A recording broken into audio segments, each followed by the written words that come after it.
His brother, Homer's brother, is a John, car they designer. really like No, If you can find worth one, watching. oh my gosh, because it is exactly the car that every parent ever dreams of. Like he wants a cup holder that holds a 52-ounce soda. He wants a bubble for his kids in the back. I mean, so they design it. And of course, it's got every single criteria. You're like, Yeah, all together in one piece. Good, how are you? That's quiet. Yeah, you Quiet. too, thank you. It's funny. Good to see you, Rebecca. Thank you, Welcome, likewise. welcome. Cindy says start without me. She knew she was. I She was, don't know she's how in long. that it'll be. traffic jam in the south. And Yeah, would you let? Oh, me- is there a traffic issue? I yeah. guess. I It never is slow right down at on the the. point of the mountain. But she'll get here. She was close to where the accident was. I know I went through that same place. Mm, Good. How are you? What are you doing? Yeah.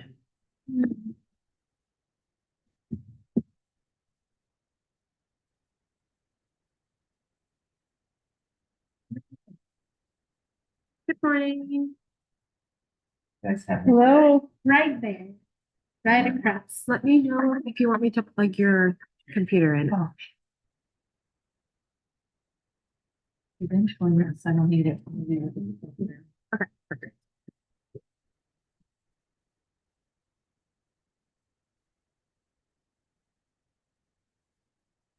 Oh, Crystal, you had that. Ew. Awesome. Thank It is not Welcome, riveting, Eric. but it will be.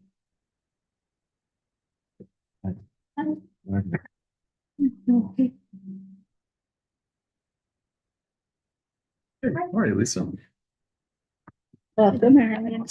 Do things. Member Bassett, I have been using your storytelling technique to manage my road rage. And I've Oh. gotten the biggest It's- chuckle. Road rage. Hey, it is a lot of fun. I'm so glad it can help That is you. creative because I find a lot of the drivers work at donut shops. Oh, see, I gave you that as an example, I think. A Yeah, lot of the drivers are white.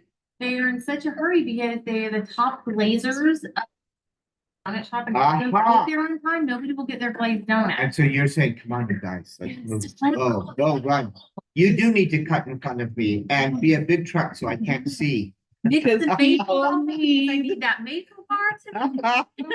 I like that you follow this donut as default. Oh, that's so great. It's like a top glazer. No, Not if just you a are a regular apprentice, you don't get. glazer. All Like a right. top glazer. With those ones that are really. Oh, I gotta work on my creative writing.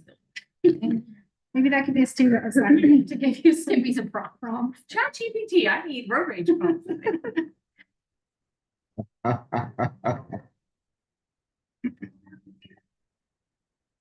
Welcome, welcome. Welcome. Stephanie. Got a little turnaround coming the first time.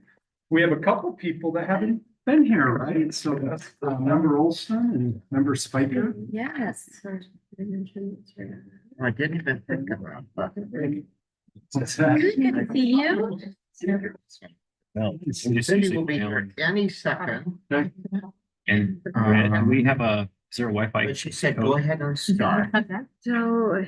All right, can Crystal, try you want using to have the your podcast things, for your here. drink out of the It is a freezer? little spotty We put drinks in lately. the freezer. Not enough of If you that. want, I for have a dinner? hot pot too. You tell me. Yeah, I'm just gonna use my. I'm sorry. We are still, we're. Want to leave it in the freezer too. All right. We need to post the blind, I think. Boy, it looks brighter with It's a this little one. Amber. cooler, Christine. are really So do we not need to close the blind? Let's see. Let's maybe Let's try see what- leaving it.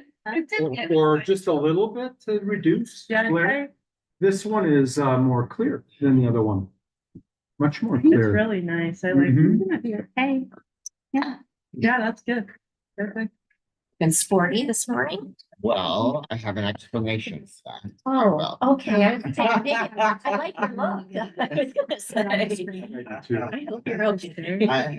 Yeah, In Zoom. yeah. Mm, I am. he's like, Okay, good. is that, I didn't go in this. Okay. That's right. Just a little, you can tell I have Band-Aids on Yeah. my face, You did but the better, top of my head is worse, so Okay. anyway, so it's all good. Okay, Yeah. that's what matters. All right, let's begin, Board member shall Carey, we? if you need Let's, to plug your, let's begin. It is, laptop if in? we're ready. Yeah, we're ready. I just use it to look Okay. like on the clothes. Oh, but okay. It's not easy. And She's our new executive. so we That's- are, November 14th at 9:03 a.m. in the Utah State Charter School Board meeting. So we welcome everyone here. I want to make sure we welcome Cindy Phillips, who is on her way. She'll be here any second. She just called from the northbound traffic jam at Thanksgiving Point that I went through as well. Carrie, we welcome you. Are always so good to be with us as our liaison with the State Board of Education. Others who are visiting, those online, who may be online visiting, welcome. We're glad to have all of you here. Our AAG. And our AAG, Brad. great, Kurt, Bradburn. we always need, so welcome. Thank you Thank so you. much. Good to see everybody. Yes. I said I had an explanation. I do. My dermatologist decided to do a little excavation and reconstruction work on the top of my head. And she's gonna do more on December 11th. So through the holidays, I'll be wearing a hat now and then. I promise you, it's a better sight with the hat than without it. You'd much rather I wear it. So I will be doing that until we kind of get back to normal again. And so we'll do that. Even I apologize to the pledge. I'm gonna do that as well. So let's begin then with that very pledge. And the member Biesinger will lead us in the pledge this morning. I pledge allegiance to the flag of the United States of America, to the republic which it stands, one nation under God, indivisible, with liberty and justice for all. All right, thank you all. Beginning. Well, and we have, I think, a new flag. This last time we had a borrowed flag, and then we have our very own flag. There are advantages here to have a refrigerator. We can put our drinks in the freezer. There are toys on top of the refrigerator. Or there's a whole box. So if we need to get you out some Legos or anything, then we are in the right place, right? Yeah, we need it. So I'll start with if there's any public comment today. Is anyone online or anyone signed up for public comment? All right. So we will go past that. I know as we're here and doing changes, we have a thought today from member Bassett. Will lead us in that. We're looking forward to that, member Bassett. Thank you. Thank you. Good morning. So each month at Juab High School, our freshmen focus on a disposition from our district's portrait of a graduate. And this month, focusing on the disposition of resilience, I taught a mini lesson to 12 different sections of WASP Academy. And so I thought I'd share some of the takeaways from those lessons and discussions with students. On my office wall hangs a quote by tennis champion Arthur Ashe, and it applies to many things. I've loved it lately as I'm learning the rhythm of a new job. And I find that kind of it has become my mantra as I'm trying new things and doing new things every day. And I'll get more to that in a minute. Many people know, and some of you may not, that my husband and I adopted 4 children, our family, from foster care all at once. So overnight, we became parents to children ages 3, 4, 6, and 7. Wow. And at the time, our 6-year-old did not demonstrate this disposition of resilience. He had not been taught. He didn't have opportunities to be. And in fact, there's this one moment that is so vivid in my mind. It was a challenging day. We're trying to get these 4 littles out the door. And my son couldn't do up the buttons on his church shirt. And for me, I'm just thinking, do up the buttons, get out the door, right? And I think I pushed a little, not physically, but like pushed him, like, come on, let's do one. Let's trying to get him to move. And he just crumpled to the ground, sat in the dining room and would not budge. And he was also too stubborn to get help. And I was at a loss. And this boy sat there for about a half hour, unwilling to move, unable to ask for help, unable to do up the buttons of his shirt. So I'm going to flash forward. 10 years later, I'm happy to report that my 16-year-old can do up those buttons. And even more so, he pushes when he comes up against a challenge. Last year, he joined the wrestling team for the first time as a featherweight. This year, he took a job at the local grocery store. He works as a bagger, and he loves it. He loves the interaction with people. He's in a very joyful space. And he is a typical teenager in all of those ways. But as a mom, knowing that moment in the dining room with the buttons, I'm just in awe of him and the strength that he has developed, and the ability that he has fostered to persevere when things are challenging. And when I think of resilience, I see his face. Mm-hmm. So the message I'd like to leave you with, and this is something that kind of came out as we've been talking about resilience with freshman class. 3 traits of resilient people. So 1, people who are resilient practice patience and kindness to others and themselves. 2, resilient people know and consider their limit and push beyond them. So when something knocks them down, they find a way to get up again. And sometimes that is taking a hand and having someone else help them push through. And that leads me to the final. Resilient people value and build good relationships. And those relationships in turn help us become more resilient. So I'm going to end with the Arthur Ashe quote that greets me each morning.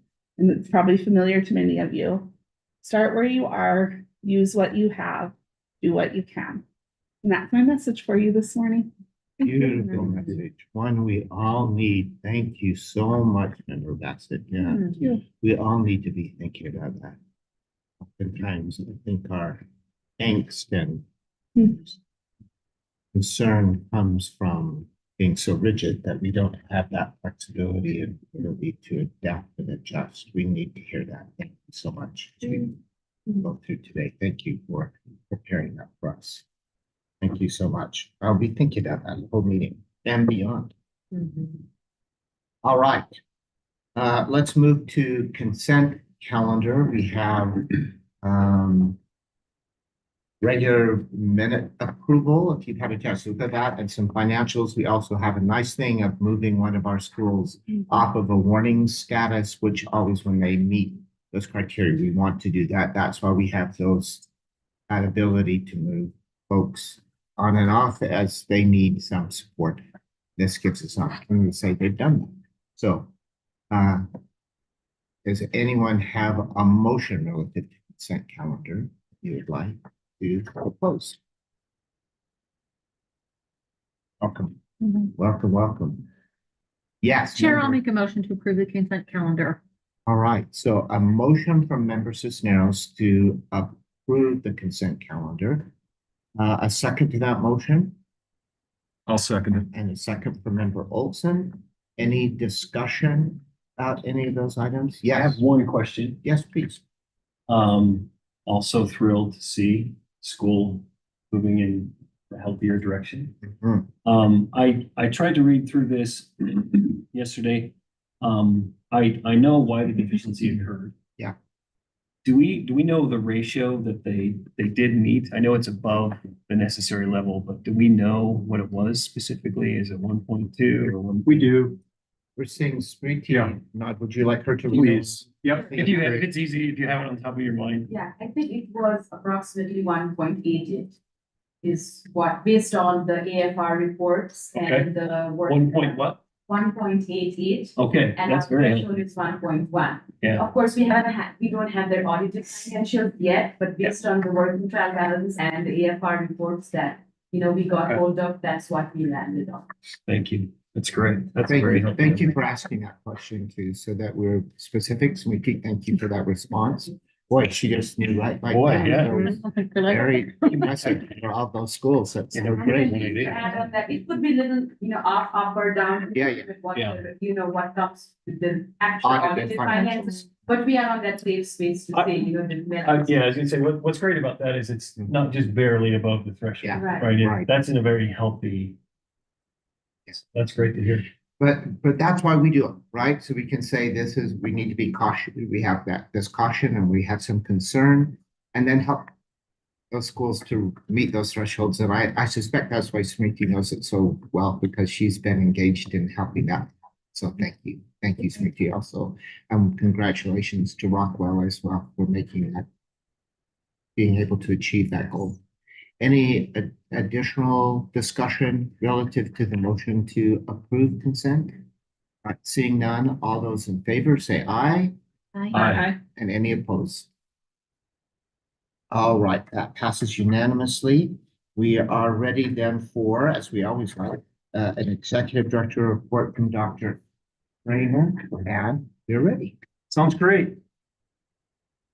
Thank you. And if you haven't been to our new location, a couple of our members haven't, welcome. We're happy to give you a tour. We have working space available later on. We're not going to tour now. We have working space available for you and other board members. If you need to pull aside for a phone call or for a meeting, please know that we have some workable space for you. We know that you're all very busy. We do enjoy new owls today. Last time we used borrowed owls. That is our recording devices and a really clear picture is coming through and we can enjoy open blinds. We couldn't last time just with a limitation. So again, a special thanks to Amber for working on that so diligently. She does dry runs before these meetings along with Andrea, just coming in to make sure that we're as seamless as we can be. But please excuse any hiccups that we still have. One of those hiccups is still internet. We're still working through what our internet connectivity looks like here. We're probably like a B or a C grade, and we want to get to an A grade. So if you need one of our hotspots, or if you have your own hotspot, we encourage you to go ahead and use that. You can try to connect. And I think ours, if we hardwire in, we connect great. But with the remote Wi-Fi, you may get like a BC average type. So I'm linked right now to Utah Guest. Is that safe? You're okay. I'm okay. Yep. Okay, great. And Okay. I think the only challenge sometimes is that they firewall us sometimes and it's slower to get Got it, in got it. or harder. It kind of ebbs and flows. It's Okay. been our experience. Sounds good. We're continuing to work on these logistics of pulling this all together here at our new location. Marie and I and team are thrilled to be here. So thanks again. So now I'll just get into the executive director's report. That was just some logistical things I wanted to review. Just some board updates. It's been reported in some meetings now at this point, but we're positioning ourselves to potentially make a broader announcement of the level of growth year over year for the charter public school sector. So 3.22% growth in public charter schools from October of 23 to October of 24. There's many factors that go into that, but it's an outstanding growth number and one that we're just extremely proud to be a part of. We have board replacement updates. We can now officially put out there the name of our governor's appointment. I don't know if we've done that yet in a meeting. And that's Susan Pulsifer. I'm saying her name. I've had the opportunity to talk with Susan about her appointment from Governor Cox. She's excited to learn, excited to serve. She's not through the process yet. So we really need to make sure, but we anticipate that she will. The next part of the process, and Member Biesinger, you may remember this, and those that saw Member Biesinger go through Senate confirmation. And so that is an important part. of the process of having someone serve on our board. Susan has the experience as a House of Representative at the Utah Legislature, and we welcome her expertise in that area, in her passion for education. And she asked about all of our board members and kind of what they brought and what they were like. And I was really just happy to talk with her. We're going to have a lunch or a breakfast or something sometime soon. We have some onboarding documentation that's been prepared by Associate Executive Director Stephenson. That board member replacement then should become final in January. The Senate confirmation and the final confirmation are all going to get smooshed together because January is really a very busy time for the Utah Legislature. So, but everything seems to be full steam ahead. We just need the Senate confirmation. Committee updates.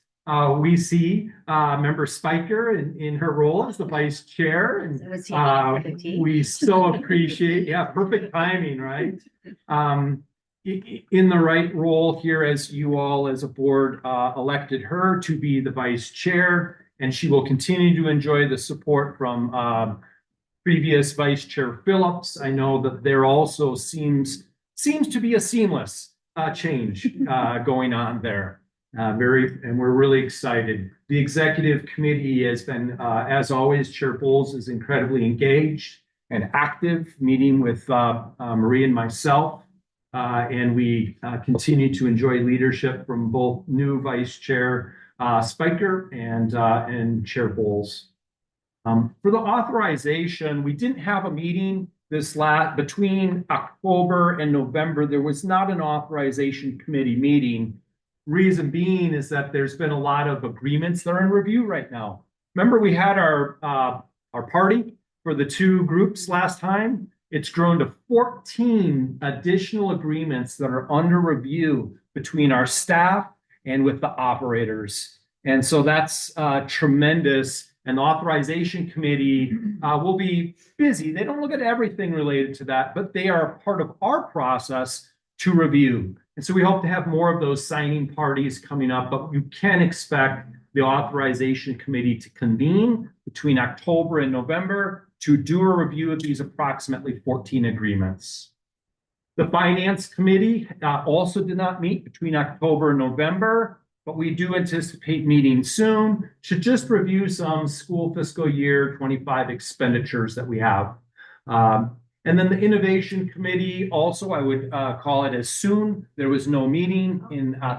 Oh, you did? Yeah. I didn't hear about it. I'm sorry. Member Spiker or part of our team, vital part of our team, Amy Pace, could either of you just give a thumbnail of what that was? Amy, go ahead. Okay, yeah, we did decided we wanted to outline what's going on with innovation. We started our committee work and talked about our innovation report and kind of what we want to move forward with, member Bassett. Yay, that is. Yeah, you'll be hearing from us just with more ideas of how do we define, I think we spent time talking about how do we define innovation? Sure. What does that actually look like for us? Because I think that's going to then really drive decisions and actions that we're going to be taking in the next year. So exciting. I wasn't aware that you met. Thank you. That's tremendous and progress. So I would say that we expect to hear more at December as a committee update. Next slide, please, then, are some staff updates. And we plan to fill an open position that we have on the support team, maybe by January 1st. And it's going to more than likely be in the support team area. Our support team has heavy lifting going on. They've completed some comprehensive reviews, which I know Associate Director Stephenson will talk about soon here. And there's a lot of work to go and a lot of support. And so we're crafting what that looks like. And we'll work with the Division of Human Resource Management on that relatively soon. The bullet point here just was that warnings are not meant to be like these scary, like total penalizing things. You just, through consent agenda, took someone off of the warning. Smriti met with that school probably half a dozen times or more. That demonstrates continued support. I know that Marie and I jumped into those meetings on 2 or 3 occasions.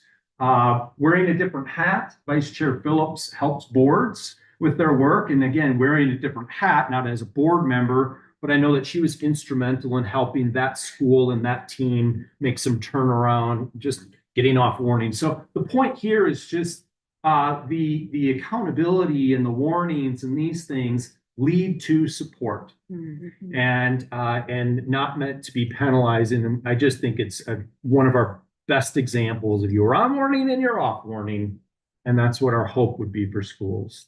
The 25 and 2025 event, we're hoping that you all received and responded. It's been branded now, as you can tell, with the Utah, and 25 is up in the corner of you, and it's got some. It was fun to brand the event and the campaign.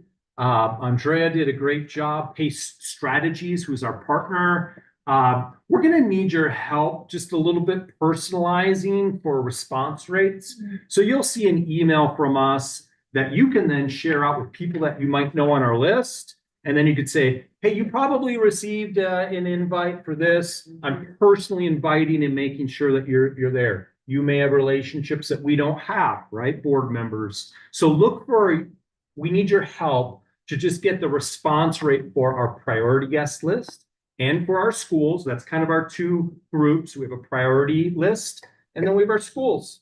And we're inviting all of our schools. It is firmly done that we're going to be at the museum. We're like at 95%. Our team knows I don't like 95% confidence levels. I like 100%. The check for the deposit has been sent out. Lisa informed me yesterday or the day before. This beautiful venue is all ours on January 16th. And so we're working on programming. We've heard from the governor that he will be there. We know governor's schedules are busy, but we fully anticipate the governor to be there and be part of it, which is a good thing. Really good. And there'll be other great, we're calling them honored guests and some other people. We have some features that we're playing around with. It's going to be fun. The next bullet point is an update regarding the IT needs analysis. The most significant thing that was identified in our IT needs analysis was the UCAP, and whether or not the UCAP should move away from the USBE or if it can stay with the USBE. It was determined with USBE that the UCAP is mutually beneficial for the State Charter School Board and the USBE, and therefore UCAP, regardless of all the other IT changes that might be made, UCAP remains something that will be a shared project that we do together, and that's important for data sharing across the organizations. Otherwise, Amber was talking about some real challenges to creating, what do you call them? The code that goes between like APIs. APIs. And it's not ready. We're really pleased that the USBE and we, through our collaboration with us, landed on this place where it was mutually beneficial.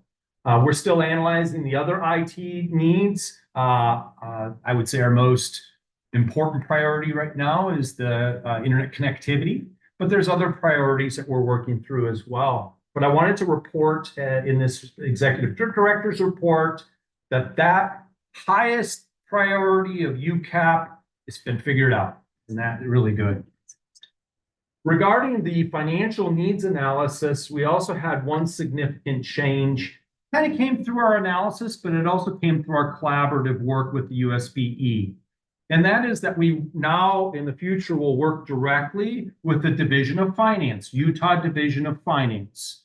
And so that in many ways, we've enjoyed the work with USBE throughout the years, but now we have the autonomy and the accountability to make sure that we're following the different policies of the Division of Finance, travel, exceptions, waivers. We are now meeting with the head of the Division of Finance, who's been wonderful to work with, and just making sure that we have that relationship intact. He knows who our point of contacts are, which they are Lisa, who continues to step up in this area. And then, of course, as executive director, I sign off on everything. Lisa prepares, gets information, gets all the different things. And that is the biggest financial needs analysis in the works is the Department of Human Resource Management. And we think that something similar could happen with DHRM, where we work directly with DHR instead of kind of having to work with the middle person of the USVE, which has again been great, but we wanted the autonomy and along with it, the accountability. And so we think that that is also very close to happening, that we would work directly with the Division of Human Resource. Update regarding MOU work. I now see that a meeting's been scheduled for next week, Wednesday, with a working group. And so that's really helpful to go through those working groups because that group works hard. In those meetings, there's a lot of discussion and collaboration about the MOU. And it's been very helpful to go through that. There could be a special meeting from USPE that's called a committee meeting prior to their December meeting. That's not our control. That's more of USPE's control to see if it warrants to have a special committee meeting in a certain I forget which committee it is. Maybe It'll be law and licensing. Law and licensing, which I know you serve on that committee as well. And so I know they had so many agenda items in the November meeting. And we were kind of late in getting our latest draft over to the working committee that then worked on it. And so the timeline looks like we have a working group meeting next week, Wednesday. Hope to have a special committee meeting for this committee, and then hope to have a December meeting to finalize our MOU work, which has been significantly worked on over the last 6 months, and then certainly attention paid to it over the last 5-6 years. So it's been a long process with a real direct effort in the last 6 months, and I think we're getting there, but we'll wait and see. I just leave the corrections and improvements on here. We always look to improve getting our board documentation. We were challenged prior to a meeting. I will tell you, we were challenged getting in a lot of documentation and things done, even late last week and early this week. So we'll keep striving to get you documentation, but we need your grace because I think some of them will be presented today for the first time, things like that. We'll continue to try to improve in this area. I think that wraps up at least a part that I do. I love to hand off or kind of tag team with Associate Director Stephenson, Success Stories and Achievement. So Marie, if you could kind of take this and talk about some of the real successes and achievements that we've been seeing. Thank you. As you can tell, it was a really busy month. Lots of moving pieces and getting things put together a little better here at the office. And we also had NACSA where we were gone for a week, which we'll be talking about a little later in our meeting. And so as we were looking back, Director Kramer and I saw that we did not get any school visits in this month. So that was a little bit sad. I also saw, as I was looking through, I was like, well, I did go to a few schools and like, what was happening? And I realized going on comprehensive review visits with Brendan from our team, that is something that I get to enjoy sometimes, and Executive Director Kramer gets to come sometimes on those. But we also reached an important milestone for this year's cohort of comprehensive reviews. So we just wanted to give a celebration there. That as of, I think it was last week or maybe 2 weeks ago, we finished all of this year's cohort in-person visits. And so that ends up being about 25 visits for each cohort year. And so Brendan has let out on those. He's invited different members of our team to join him on those. I think almost every visit has had at least 2 staff members able to attend. It's been, wonderful, productive conversations. You'll get to hear, a more thorough report. They're still now, writing up and finalizing drafts. But as far as the visits to the schools, every school that's in this cohort year has had their visit. And I think that's a huge celebration for our team. And that, why we put it here is just to give that shout out to a member of our team, Brendan, for your extraordinary efforts to complete the comprehensive reviews. And so I know from our staff, and I see board members starting to nod already, that is why we wanted to put it as one of our successes this last month. So, great. We also wanted to share, this is a little bit of a silly one, but as we are in our new office space and kind of acclimating to working with DHHS here, they had a Halloween party, and we were excited that the State Charter School Board staff was also invited to participate. We're known around the building a little bit, even as there's a lot of remote work too. And so the team was able to, those that wanted to could come in and participate and bring some snacks and kids in costumes and trick or treat around the building. And so just a fun time to work on those relationships here at our new office space as well. And I think, again, what our intention of including this in the executive director's report is to shout out to the personnel that work in this building here.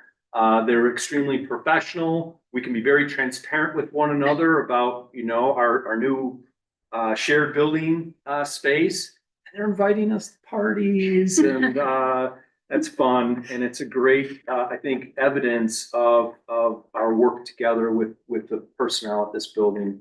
They're exceptional people. Absolutely. And that we've enjoyed that relationship that we're building here. Did you guys dress up? There were some costumes. Okay. Over here. All right. Yeah. But Andrea, did you dress up? No? I did not. Oh, I okay. had a doctor's appointment for my daughter Yeah. before. As a doctor, maybe? Everybody at the doctor's office was dressed up, so I might as well. do that. Thanks for doing that. I just wanted to comment that based on those last two bullet points that you mentioned about really being deliberate, and I really want to say thank you for making that a priority to go to 25 schools and not just like show up for 5 minutes. I mean, these were intentional opportunities to create and build relationships that matter, and going back to the supportive infrastructure that we're trying to convey. So I really appreciate that. And then in the backdrop of what Marie just, associate Yes. director. Marie. Associate. Sorry. I'm gonna work on all of that. But I think that is critical, that relationships matter, community matters. And at the top of everything that we do. And so I'm so glad that you all felt that welcome, because that will extend into our ability to do our work here and do it well. Just wanted to make that. Thank you. And that concludes the executive director's report, including success stories and achievements. Chair Bowles, as always, any questions or anything else? Any from the Yeah. members of the board, any questions, concerns, comments? We thank you, and I suspect that Vice Chair Spiker kind of represented us in that, and how we feel about those visits, and thank you for that report, the information that you convey. We're looking forward to it. I think it's significant too that charters grew this year. That wasn't true among district schools this year. They are declining. Our state demographer, so many of you already know, but the birth rates in Utah have changed, and some of that is affecting obviously enrollments in schools, but still that little mix of change around that 3% growth in charters, that choice has at least stable at 3%, or that little bit of increase too, as opposed to a decline, which is important. So and we appreciate the update relative to the hate to have Cindy step away. She won't really. She'll still be.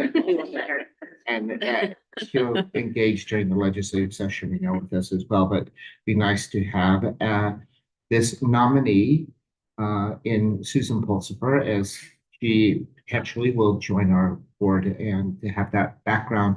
Know that she also has a graduate degree in educational policy, was a member of the Jordan School District Board of Education for some time before becoming a member of the House of Representatives. So she's enthusiastic about, if that works, of being a member of this board and continuing to contribute to schools. So we look forward to that.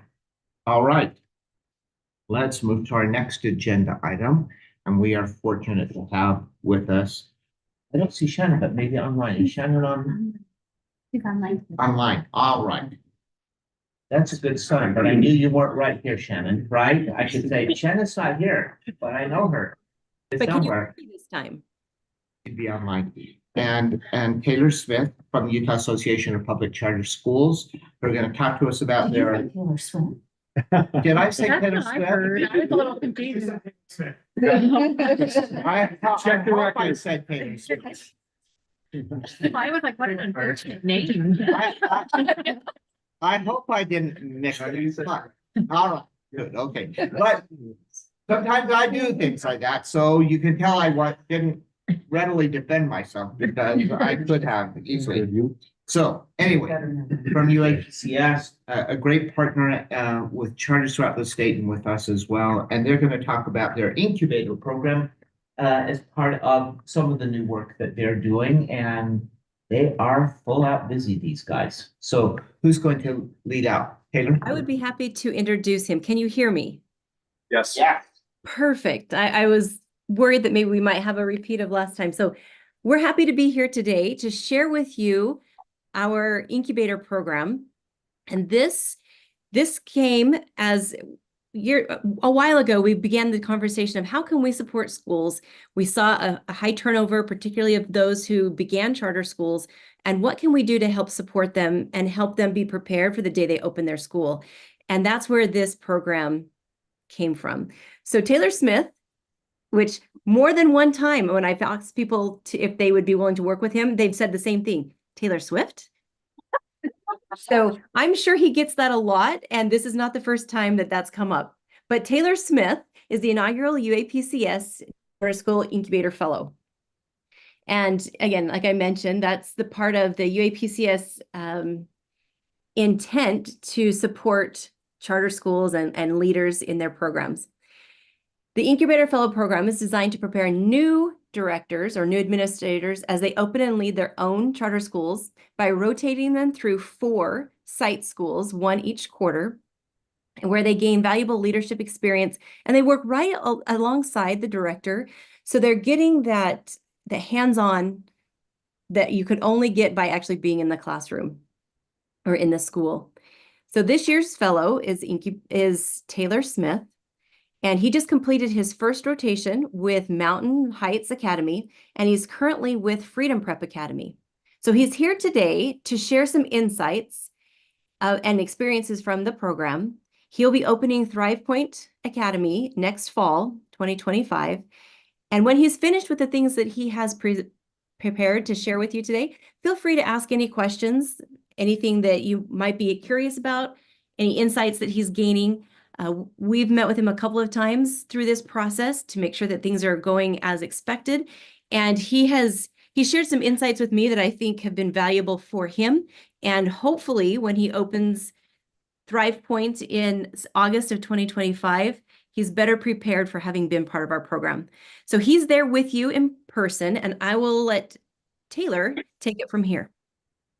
Taylor, thank you for joining us. So thank you for having me, and sorry to disappoint, I'm not Taylor Swift. No, I we didn't mean to. I can't sing, but I do get that all the time. So, Right on. but I'm here to share my rotation 1 findings. I want to thank Shannon for setting up this incubator program. It's been very important for me in my professional development as I'm getting ready for Thrive Point to open. My first rotation was with Mountain Heights Academy, and Dr. Dwayne Tonks was very gracious to spend a lot of time with me every day as I was there, and we would talk and collaborate, and she would kind of show me the Utah charter landscape. And so far, I think it's been excellent. So I first want to give a quick intro of myself. I have a master's degree in educational technology from the University of Utah. And personally, right now, I'm working with Dr. Williams in the back here to open up Thrive Point Academy. We'll be at 90th and Redwood. And thank you guys for approving us last year. Our build out is going out very well right now, and we're ready for the launch in August of 25. So what is Thrive Point? Thrive Point Academy is an online and in-person hybrid model It's focused on 3 pillars: enrollment, engagement, and achievement. And it's also focused on our Next Big Step program, which is helping students prepare for career readiness. It's also designed it's for tailored education to help at-risk and credit deficient students get to a point of thriving. And our goal, at least my goal personally, is to become Utah's alternative education partner. And I think through this incubator program that we've been able to kind of help other schools understand what Thrive Point is and how we can help those schools, and vice versa. They've been able to help me understand the Utah landscape. So some key findings from the incubator program. Number one, I think, is effective hiring practices. Dr. Thompson, Mountain Heights Academy, and other schools around the state, especially Mountain Heights, because I was there for the first rotation. They've done a really good job hiring really professional teachers. And one thing that they do is they require their teachers to submit sample lesson plans and then role play those in the hiring process. So that's something I plan on doing with Thrive Point Academy. Another thing I found was clear job descriptions. I think sometimes schools, maybe people step on each other's toes and there's not much collaboration in that area. So I think having clear job descriptions that everyone knows where they stand, where they are, is important for success within a school. Another thing I found was creating a school culture. One thing that I love about Mountain Heights Academy and what Dr. Tonks has done, they have a great community within their school, even though they're fully online. They had their back to school carnival night, and they had hundreds of kids from around the state. I think they have an enrollment of around 1,000 kids, and they had more than half of their kids come out to Murray Park with all their teachers. They flew all of them in. If they were from Southern Utah or Central Utah, they all came in. It was mandatory, and they compensated them to be there. And then everyone was able to meet each other and have a good time at the carnival and at Murray Park. So I think creating a school culture is obviously important, but I think a lot of schools maybe lack in that area. So having activities, extracurriculars, or back to school nights, carnival nights, I think is a great thing that schools can provide to their students and families. Another thing that I found was that you need to be firm but collaborative. And I think Utah charters are a good example of this, where maybe we're always competing with each other or with the local districts. We need to be firm in our beliefs of what the school and the charter stands for, and make sure that then we're collaborative with the local schools, so then we can work together to make sure that we're doing the best thing for students. And I think Dr. Tonks was a great example of that. She does a great job collaborating with the state and with her own staff, and she's very firm in her beliefs. And so that's an example that I plan on taking to Thrive Point Academy. And right now, in my second rotation with Freedom Prep, I've seen that as well. I'm working specifically with Mr. Fulmer. He's this assistant principal there in Provo, and he's very firm. In the hallways, whenever kids are moving from class to class, he calls them gentle nudges, where he's saying to this kid, "Hey, what class are you going to next? Or are you going to lunch yet?" And like politely asking them, like, "Hey, time to get moving here, so we can get out of the hallway and make sure we're all in the right place." So I think being firm but collaborative is extremely important, and I plan on doing that at Thrive Point Academy, because we will be online, but we will have kids in person 50 or so at a given time. So one thing I've noticed though, when Thrive Point starts, I will be one of the youngest directors in the state. I think that brings a different viewpoint. I think it brings the question, what does the next generation of charters in Utah, and what will a new generation look like? So a few things that I've thought of is, it's important to acknowledge proven methods of education and learn from the current generation to preserve what works and use it now and in the future. I think Utah is a leader in the country of charters and different policies that we're pushing out, especially with AI. I think we're very tech driven, and we're willing to kind of bend and make sure we're doing what's best for students. And I think the younger generation can kind of complement that and also bring a fresh perspective and innovation. I think for myself, being a millennial, I grew up when Facebook and all these different things, AI was coming out. So I kind of learned at a younger age, so I don't have that current learning curve. I also think it presents relatability and rapport with students. Most of our students that I'll be working with are high school age, so it's easier to connect with them. There still is a generational difference. I mean, a lot of these kids were attending high school when when AI was coming out, and during COVID, I wasn't in high school at that time, but I think that there is a relatability there. Another thing is early career investment for the future. So something that this incubation has given me is an opportunity to develop my career development and also to network with other people. So I'm very grateful to the board and to UAPCS and Shannon Greer for that opportunity. I think it also presents adaptability to educational trends and technology advances. Right now we have AI, but who knows what will come out in the next 10 to 20 years. I think there's a lot of educational trends that are happening. I think an example of that would be school AI and different LMSs that are working alongside Jordan School District and other districts in the state. I think that's really exciting that Utah is pushing that forward. And so thank you for having me today. I'm very excited to continue to work with UAPCS and the Utah Charter School Board. So thank you for having me. And we would like to invite you guys to Thrive Point Academy when it's open. We're projecting to be open, at least the school will be ready to have people visit in the next month or so. So we'd like to invite you all that. And if there's any questions, I'd like to leave it to questions. Questions from the board, comments, questions? So we can say to Mr. Smith, thank you so much for taking the time to share with us, not only to help us know a little bit more about Thrive Point, particularly about the incubator program, and what a great opportunity for new young directors to have, even old directors, to have an opportunity to have incubator time, right? But so great in this case for Mr. Smith to have that opportunity to join, and without a question, to always great leaders, and you just talked about it just now, climb the tree higher than anyone else, meaning that you have to be higher so you can see down the road farther than anyone else. You always have to say, what's coming up? What do we need to do today to be prepared for the next several years? And you talked about some things that you're anticipating.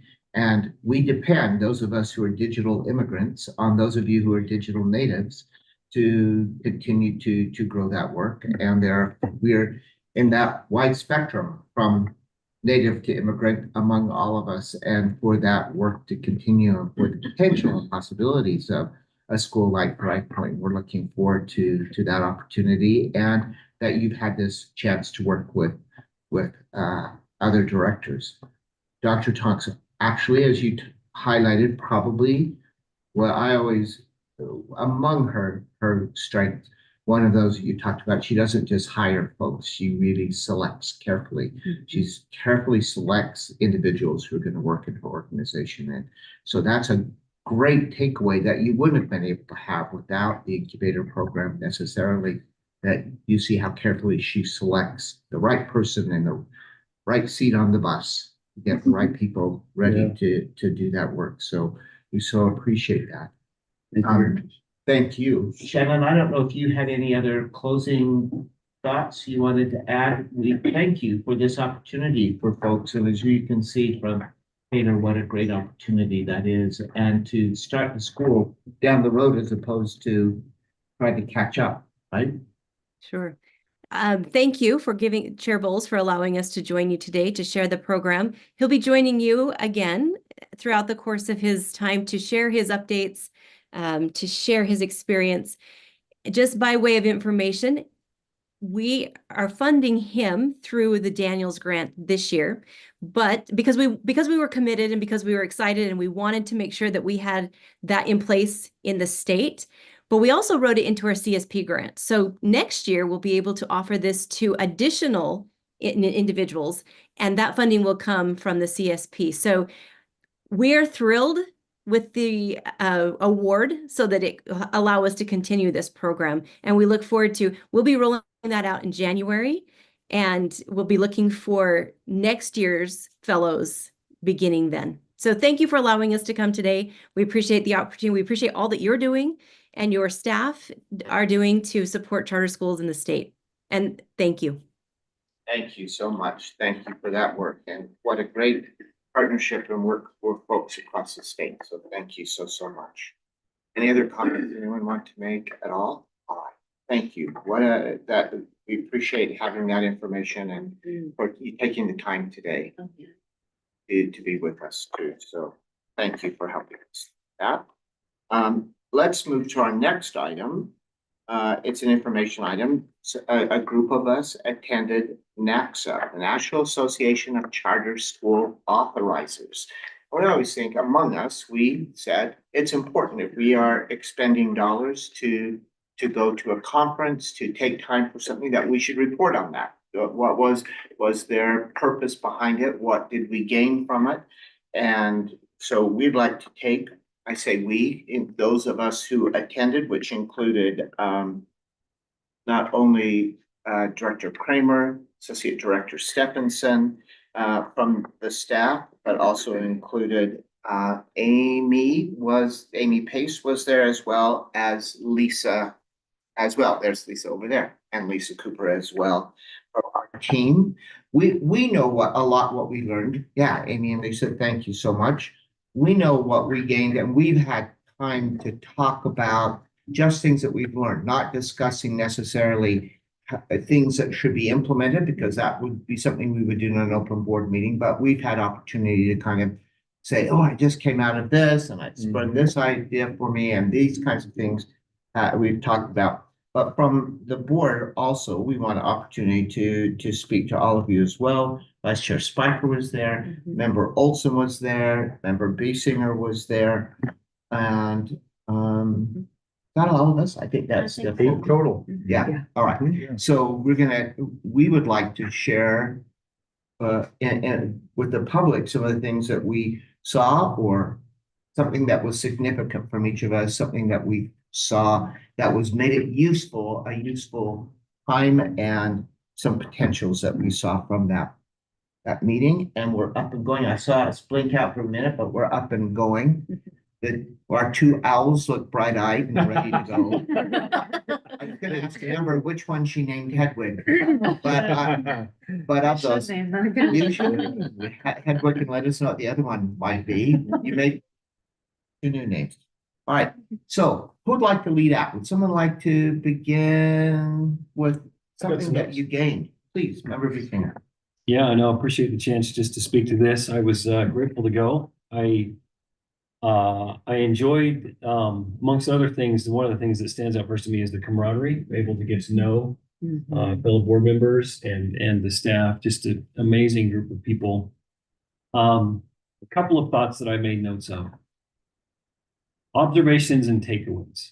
One, I like a lot about what and how we do things. We are unique, which I think is part of the core culture and DNA of the charter school movement, both in Utah and across the country.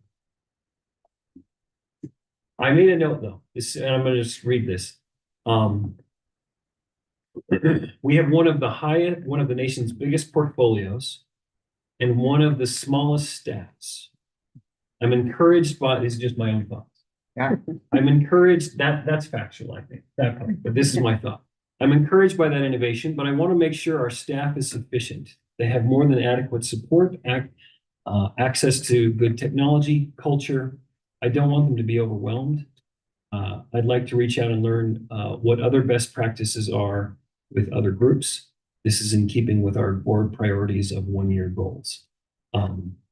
So just to spend a moment on that, it is clear that that this board is one of the biggest charter school authorizers as far as member schools. And it's also clear that by a long ways, we have one of the smallest staffs. Yep. I think a lot of that is driven by, we're not an entity that requires fees from schools, which I'm actually grateful for and proud of. And I'm not looking for a problem where we already have a solution, but I just think it's good to say, hey, when you're the unicorn, what does that really look like? So I just bring that up.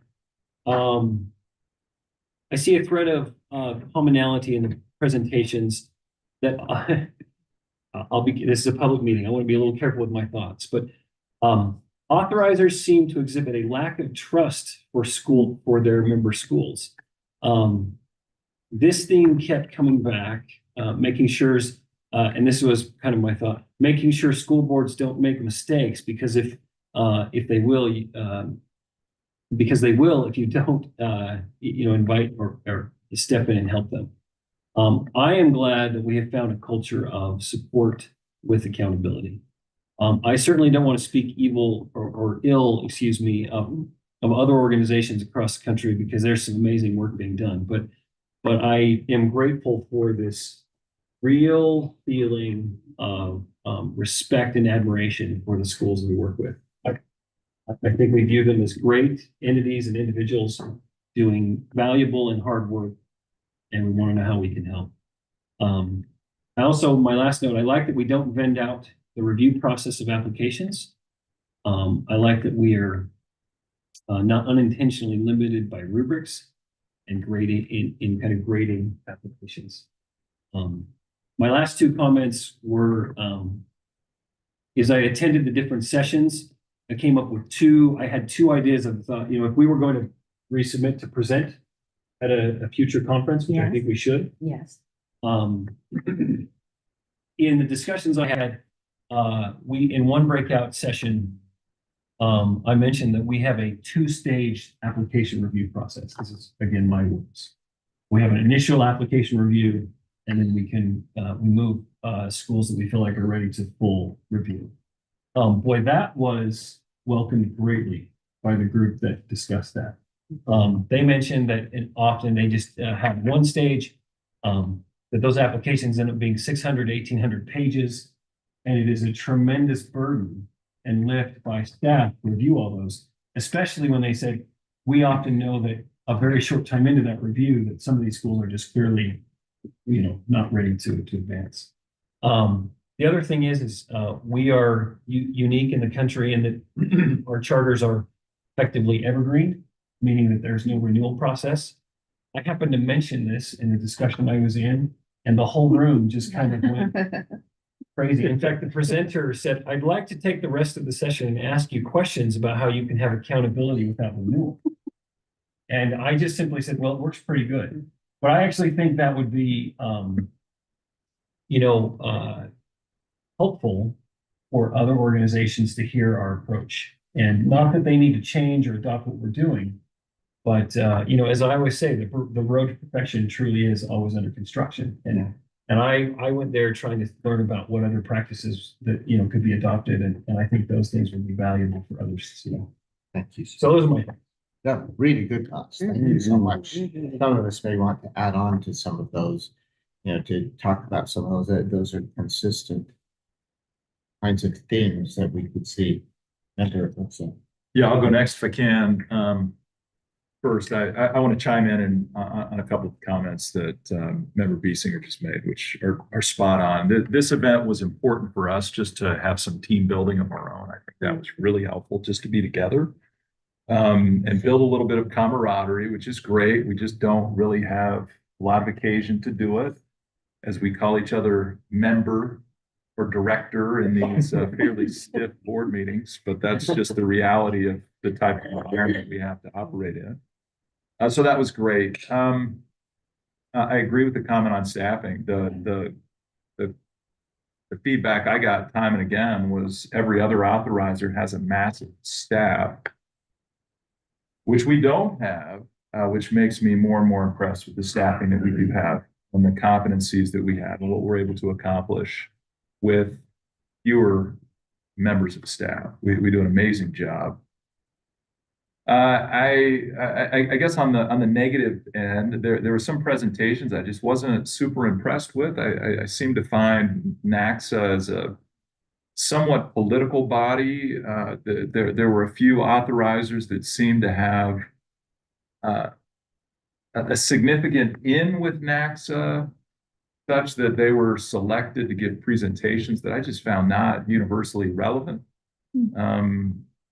Like the Hawaii group, not to single anyone out, but I'll single out the Hawaii group.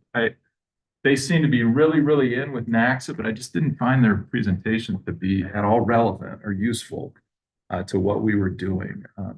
So on the positive end, I was very impressed with Director Kramer's effort to network with these folks and really, really getting in with a lot of people at NACSA, which I think is going to give us more of an opportunity to present to everyone, to all the authorizers, what we can do, what we're capable of, what our competencies are, and hopefully be able to do some presentations in the future. So excellent job on that. You were on the move the whole time, chasing people down and building connections that I believe are going to be really, really valuable to us in the future. And not just you, but obviously Marie and others as well. The one presentation that jumped out at me and several others of us were there was a presentation about evaluating founding team capacities and new school applications. This was that Arizona presentation. And I was so impressed that as they were pounding their chest to some degree about all of the steps at which they are really trying to evaluate founding team capacities in the authorizing process, that we're not one whit behind them. If anything, we've got a lot that we can thump our chests about what we're doing and trying to evaluate founding teams. It did give me a lot of insight into some things that I should be looking for as a board member, rather than relying entirely on our staff to evaluate founding teams, which our staff does an amazing job of in preparing us for that. There's a lot more I think I can do in more effective questioning in the interviewing process as a board member to evaluate founding team capacities. Anyway, that was just one thing that jumped out at me. But generally, I thought the content was really helpful. I hope my negative remark doesn't go too far. There's a lot of excellent content. I got a lot out of it. But I think we can improve on it as we have an opportunity to present. Sometimes what you learn is that's something we don't want to do, or we're past that. So, sometimes that confirmation is worthwhile. That becomes positive for us, but hear negative in another direction. Well, someone else would like to, from our team? I wouldn't mind chiming in and just getting, we all were strong networkers, and it was just fun, right? The energy was high. The relationship opportunities for our own team to build relationship and meet new people was just high. And I think we maximized our time, not just in learning, but so it was fun. You probably, those of us that were there, had blinks of light, flashes of light that were occurring during the opening remarks, right? It was the flashes. I forgot about where we forgot about that. But now you remember, because it was distracting a bit. But through it all, there was the president and CEO of NACSA delivered some opening remarks, and I thought just really set the stage for the entire conference. And it's the one that I wanted to talk about. Even with the flashes, I was just so tuned into his words, his wisdom that he gave to us, that strong authorizers have a strong accountability system. It was powerful. Support is demonstrated by having a strong accountability system. So we've done a great job with support in this last year, establishing that we're a supportive authorizer. How does accountability play with support? And he was just crystal clear that support is demonstrated through accountability. And even innovation got tied in there. His message, his opening remarks were about accountability and also innovation. I read some things from him because I was so impressed. When accountability at its best creates space for innovation, when standards for excellence are clear, schools have freedom to assess and implement the right curriculum, staffing models, budgets. The result is that families have access to schools that offer and prioritize different things, from arts focus to international baccalaureate, language immersion, or individualized learning, with the confidence that all are able to deliver high quality outcomes. You'll see in some of the things that I present and work on with the board today that I've included the words accountability and innovation that come right after support. And it was because of this opening thing. I did go up to him right after this is networking, but just because I wanted to say thank you so much for setting the stage. He was very gracious. I invited him to the 25 in 2025. He's coming. He is absolutely going to be an honored guest, or somehow we'll work him into our programming on January 16th. And it was just a really cool start. one of the final things was called Relationships Matter and building strong relationships between school leaders and authorizers. I had the privilege to sit in it with Lisa, and it was one of the last questions that sparked my greatest curiosity. They were talking about the importance of relationships between authorizers and also the operators. So many times in the presentation, they brought up what Chair Bowles has been talking about, which is the relationship with board members and the state charter school board. So as we reflect on how we built relationships this last year, we've done okay with our boards. We're going to do better with our boards because of the encouragement of our leadership, because of just making this crystal clear that we need great relationship with chairs of our operating boards and those groups. The question at the end is, when is the right time and the right way to interact with these boards? Such a practical piece of information came up. They said, well, why don't you work with your accountability frameworks or your systems? Sit down with the boards and share their results. And I thought, wow, this ties in perfectly with, we're almost done with our accountability frameworks, and we could give them preliminary data and say, we'd love to sit down with you, chair. We'd love to sit down with you, board. Share what you were seeing as a result, the information, so that we can provide support, therefore provide the accountability, and therefore burst open innovation. And I just loved this team, the generosity. Certain members stepped up, bought things for us staff, and gave us their time. I mean, you all serve, we're paid to do our work. And so when we think about a staff that's like, you know, we're few, but we're mighty, you know, that's because we have an amazingly engaged board, and that was demonstrated here. Always just like it was cool. You could tell I had a real high, and those were the two things that I wanted to share. Was, those opening remarks, and then it was John Carwell and Laritha Dunsa, who I did meet them. They're from Maryland, and they gave a great presentation on relationships with boards.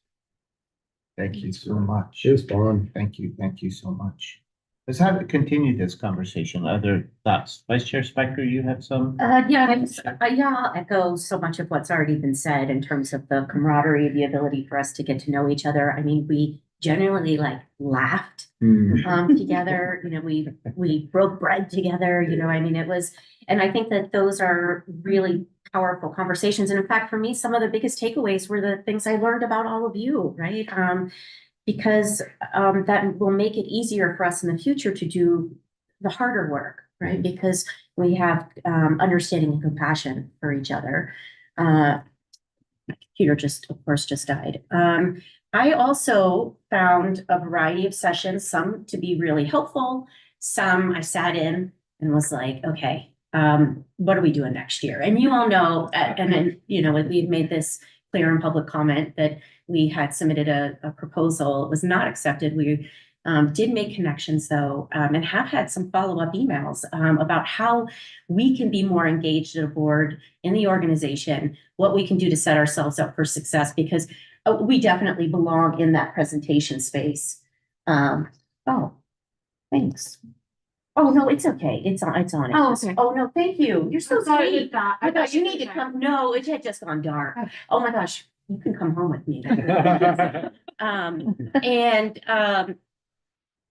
And so during that time, we brainstormed and thought, I mean, I just wrote down as a reminder again of the ideas that we have for presentations or workshop sessions that we would like to do next year. Specifically, things that stood out to me, this was one of my quotes: when charters do well, we all do well. And that really resonated with me, especially because we were there, 2 weeks before the election. Here we are now post-election. I think that the impact, the role, and the environment of charter schools is only going to be elevated in the next, just in our next 4 to 10, 20 years, just as how this might develop. So we want to support all, because if we support all kids, all families in our state, it elevates us all. And so that really resonated with me. I really appreciated hearing you talk about accountability, and I went to a session that the focus was accountability that matters. And it was really about not just on the academic accountability, but how we're holding folks accountable for creativity, innovation, if that's part of their goals, as well as the learning environments that they're trying to create. I think we even heard that earlier from the gentleman that's in the incubator program. That's one of his big takeaways. So we know that's really important. And then the last thing that I'll just mention, well, two things. One, I went to a session specifically about the CSP grant, and just my comment in here is, wow, there's a lot of money, exclamation point. And it just made me think about, again, the just the current environment and climate that we're in, and this could be an incredible time for school choice and the money that's available on a national level. And then the last point is, this was just a little takeaway that maybe we could talk about. I went to a session where they talked about the use of a 100-day roadmap for so from the day that the school opens, we help them generate a 100-day roadmap. So what happens in that first 100 days with some really specific objectives that we can help support.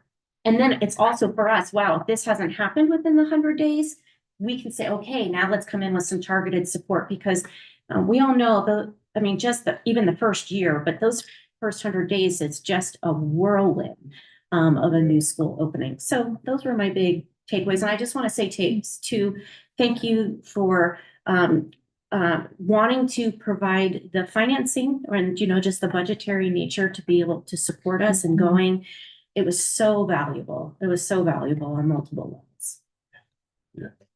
Thank you so much. There's so much out of each of these. I hope we're taking notes so we can follow up, because there's a lot of really good information. So, Associate Director Stephenson or Lisa, Happy to join in. Just again, all the thanks to the board, to our leadership for allowing us to attend. And my biggest takeaway, kind of a theme throughout the conference, was how the strength of the community is beneficial to all. So whether that's the strength of the community at the school benefits the school, or the strength of the community of our charter group, how just that's so impactful and so important in building what we're looking for in the future. Just again, it's just that relationship building part, but that's just was something that I attended a lot of sessions and felt nationwide. Lisa. So I'm going to agree with that. That was the theme that I was getting, is that relationship was very, very important. And I really enjoyed that. It's like remembering to take into account not just parents, but look at what the students want too when you're looking at what schools bring into your communities and stuff. And so, but then I tried to do the financial side, so I'm going to get a little financially boring. Okay. So there were a couple of sessions there was one that I got a little snippet out of. It was on budgeting and how authorizers budget. And I learned really quickly that we are very, very different and because we don't offer those services. A lot of it was focused on the authorizers that offer more of those kind of district kind of services. But the thing that I did get out of it that stuck with me was they were talking about how highly effective authorizers use their money. And they said their two biggest budget areas are their staff and their legal fees. And there was a question of why would legal fees be a big thing? And it's because the authorizers were using their legal to get ahead of things, to watch out for what was coming, to make sure they were following the law, they were doing what they needed to do, that they were being proactive instead of reactive after the fact. So they actually had noted that it was kind of a U curve, so that the lowest authorizers also had high legal fees because they were doing it in a reactive manner. So that was an interesting thing to find out, and that's where we spend our money if we look at it really. Those are some two high areas for us. The other one that I went to was on green funding, and again, as you were talking about, there is a lot of money to be had out there for the schools. And something that was interesting in that session that I took away from it is I don't think about this is you put green things into your buildings to save energy and, save money, save energy, be good for the planet. But they also said that there's been studies done that says it actually contributes to students the student and the community well-being and health. There's lower student absenteeism when they have more a green building, and it's also a safer and more environmentally resistant place to be. And I actually found that interesting. Those were things I wouldn't think about. It's like, really, it's healthier too. It's not just about saving money. So, and they gave us a lot of resources that I can take back to the schools. I actually do a monthly meeting with the business administrators, and I'm planning one on non-government sources of funding. And I'm looking forward to adding this into them and letting them know that there's a lot of funding available from these sources as well. Absolutely. Yeah, I know schools will appreciate knowing those funding sources, because to be an Energy Star building, a Silver LEED, a Gold LEED certified building too, and also includes air quality, which one wouldn't guess relative to Energy Star ratings, but air quality becomes so important in the health of the school. Well, yeah, thank you so much. Yeah. There are some schools that we have in our state who have achieved a green school designation. And I can't quite remember who gives that designation. It's not the STEM Action Center, but it's some group. Who is it? I think it's the Utah Society for Environmental Education. That maybe USEE, maybe? Yeah. So we may want to I partner don't know. with some of the schools that have already achieved that designation as to what steps they took, because you have to take a whole bunch of steps before you finally get that. It's a rollout. It's not an immediate deal. And see what they did, how they did, what the cost was, and how they rolled that into what are tight budgets in schools. So just a thought there, that we do have actually schools that have achieved that. Right. And they would love those funding sources too, to know that, how to roll that out. Thank you so much. All right. I would love to just quickly share, as I was looking and planning my schedule for conference, I tried to pick as many classes about frameworks as I could. And especially as that's been, as we're approaching the kind of the end phase of the frameworks, I thought, oh, this will be so good, see what everyone else is learning about those. Overall, there were, a few little pieces that I took away and thought, oh, we can tweak this here, or, learn a little bit here. But really overall, coming away with just, again, that sense of gratitude for our board leadership and our staff for what they have put in place and how thoughtful everyone has approached the work that they've done. In one of the courses, they were talking about the difference between like managing and leading on different things. And they talked about how if you're in like a management phase or mindset, you're really focused just on just processes, stability, control. And those aren't bad things, right? And you're trying to just, resolve problems quickly. That has, a space and a place where that's really needed. But that with leadership, you're seeking to really understand the problem significance, and that sometimes in management, you're making decisions before you fully understand a problem or before you fully have that significance grasped. And it says, leaders in contrast can tolerate a bit of chaos or a bit of a delay in solving a problem, so that they can make sure that they have, the correct structure and fully understand an issue. And then the wrap up on that thought was that leaders have much more in common with artists and scientists and other creative thinkers than they do sometimes with managers. And it was a fun way to kind of think about, our role in leading and then also managing as we're working on, the frameworks and the processes.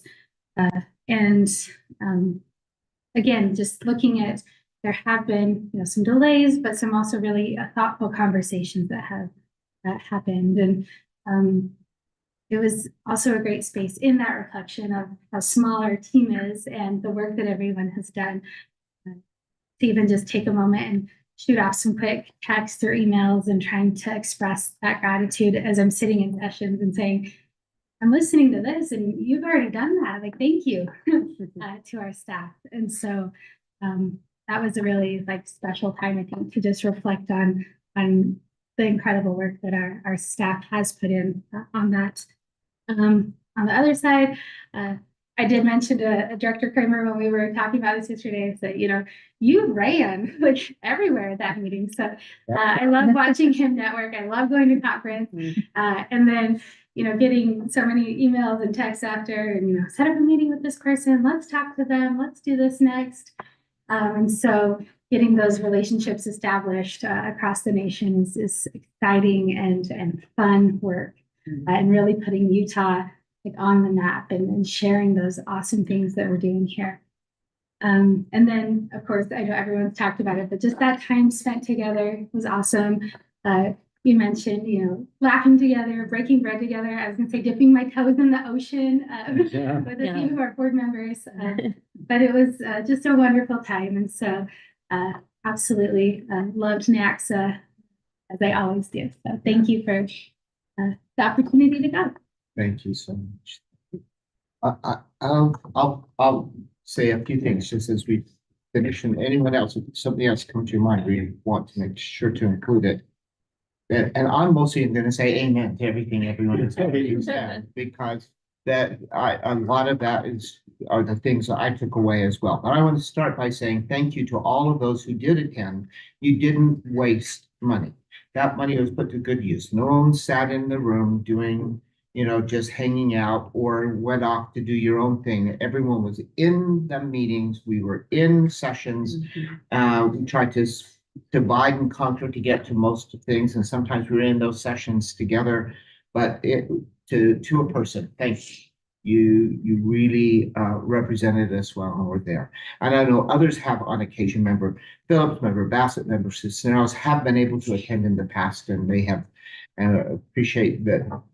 I know they did the same thing as they attended. I'm going to emphasize one thing. I heard member Cisneros said one time too, that sometimes you go to that meeting and you say, do you know what? We're already doing that. We've gone past that. We're even above and beyond. Even that was useful to say, yep, okay, but it's okay. You guys are doing that. But if we've already moved beyond that, there are things that we're doing past that point. I also am going to reemphasize the notion of this large portfolio of schools and a very small staff in comparison. Our team does a tremendous amount of work.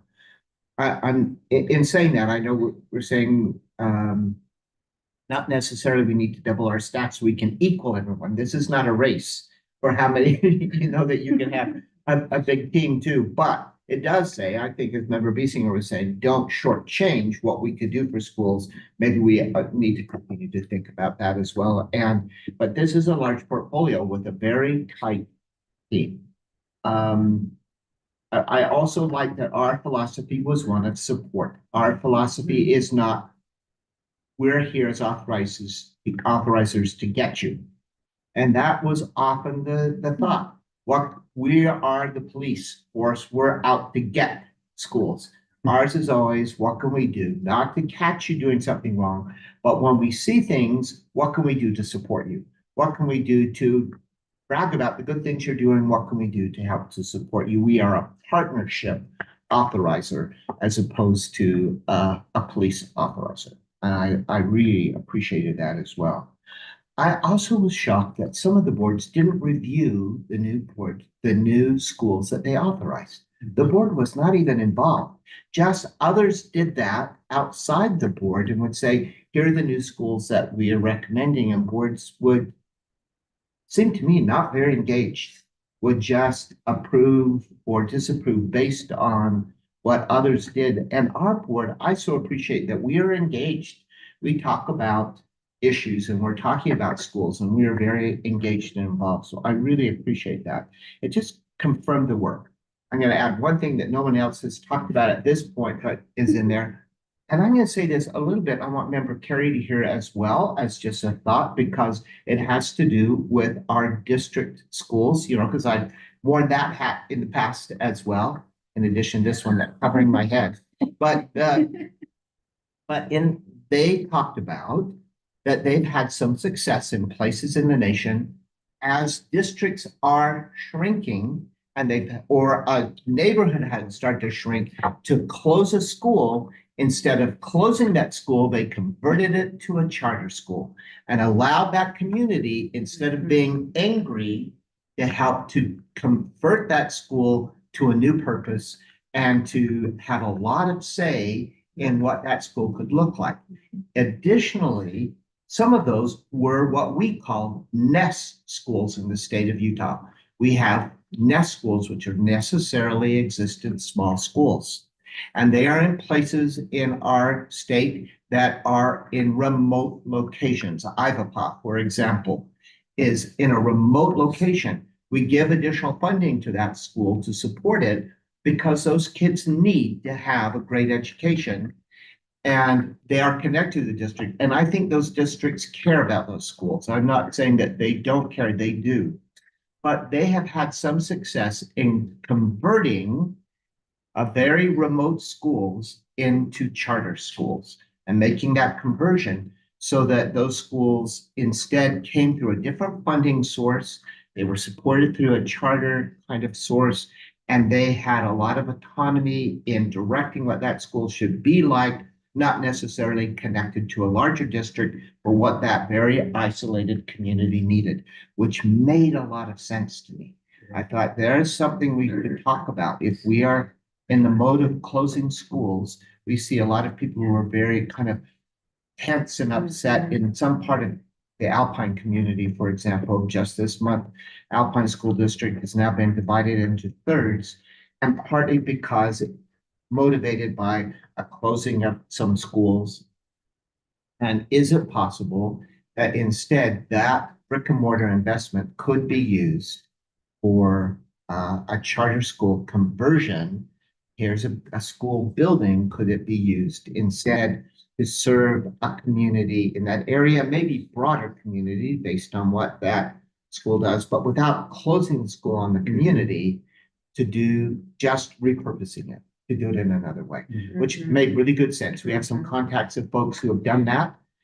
Some remote areas of Colorado, for example, there was one that was way up in the mountains would be close to our nest school. But even in districts that are shrinking, to make conversions to charters and that funding source going a different way, they were really happy with how their school had been very responsive to the community in which they have chosen to live, and they were able to have more say and direction in how that school would be run and designed, which made a lot of sense to me.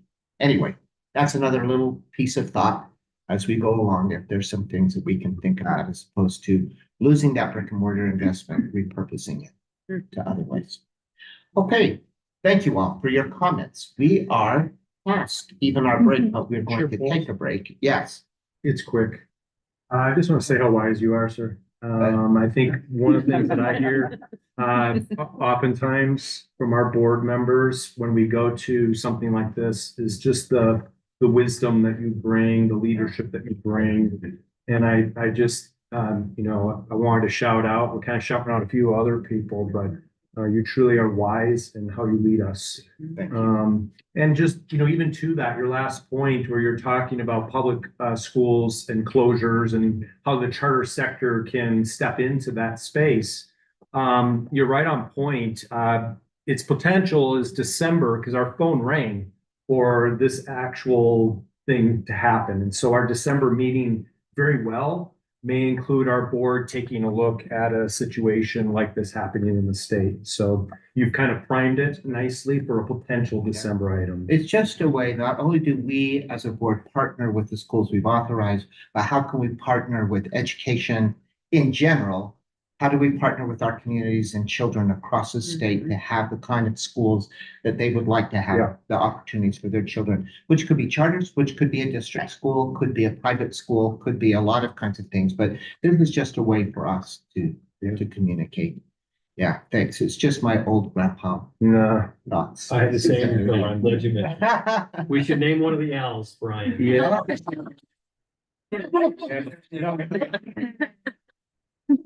Yeah, I'd stay away, yeah. They said that to me out of school, I was living in the district, and I thought, nobody wants to be, because the E and the L of my last name are always swapped. No one wants to go to the bowels. So we always have to be careful about, right? Okay, so we're gonna go ahead and take a break. What I'm gonna say, let's skip the board bylaws, not that we're gonna not do that, but let's go past that. Let's take a 10-minute break and then we'll come back and reconvene and we'll kind of talk about agenda for a few minutes while y'all take a break. So it's 10:32, 10:42, we will begin again. Great. Thank you all. I discovered that you can do the bylaws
I'd say 1, 2, 3, eyes on me, but we're gonna do it as a group, right? Here we go.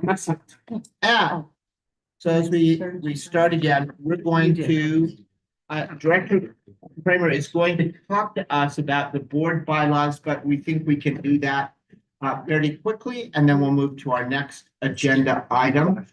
And so, here we go. Thank you.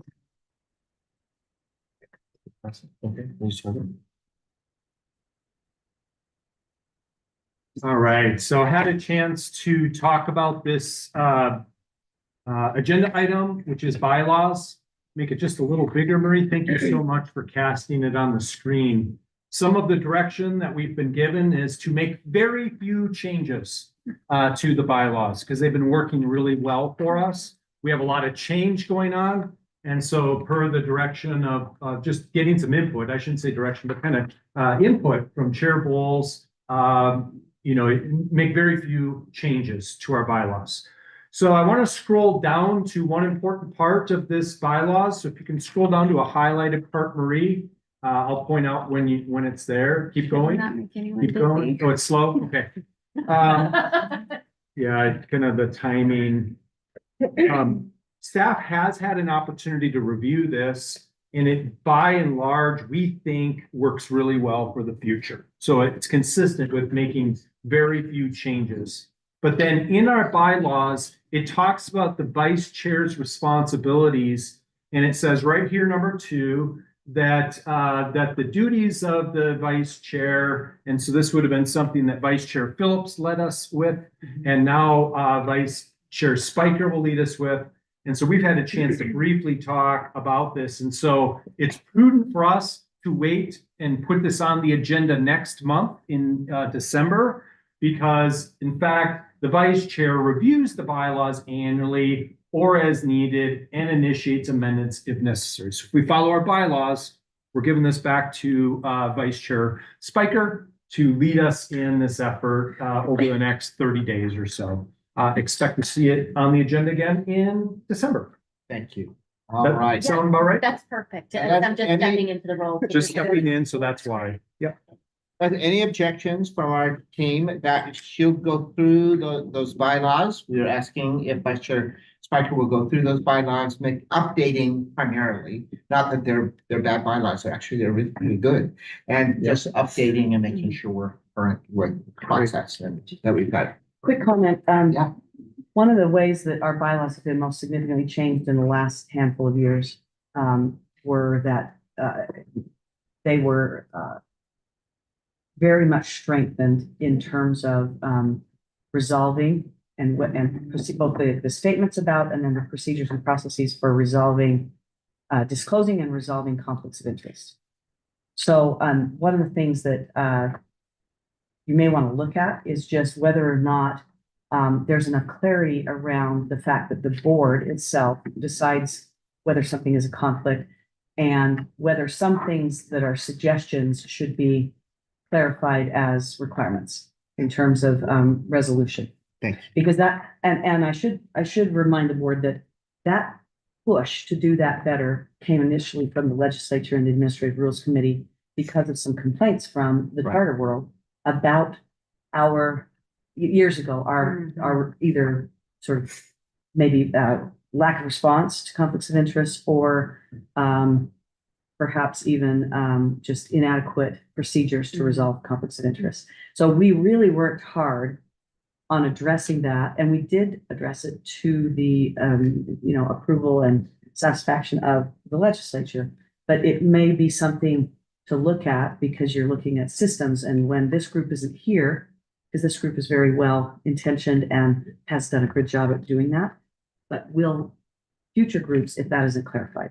So Thank you so much for that reminder and caution. Thank you. All right, everyone, that'll be probably our primary piece of business in December, I would suspect. Looking at those bylaws would be an important piece of business. All right, let's move to our next item. We're trying to catch up to lunch. We have a time certain after lunch, so we want to make sure we're getting up to to speed. So our next item is the information and action item, the State Charter School Board Accountability Framework Policy Updates. Great. And just a few PowerPoint slides will guide what we're just going to call some highlights, updates, and discussion. As a reminder, the reason, purpose, and vision for this work has been to meet statutory obligations and board rules, but it's much more than that. And this last October really talked about how evaluation informs and information supports. And I've now added accountability and innovation to our reason, purpose, and vision. And that's based on, like I mentioned, from our NACSA conference, picked up that. What we evaluate, we talk through framework versus framework. So I'm just reestablishing for this board that we have 3 frameworks that fall underneath our plural framework. And that there's another part of our accountability framework, and that's the oversight model. So this is just giving you that context, refreshing you for the conversation that we're about to have here in this agenda item. So if you go to the next slide, highlights, updates, and discussion. In the October meeting, the existing oversight model, and we're going to flash the oversight model to lead our conversation in just a bit. Not quite yet, but that's the triangle that shows our oversight. And that was approved again by this board. And so with that approval, there wasn't much work related to our oversight model because we said it works. And let's continue to have it work for us. But what we have been focused on then has been our frameworks. And so for the past few months, as an update or a review, kind of leading into the discussion, is we're going to again take the time to have each of our leads of the academic, operational, and finance share out procedures and forms that they've been working on. Last month, you had an opportunity to look at the policy, but the procedures and the forms create the entire process. So you approved also the policy part of this, which will join the procedures and forms to have a complete process available for the 30-day public review and comments. We held back on putting it out to the 30-day, even though it was nice that we could have put it out for the 30-day public. We thought it was a little disjointed in the end to have like a policy come out and then 30 days later, procedures and forms. So we held back on it, and we think that they're going to join together a lot quicker now with the progress we made in October, the updates that we've been giving you. And so you've approved the policy. You won't be reviewing the policy again today, but instead for each of the frameworks, you're going to take a look at their updates for procedures and forms. We're hopeful then that we can very soon put the whole thing, I know I already said this, I'm just restating it, put the whole process out for 30-day public review and making some comments. So then it kind of creates a timeline that's tracking really well. The timeline, I don't have a visual for it, but I do have the words here in this bullet point, this 4th bullet point.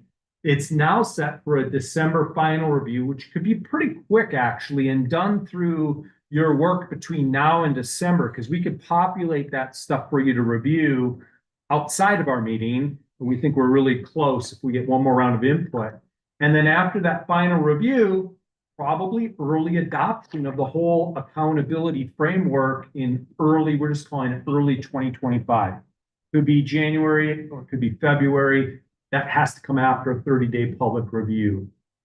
We're really excited at this point to lead a conversation today. We really need your help. We enjoyed the discussion we got from our board. If you remember in October, we went through like a discussion on processes. We would like that same thing to happen here, that magic of just you guys talking about something, because evaluation leads to information, which leads to support. We've already established that. We've now added, which also leads to accountability and innovation. So our question that's been coming out of our work, because we think we're on the cusp of getting it done, the framework's done. When the frameworks are done, now what, right? And our team, because we're tracking so far ahead of adopting these things, they're getting more eager to know, like, okay, now what? When they don't meet, when they need to have what we call, in many cases, we call active engagement, is the words that we use. What does that look like? Is our board involved in that? So today, for the next little bit, we'd like to entertain a discussion regarding how to apply the oversight model related to the frameworks. So we're basically applying accountability. And so what I'm trying to do is just kind of get this all refreshed. Before we give it to our leads, I'd love to get your input. We would love to get your input on how does the triangle or the accountability oversight model relate to our new thing. So Marie, if you could cast that image on our board, onto the board or onto the screen. Just getting it pulled up right now. And Chair Bowles, we're thinking maybe 10, 15 minutes of discussion and input would really inform our team with, okay, now a school does not meet financial standards, operational standards, academic standards. They're in an active engagement process. Where's the right intersection with board engagement? Staff is going to be supporting along the way, but when do you want to know? When does the accountability rise to the level of a warning status or something more than a warning status? So I'll only talk for another 30 seconds or a minute just to set it up, and then would love to just turn it loose to our board.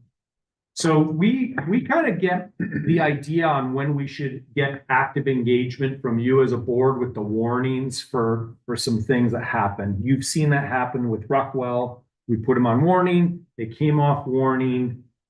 But when do you think when a school should come to your attention, and it comes to your attention at the warning level, do you think that you want to be involved in the accountability when they are in an active engagement part?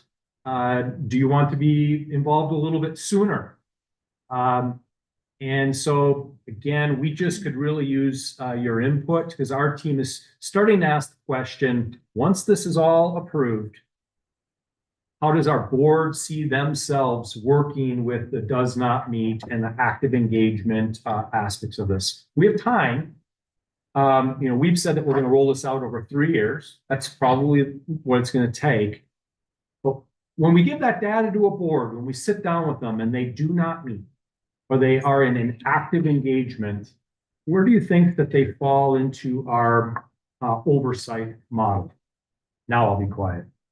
Okay, I want to make sure everyone can see. I'm close.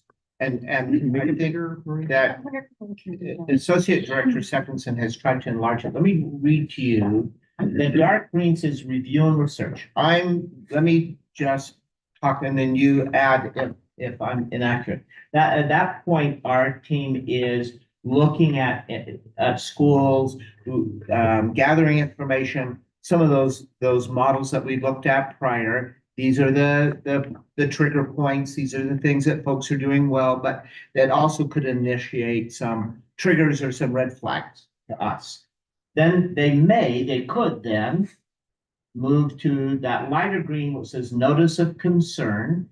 And at that point, they would say to the school, we have some concern, school, about these pieces. What can we do to support around those so that we can reverse that and get that in a healthy, good standing, right? But if that doesn't happen, it then moves to the yellow piece that says a warning. We issue a warning, just like we did in our consent agenda today. We pulled a school off of warning status, but sometimes they have to be. It's like following procedural due process, right? We are now moving to this place of a warning saying that in our protocols, then you've now moved to a warning status. It's become a little more serious. We haven't yet corrected it. We're still with you. We're going to continue to work on it. But if that doesn't correct, it moves to the orange, which they then move, these terms, it moves to probation. Here's the school on probation. That's pretty serious if they're moving to probation, because the next step is the red, which would be we're ready to close this school. We hope never to come to that point. So this protocol is for us as well as for a school to say we're kind of on that pathway. Where are we relative to that? We want to arrest any concerns so that we can always be in that darker green or the healthy status that someone's not having to review concerns or highlight any problems, right? Now, is that accurate as I described that? That's kind of where we are. Very. That's a simple way, but And it doesn't have to necessarily go hierarchical in nature, like go from here to the next. You could move quicker to probation, for example. Yeah. Other than that, it was a perfect overview. certainly if it, yeah, that's good to know, Yes. right? There are some things that are so egregious that they may move quickly. Yeah. All right. But at what point, board, would you like to be aware of school status relative to that process? Yeah. To those along that pathway, those protocols? I'm suspecting, unless anyone says differently, you certainly want to know when the school is being put on warning, right? So I'm just to help shortcut some conversation, I'm thinking you definitely want to know warning or probation, or if we're going to close the school, those we have to be aware of, right? Yeah. So, but this is saying, do you want to know as a school moves onto a notice of concern? Should that go onto a consent agenda? Do you want to be involved at that point? Or are you mostly concerned if we move a school to a warning status? Now, I'm going to go to Member Cisneros because of this board, she's worked with schools in those ways, probably more than the rest of us have. And you know what could place someone there. And we've had some idea, but you've done it firsthand. Give us some advice. I actually kind of like that idea of notice of concern as a single statement on a consent calendar. I don't think we need a ton of detail, but I think, and certainly not any lower than that. That's certainly a staff and school concern. The only reason I think to make the board aware of a notice of concern is so that warning doesn't seem to come out of nowhere.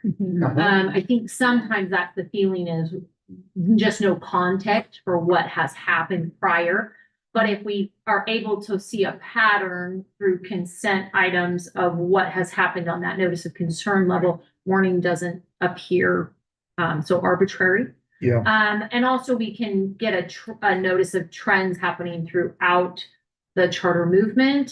Staff, I think, certainly has a pulse on that, and I don't mean to undermine that, but as a board, since we do try to take a more engaged, since we do have that fiduciary responsibility and ultimate legislative responsibility, I think it's appropriate at that level. Any more than that, I feel like probably would overstep.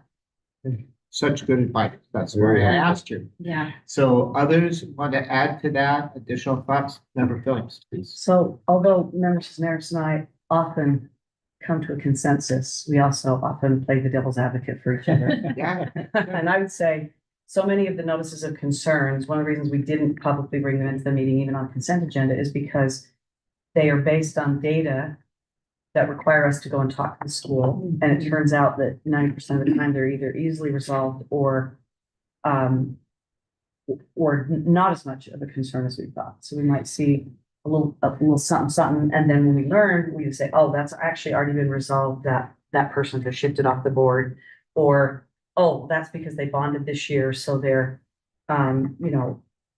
liability to, their risks are overinflated to their assets, and that really wasn't anything. And I think when you publicly, in a public board meeting where that information is retrievable, notice a school for something that actually may not be concerning. It's one thing if it comes maybe to a report to us that is to say, hey, we've done this, part of an executive report that's written. But I think one of the reasons we did notice of concern, because we never used to have that, we added that in, was because so many things that were highlighted for potential warning, which were discussed openly in our meetings, turned out to be nothing, or turned out to be easily resolvable, but yet had kind of deemed the school inappropriately publicly. So I would not be for putting that on the consent agenda personally, because I think most of them are resolved very easily and don't need to be publicly sort of aired. The other thing is we used to actually talk about warning and vote on it as a board. It was something that we voted on. We decided even then that because we were still in a supportive role, that we would be noticed about it, because on the consent agenda, that's certainly appropriate. And even in detail sometime in the written report or written letter from the board chair. But that we didn't necessarily need to even discuss those openly unless we did, because somebody could pull it off the consent agenda and we could discuss it openly, or a school could request after being put on warning, or when they were going to be put on warning, they were noticed in their warning letter that they could request a hearing before us as part of a board meeting. I think all of that is very appropriate, and especially when you consider the stuff that was put in HB 301, which actually gave schools who were noticed to be deficient or non-compliant extra due process in requesting a chance to have an informal review. So even the schools that helped us to fashion that language didn't want to come necessarily before the board in a public board meeting, but they now have in law a right to have an informal review before the charter schools authorizer to present, but informal, remember, to present evidence related to the deficiency, because they felt they weren't getting that opportunity after a notice of concern before a consent agenda warning. So that actually got put in law in HB 301, sponsored by Representative Lisenby and Senator Bramble. And so there was a sense by our schools, with whom we work closely as stakeholders to redline this existing charter law, that they wanted an informal hearing even before the consent agenda warning. So we do have to be careful about how that affects their enrollment, their potential for bonding, their, all these things when they are still in a position that they want to explain, resolve things that are minor behind the scenes and so on. So I just put that out there too. There's a balancing act we're doing, because I don't disagree with Member Cisneros that the board should be informed. Yeah. But we have to remember those kinds of things can actually really hurt a school for no good reason. All right, so I think we all agree this is kind of the balance, and that's why we're discussing, right? Where's the tipping point that we could be involved? If I can represent what I'm hearing from both, I'm hearing Member Cisneros saying the reason you might want to be noticed is so that if someone moves to a warning, it's not a surprise to you, that there's some context behind it, that you would understand why the school would be on warning. You kind of have processed some of that. And I'm hearing from Member Phillips saying, but you maybe don't want to do it too soon because it could create an atmosphere at the school or in the environment of that school, create some concern that shouldn't be a concern sooner than it needed to be. But maybe it could be in an executive report that we're just saying, noting that here are some things, but not necessarily in an open board meeting where it's a public open board meeting where we're discussing. Am I representing both of your thoughts? Anything I left out? No, I want to piggyback on, I wanted to call you vice chair, but you have been dethroned. I know, and I'm really comfortable with that. This is a nice seat. The member formerly known as Vice Chair Phillips, I actually agree with what she's saying. I think one thing that has changed over time culturally for the better, I think staff does a really good job of solving things that are misunderstandings at the review and research phase. And so then if they do issue a notice of concern, it is legitimate. And so I don't feel like we would be jumping the gun if a notice of concern was actually sent. I also think too, we've, and by we, I really mean staff, have done a fantastic job of creating where it doesn't feel like anybody's out to get the school. And so it would feel very informative, I believe, if that were to be made public. I don't feel like the temperature right now would panic anybody if they found themselves on it. And they certainly would have had advance notice of the notice of concern, and that it would potentially find itself on a board agenda. So I feel like that maybe is some leftover heartburn that maybe wouldn't exist. And I could be totally up in the night about that, right? But I feel like also the process we have for the warning, and maybe it just remains on the committee level too, maybe not executive, but the oversight committee level, and where we've addressed some of those things before. And it could just simply be the oversight committee discussed the notices of, you know what I mean? Right. But I feel like to just not it feels very like just jumping right into warning without any context for the board, I think would then make the decisions at the warning level a little more difficult because the groundwork hasn't been laid. Thank you so So I much. do support what you're saying. Yeah. It's finding that tipping place and where's the appropriate point. Right? So, other board members, do you have comments on? You got a comment? Yeah. I just want to clarify one thing. I really appreciate, Member Phillips noting that things like this cause ripples. Yeah. With potential financing solutions or recruitment of students or, whatever, parent that is upset can grab something and take 10% of truth and spin it, and it can be harmful. But as far as we can't totally control that world, but I just want to understand, I think when we have a notice of concern, the process of having that resolved, that's going to try to happen anyway. I think what we're talking about is the notice of concern, do we want that to rise to where the board would be made aware of? Is that, it's not that it wouldn't have been vetted, but we're talking about, is it appropriate to have board notification? Yeah, and I think especially as it relates to the application of the frameworks, because they're going to yield results. These frameworks are going to yield results that are going to be, reviewing or active engagement. Does our board want to be involved at the review level, which means if they've had some dings along the way, or is it maybe active engagement where we employ a notice of concern and or a warning based on how grievous, and so those, we think we kind of get the ebbs and flows of what can go to a warning or a notice of concern for a wide variety of whatever can happen. But when we use these frameworks, they are going to yield the result that say, active engagement. Yeah. Does active engagement then do we then turn to this oversight model? And the answer is yes, we do. But what level of engagement does our board want to be involved in? So I'm just shifting it a little bit because I think a recurring agenda item on this would be great, because this input is, I know, helpful for us. Because once these get approved, we're like, okay, how do we apply these? How does our board see their interaction with schools that are not meeting and therefore in active engagement? I probably talked longer than I should have. No, that's helpful for me. Yeah. That's the specific need that we have. Couple of pieces I want to reemphasize that Member Cisneros just made.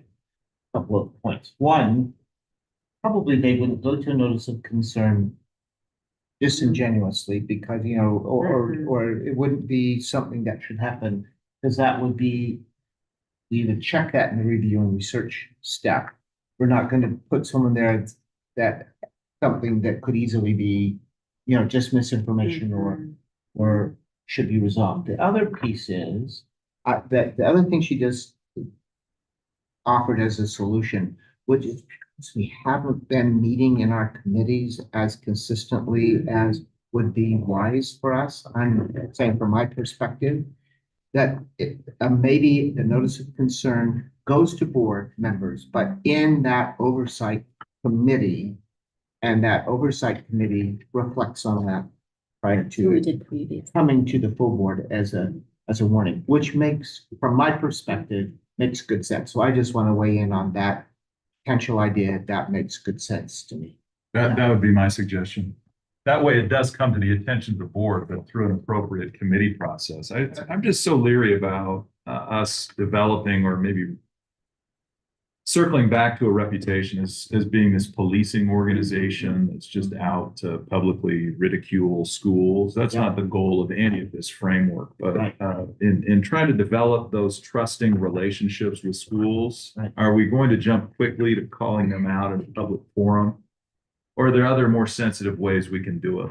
We can handle that before it gets to that point. And it seems like having it in committee is the nice compromise, because all these points are excellent points.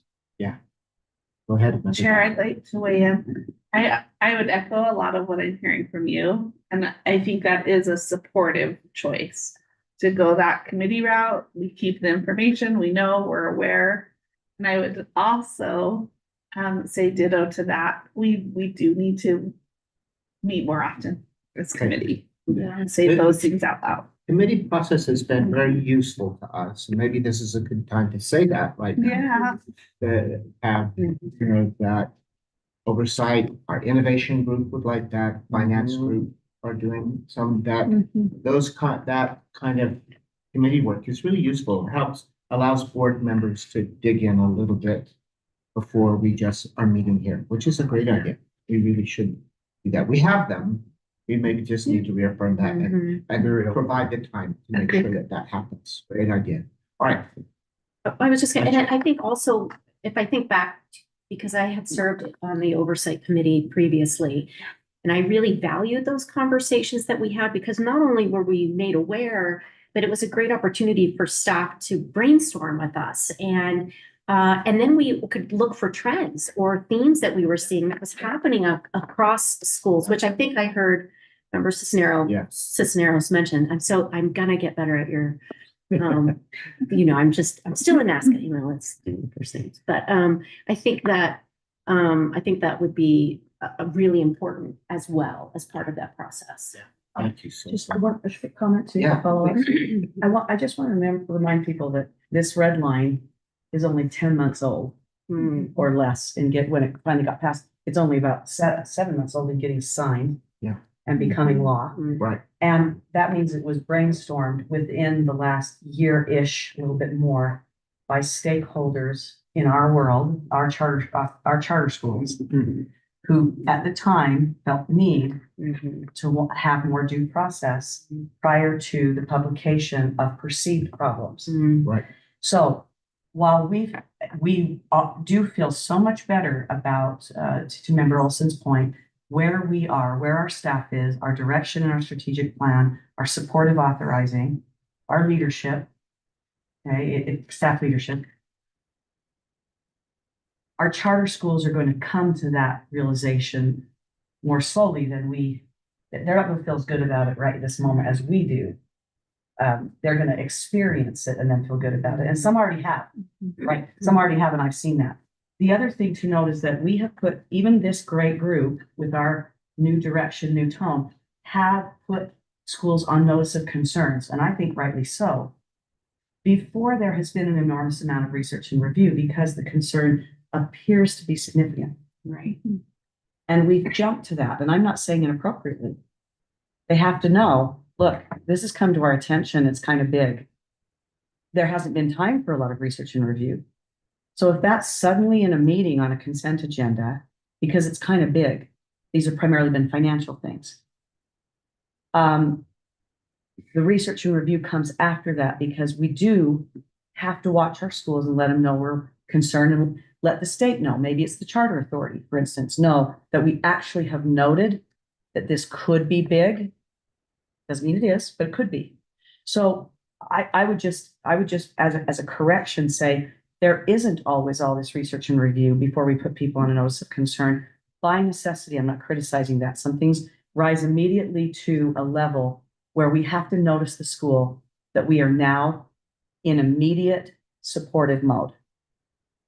And yet it isn't necessarily something that should be public or that should, and in addition, the school has not had a chance from a due process standpoint and we haven't, to meet the requirements of the new law, to give them an informal hearing to present their side of what has been noticed as a possible, even major deficiency. So I do think that if we're going to meet those demands and we're going to continue to have our schools understand, because I think it's accurate, that we are listeners, we are supporters, we are also people holding people accountable, but we are those other things right out of the gate. Then we're going to have to be careful about the way that we do that. And we can't pretend like we don't put people on notice of concerns without an enormous amount of research and review, because sometimes we do. Can I just remind all of us too, as we're thinking that whatever we decide today No, we're not having to carve it in stone. No. So we could try where our best judgment is today. And very easily on computers and our discussion, we can adjust that another Yeah, time. We just adjust that language, but we, like our schools, can be flexible and nimble in how we move forward. Once we as we try it and have more cases in that place. So whatever we decide, know that we can adjust. Member B. Senior, you have to. From my experience, which comes generally through a financially first lens. I would say it's been my experience that the notice of concern area, I really like visuals, and this is a very helpful chart. I kind of go back to the phrase, an ounce of prevention is worth a pound of cure. Thank you. Thank you for helping me through that. Schools have much more flexibility in those earlier stages. If you're really getting a school into the probation, stage or warning system, a lot of times the cement's gone hard. Yeah. And those are very painful discussions. Yeah. And so the practical work of support when we have flexibility and we can turn, if you take any organization over 30 years, any business, they're going to have chapters in those 30 years that are very difficult, right? I don't think a school should be exempt. It should feel like they have to be exempt from that. If you look at a long enough period of any entity, family, business, whatever, you're going to have some tough chapters. Sure. Schools go through that. But that notice of concern, getting into warning period, that you still have kind of some tools in your tool belt, you have some resources, you have some flexibility to deal with that and change trajectory. So, I just say that to share that, probably more importantly at a staff level and even at a board level, that's when the real opportunity to go to work happens, right? If we can say, hey, on a data sheet, we want you to know that you're sticking out. And when we compare you to yourself and your own criteria and to others, this stands out to us. Let's talk through this. Now, whether that rises, I really like Member Olson's notion of kind of an appropriate use of a working committee meeting. That's a working tool that a board can use to really talk through specifics in that versus maybe, at a more public, notification board level. But it just seems, the opportunity to help and change is best employed before you get into the yellow and certainly before you get into the more difficult circumstances. Because at that point, the flexibility the school has really is often it's just not much left. So. Are we ready for a motion? Have we had enough discussion ready to a place? I know we've all been thinking about it, weighing the demands. Just one final thought, and of course, I have no hesitancy with the committee. I just want to make sure we're not afraid of transparency and afraid of operating in the sunlight. And I don't think we ever want to send the message that we are trying to shield the public from bad news about things that they have a right to know about. And in some cases, probably should know about before they make some choices, and certainly before the state invests or parents invest or things move forward. If there are truly problems, I think it's appropriate that we're as transparent as possible, not dismissing the ripple effect of decisions, but I would never want this board to appear as if we were not operating transparently with the information that we have. Yeah. All right. Thank you so much. Really good discussion. And I appreciate all those perspectives.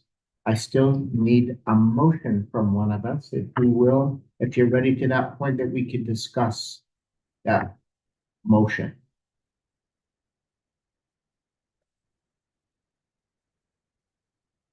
Let me ask a clarifying question. Absolutely. In terms of the motion that we are looking for, is it to accept the oversight model? Is it the process that we just talked about? Is it that we've come to a shared agreement and understanding of how that work is done, and then the communication and the transparency, which I completely agree with. I think that we have already voted on this. Didn't we already? We've already approved the model. What we're trying to approve today, in my understanding, is that we are saying, at what stage does this come to? I see. That's to an open board meeting. At what point does the board need to don't cast it yet. At what point does the board need to engage? Got it. Then staff has a place, and where's that tipping point where we want to know more? Could I just make one comment? Of course. I'm all for transparency, but I'm not for transparency pre-due process for the school. So in other words, simply because we've noticed a school for concern doesn't mean that school has yet had due process. And transparency at that point interferes with due process. So transparency isn't just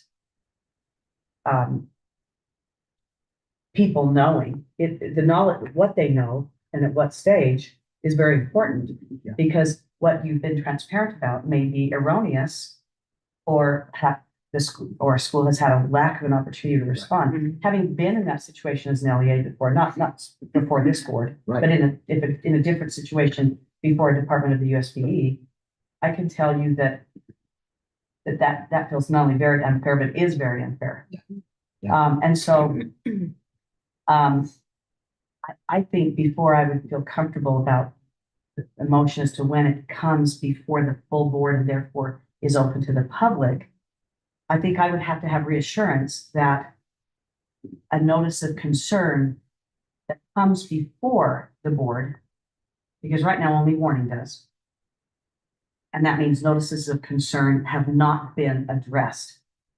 But if a notice of concern that has not given a school due process comes before the board, we have now interfered with due process. So I would have to have a clarification that it would only come before our board if the schools have had their statutory right to due process before it was noticed to us. Right. Otherwise, that's simply inappropriate. Yeah. As Member Phillips has described, of course, due process is an individual, we have to talk about what the specifics of that concern are, and they have an opportunity to respond to that, to talk about those and have representation if they need to respond to that.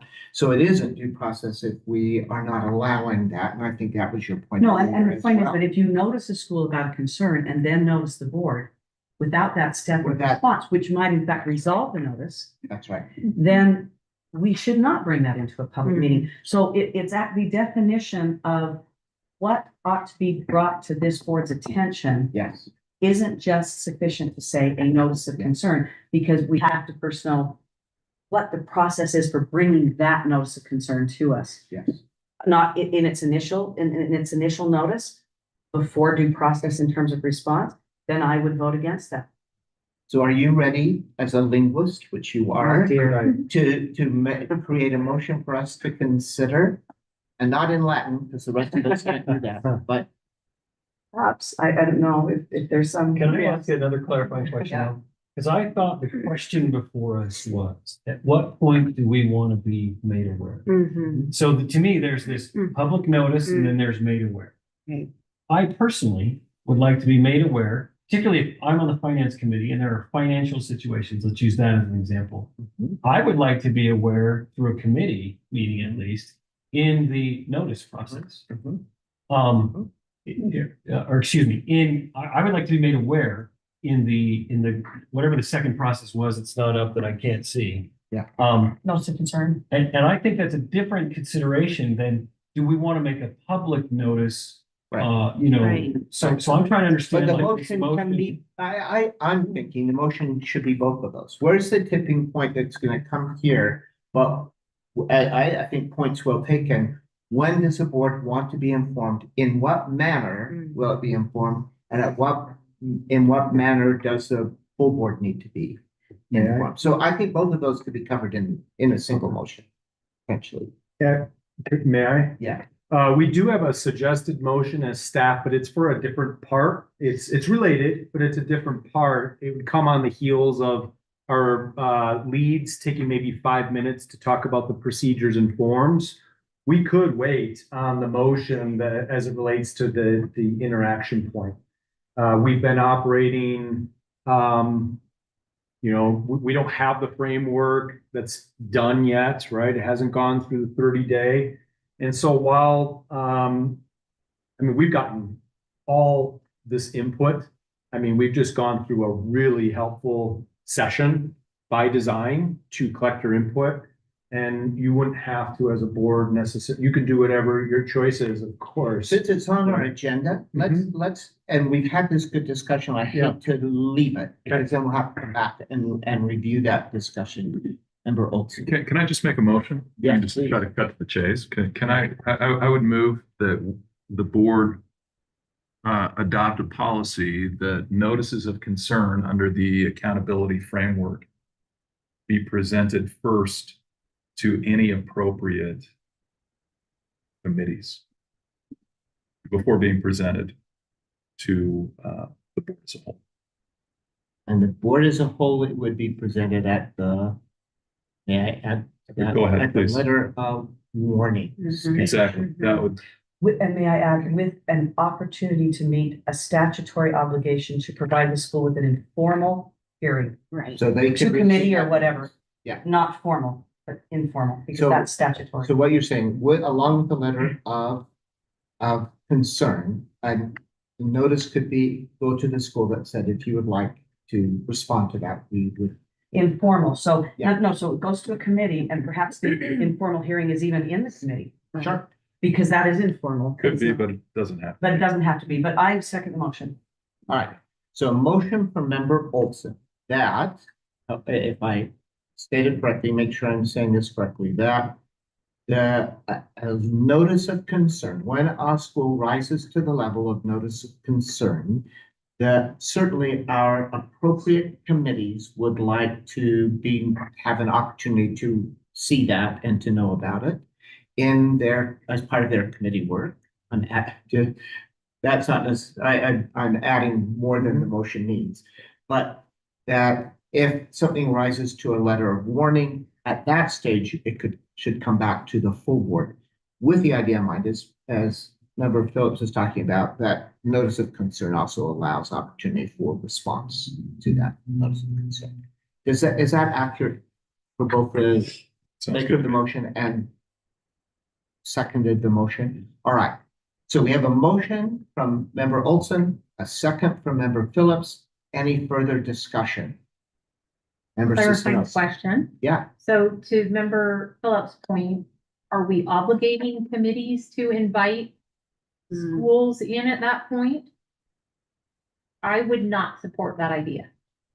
I personally don't think we're obligating committees, but we are obligated by statute when deficiencies are noted to allow the school an informal hearing as part of due process. It So- stands in the law between notice of concern and warning that would happen. However we decide to implement it, it just is something that has to be informal in order for them to be given due process.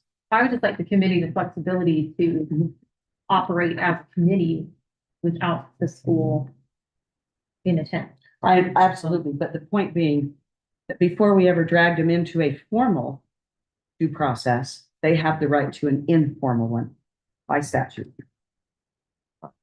That's all. however, maybe the committee. However it's done. I'm just clarifying that your addition Thank to the motion didn't obligate No, it does the not. committee. It just notices that their opportunity for an informal response is statutorily Available to them. required.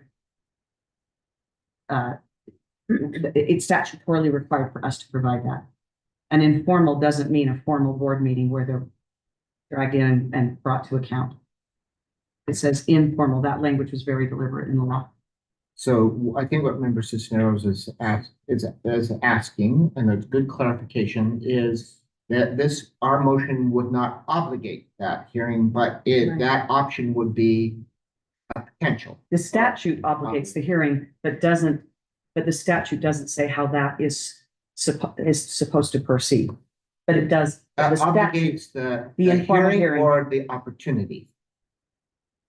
I believe the opportunity, and Okay. I have the law up So here. obligating the Um, opportunity for a response is different from obligating that someone would have to respond. So if it's an opportunity, that would just help us to clarify. Yeah, the notice described in subsection whatever shall state that the charter school governing board may request an informal review before the charter school's authorizer. So may, Yes. That may is a lot different from shall. It Yeah, is and basically, that's an informal review. I wouldn't muck this actually up not with informal a, review, an informal response. yeah, but I wouldn't muck this up with a requirement of an informal hearing because that brings about a whole different set of processes. Yeah. And can't we just say that we certainly Yeah, agree to just- follow the law. I don't think there's a requirement that we have to adopt a policy I would agree. specifically in regard to This is that. Statutory, so. And I think that's something that staff or even the management, excuse me, it could just be the director. It could be staff that could just oversee that process. And I don't know that we as committees or committee members necessarily need to drive that Well, it process. does say before the board is something that they're, but you're right. I mean, the process does not have to be part of this motion. I mean, Yeah. to the point. And I wouldn't incorporate that kind of process without a real careful review of the statute All right. anyway. Yeah. I haven't read it, so I would just keep this Yeah. very, very So at simple. this point, let me restate. If I'm saying it correctly, or if you might want to restate, do you remember, Olson, do you want to restate? I would just keep this very, very simple, that addresses the question that was brought to us today, which is that notices of concern should be presented to the appropriate committee or committees. There could be multiple, it could be finance, it could be even potentially authorizing, prior to being presented to the full board. And I still second that. And the level of letter of warning would then come to the. That would come to the full board. Yes. All right, and that's a second to that. All right, we have a motion and a second, additional discussion. All right, seeing none, I'll call for a vote for the motion. All those in favor of the motion say aye. Aye. Any opposed, nay. Passes unanimously. So that's good. Great discussion. Thank you, everyone, as we weigh the pros and cons. Let's move to our lunch. Will be here at 11:45, so we still have a little bit of time. So they had to postpone just a little bit in arriving. So let's continue. Our next item is accountability framework, new forms and procedures presentation. Yeah, by each of the leads, I think they're fairly brief. Am I right about that? 5-10 minutes, or are they a little longer? I don't know. Could be longer. So Chair, potential, just for planning purposes, start now and then use working lunch. Or another is start now and then complete after lunch in whatever order. Let's see where we go. Let's go ahead and begin because we know lunch won't be here for another 5 minutes. So I'd suggest the shortest lead in presentation go first now, would be my suggestion. Between the three of you. Smriti? I do the shortest. Okay, go ahead. Smriti. Operational framework. I've got it, yeah. Fit it all in. Procedure. Yes. First, if we do the Word document, good that. Yeah, You do? Okay. Yeah. We'll just give everyone. You've done that before. To get lunch. Like a working lunch. Yeah. Yeah. Might as well. Use Sure. the time. That's Yeah. fine. If we want to visit with finisher and we have to meet the 12:30 time certain. Absolutely. Okay. I think, yeah, makes sense. Oh, sorry, I missed the PDF.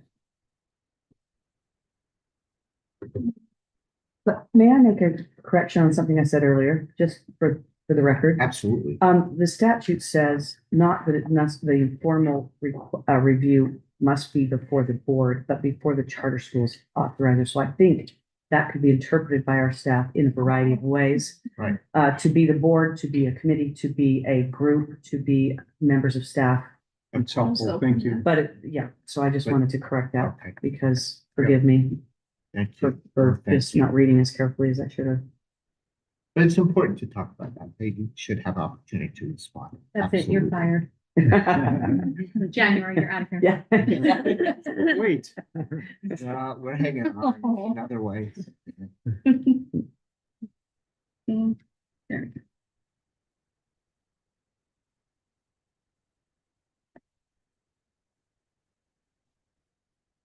Thank you. Good one. Okay, ready? Here we go. So our operation performance procedure. Hi, everyone, here to present the operational performance procedure. Of course, it's the first draft that, we've worked together. We've had a couple of meetings with Paul, Marie, and just the rest of the work team.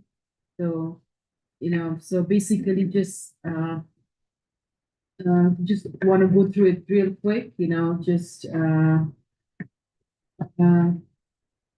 if I could just read out, it is the intent of the State Charter School Board, that we establish operational performance procedure that meets the duties and obligations that have been placed on it as an authorizer pursuant to 53G-5-2052C, and to address such other matters that are deemed necessary to promote the purposes of the charter schools that it has authorized.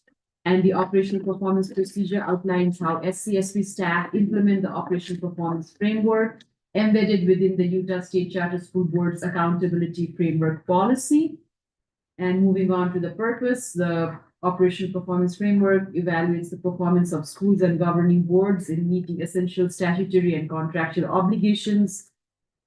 And again, it includes 4 key performance indicators: the board's adherence to the legal requirements and compliance with charter agreement, the board's oversight responsibilities, compliance of the school with relevant laws and charter agreement, and ensuring a safe environment for students, staffs, and families, And moving on to the general information. So this is the section, where we, where I have noted, like each year starting in January, SCSB staff will utilize, a medium, and I just put UCAP in there, but it could be any other medium that we choose, to gather those information from schools, to record the results of the operational performance framework for each school, as outlined in this operational framework that was presented to you guys, like last couple of times. And let me try to open up that framework here.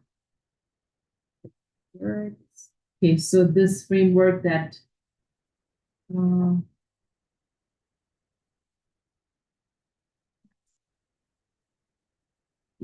so this framework that, that was presented, just linking the framework here. And no, I think it did. Oh, you did over there? Oh, okay. It did open up. The link did open up here. Just speaking, maybe just give us an overview. Okay. The thing that we could do, in fact, with each of the presentations, just kind of overview for us. We can have written copies. The overview allows us to decide whether or not this should go to a 30-day review. We also get a 30-day review. So we can have hard copies of all this or electronic copies of all of these documents. We could read through them, and we'd be part of that 30-day review also. Just kind of talk where we are so we can say, all right, if we feel comfortable to go to a 30-day review, and then we can look at the details. That's good. All right, so just maybe summarize. Sure, yeah, sounds good. So basically, I was going through the general information section, which talks about each year, starting in January, we would utilize, we would start gathering results from the school, the framework, and using different sources, like, for instance, annual assurance, that's going to be the big one for operations, because there's a lot of, criterias, that school need to fill on, so that we are aware of how they are doing. So, that's one of the biggest source that we will be using while analyzing this operational framework for our schools. And based on what we come out of these criteria, based on the outcomes of these performance criteria, we will be reviewing all schools that fall into the review or active engagement tiers and decide the next steps. So including, having conversations with the schools if necessary. And in case a conversation is held, we want to make sure that schools understand that purpose of the review, and then the supportive nature that comes with it, these discussions. And again, the results of these conversations will be documented, maybe UCAP or maybe other system that we choose, once, we get to that point. and agreed upon support or additional oversights are implemented based on the oversight model that was just talked about. So in summary, it's just the framework, it sets high standards for SCSP authorized schools, and by defining clear expectations and accountability measures. And the framework provides a consistent method for evaluating and monitoring schools, fostering trust with stakeholders. And additionally, it highlights areas of strength and areas needing improvement, aiding schools in enhancing operational outcomes and mitigating risks associated with operations. Thank you. So, yeah, and Real quick, it's just that there's even a level of detail for forms like the Right. assurance document Mhm. and some more specific steps, which is a procedure, right? So an operator knows like where they need to sign and things like that. And so I think it represents a first draft of what we think should go 30-day public now, but it represents, as you know, months worth of work on this. And we've gotten to the more granular detail. And Smriti could easily pop these open and show you and things like that. To your point, summarize it. We've gotten a lot more detail in the last month. Because we've had another meeting where you've been able to talk about, and we've been impressed with each of those groups of frameworks. So what I'm gonna recommend, Smriti, thank you for that overview, and it lets us to know, are we at a place that we would like that 30-day review of the operations piece of it? The rest of you kind of decide what order you're gonna go in. Maybe because we've seen it, what do you need, what haven't we seen? Or what have you added to, or what are the other things? Because I suspect, maybe board members push back, we felt really comfortable with where you were prior. We had comments, but are we ready for a bigger review, which would include us? So let's do this. The lunch is here. Andrea has taken care of that for us. And could we do this? Go into the next room, pick up your lunch and take 10, 15 minutes to do that. Come back in here. Could we continue through the frameworks while we eat lunch? And let's just hear each of those steps. And that'll help us not only catch up in time a little bit, but honor the work that our team has done.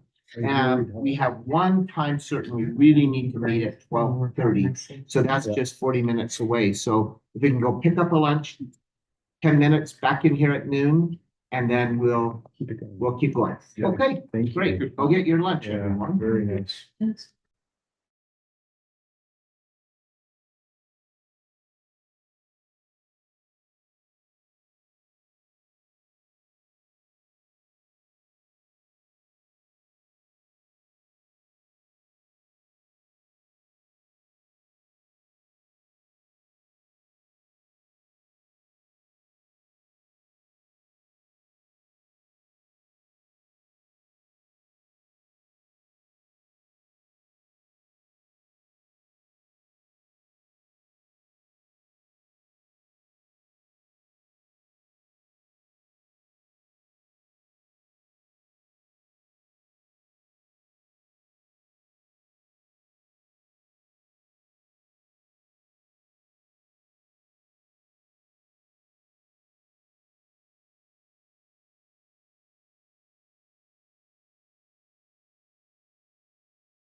Yeah. So I wouldn't get, if I was just gonna like Alright. give this Okay. to them and then it's like. Yeah.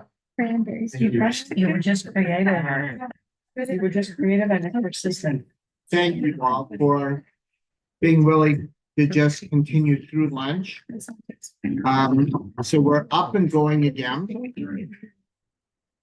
Our recording is on and looks like Lisa is going to lead off. Are you, Lisa? You're the next one talking about ready or not for 30-day review. All right, so, mine was actually built off of Smaridi's. So that beginning part, all looks the same. There's the, talks about the law, talks about the purpose. It's just updated for the financial framework. So what I'm just gonna do is go into that general information and tell you what's there.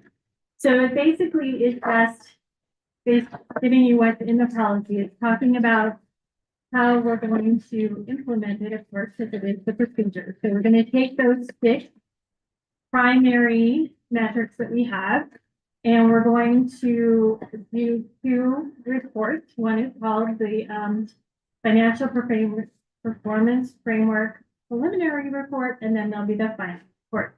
The preliminary report is going to be based off the information that is currently contained in UCAS, which is a USBE financial database that they use to collect the AFRs, which are the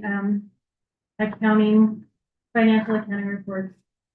And so that's what it is. So it's gonna be built off that. We're gonna do a preliminary where we're gonna put it into the matrix using the form. So there is a form. It's gonna live in UCAP right now. And we're gonna populate some fields, and it talks about that in the procedure. We'll populate the fields. We will have, UCAP will automatically decide whether they have met the metric or not, based on the calculation. They're gonna put them into one of those 4 tiers, which is the new school, stable, review, or active engagement. And then it'll produce a report, the school can go in and see it and look at it. They're not gonna be able to see it till well, they'll probably be able to see it, but we're not gonna let them know it's finished until that final report is done. That final report is gonna be, so the preliminary one will be in October, because that's when those numbers come out. So it'll probably, so I have it, that it will be available on November 1st within the procedure. The second one will be done, we'll have the information in January and, and it'll be available, I believe, January 1st is what I put for the due date on that one.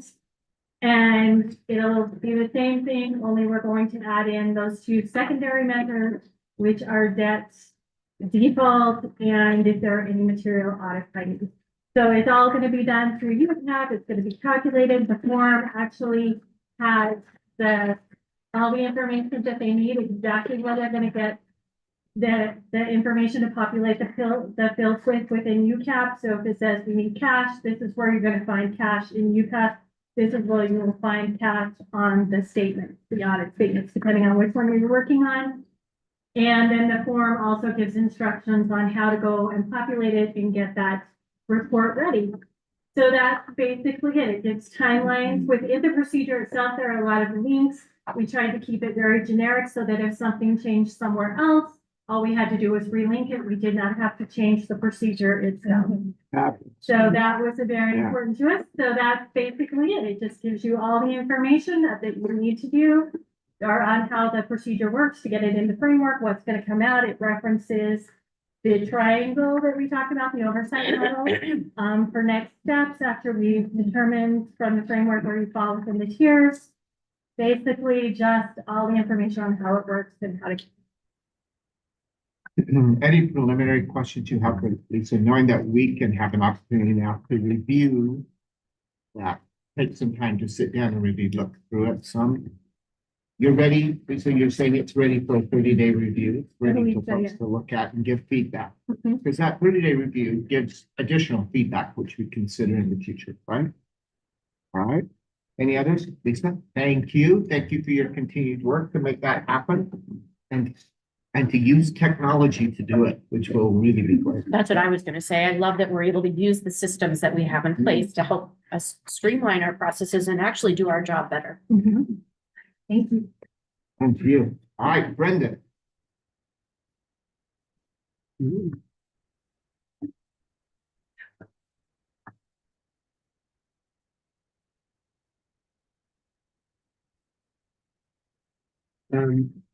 Thank you for just giving me a moment while you're eating.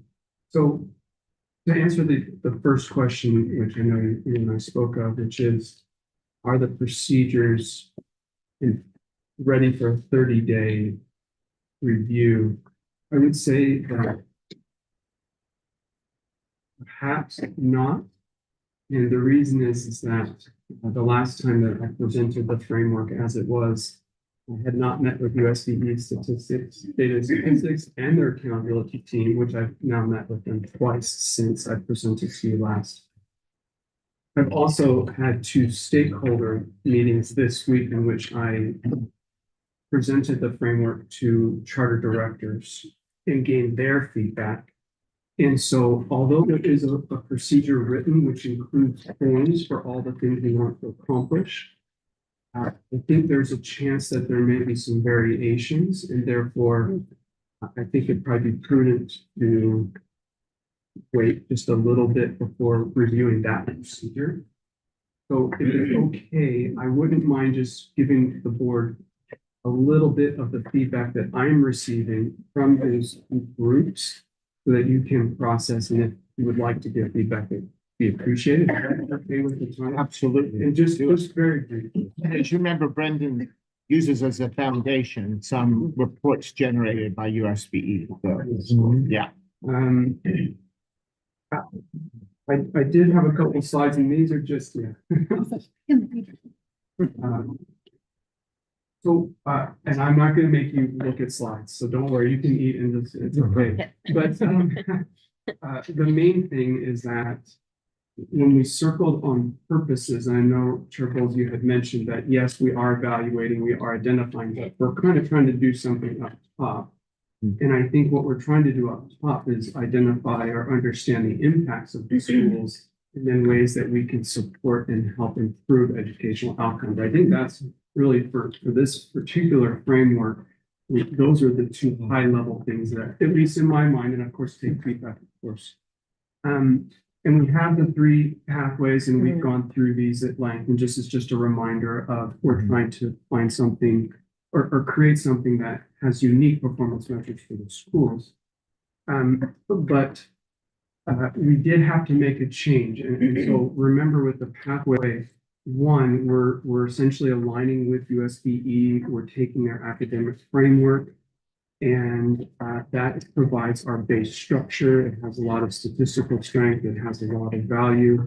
They emphasize growth. Our group has also emphasized growth, and so on and so forth.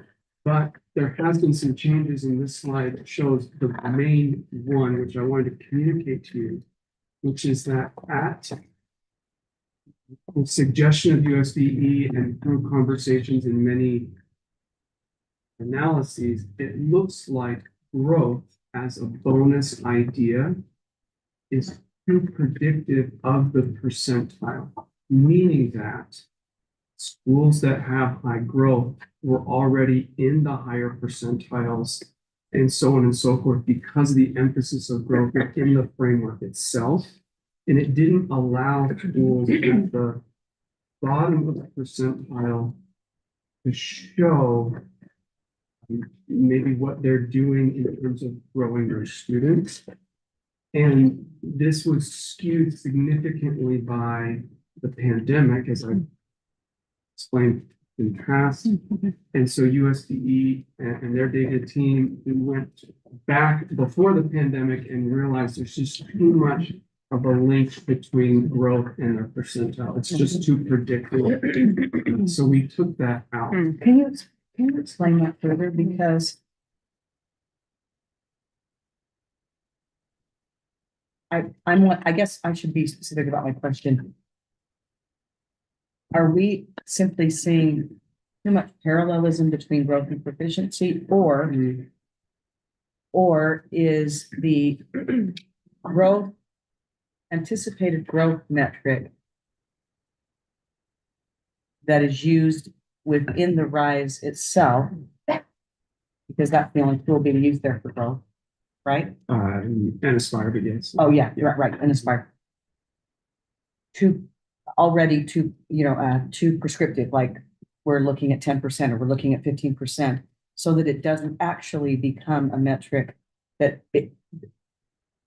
tells us anything, because I like the growth metric. Yes. Excellent question. So there's actually another level behind this decision, which I think is getting to the root of your question. Okay. Which is that when, and I'm not a statistician, I just work with them sometimes, but the calculations of growth and those designations, it turns out that they were based on cut point decisions made by USDE.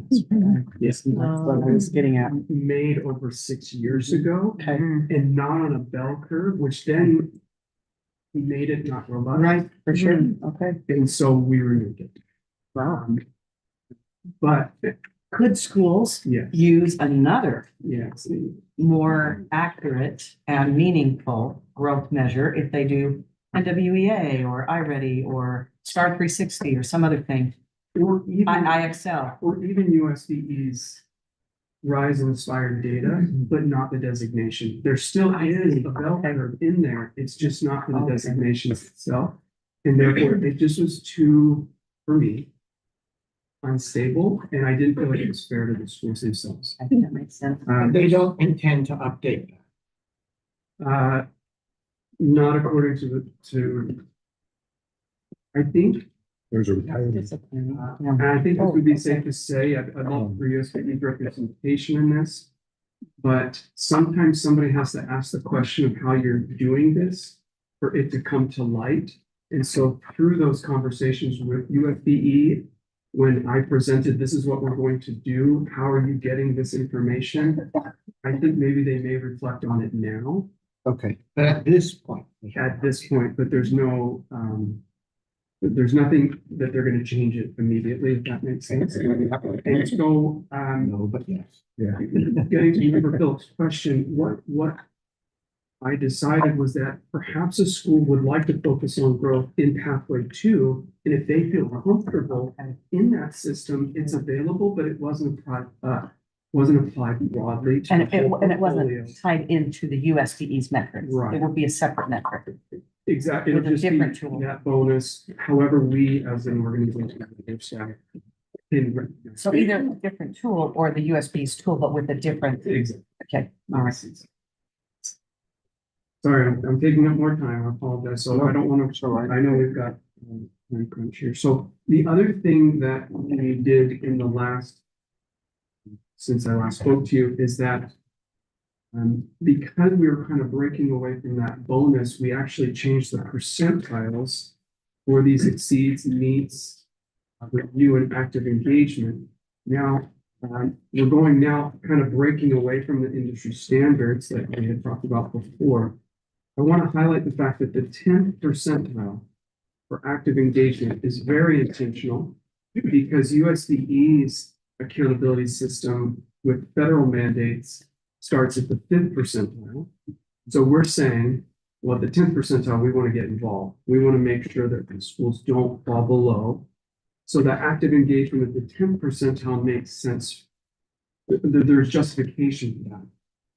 But there is still questions about, well, what really would define something not meeting expectations in terms of a percentile rank?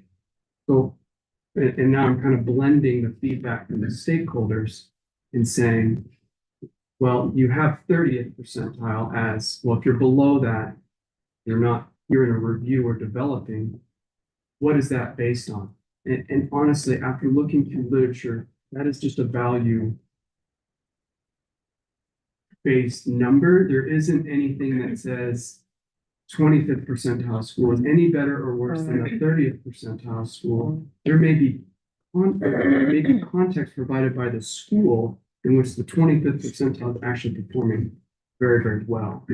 So I'm just bringing that to your attention that with any type of percentile ranking, there is a little bit of value associated with whatever number ends up being that meets or not, does not meet expectations. And I'm not sure I should solely be the person who does that. Did get feedback from the stakeholders, but that's still in process, if that makes sense. This is just to show you that when you break down that percentile, it's about a third in the top third of schools, a big chunk in the middle third, and a third at the bottom. So just as feedback. We still have the pathway to with the bonus points that we talked about.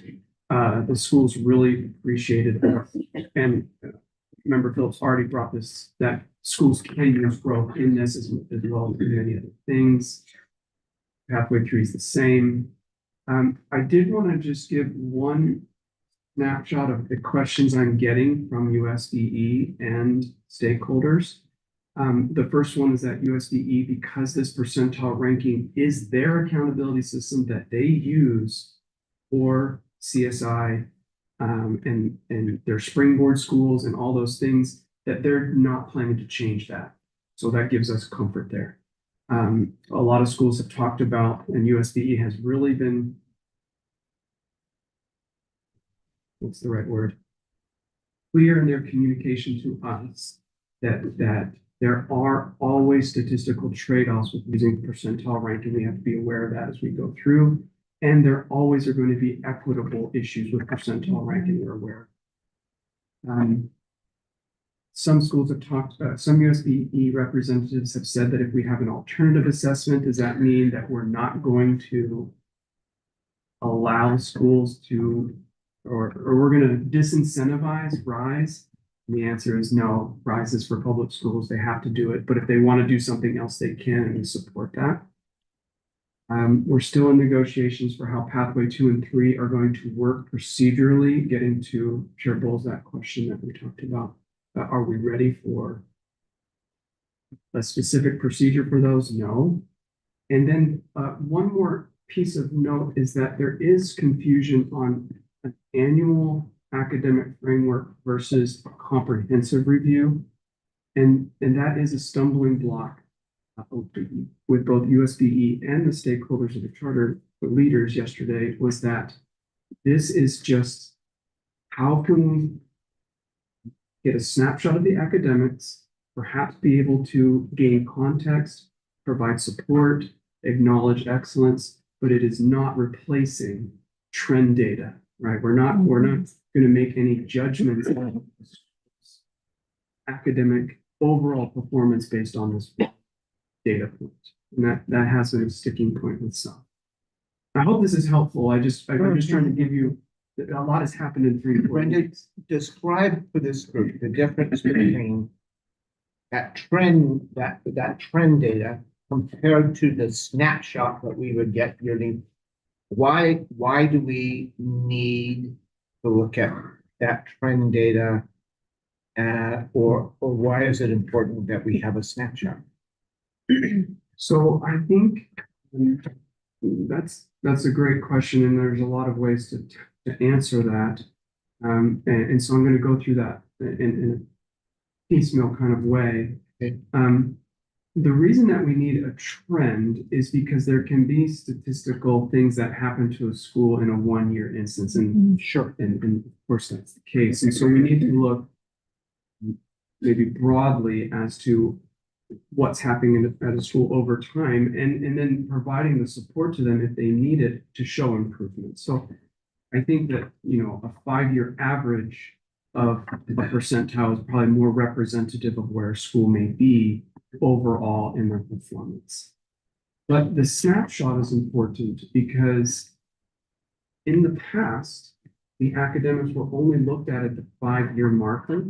That's a long time for things to happen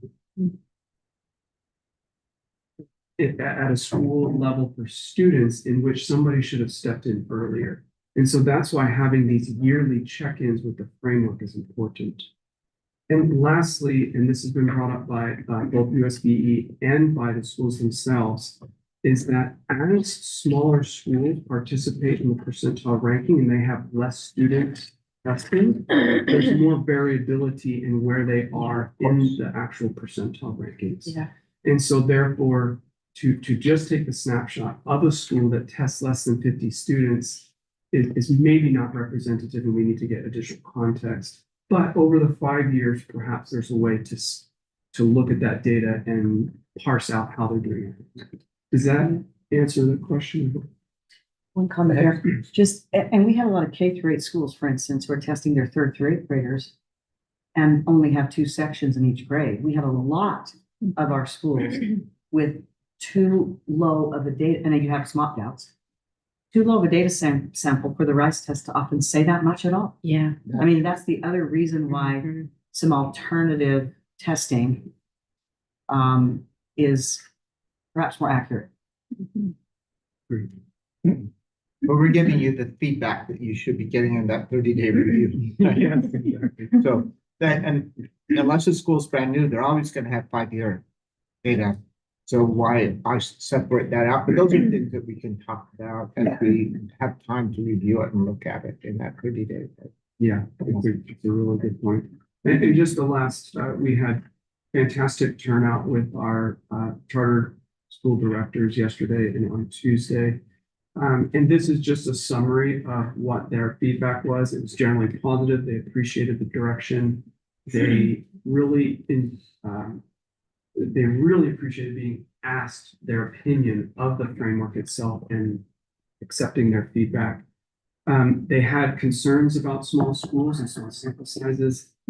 Some schools were concerned about equity issues for demographics. They want to know exactly what active engagement looks like and what will be required.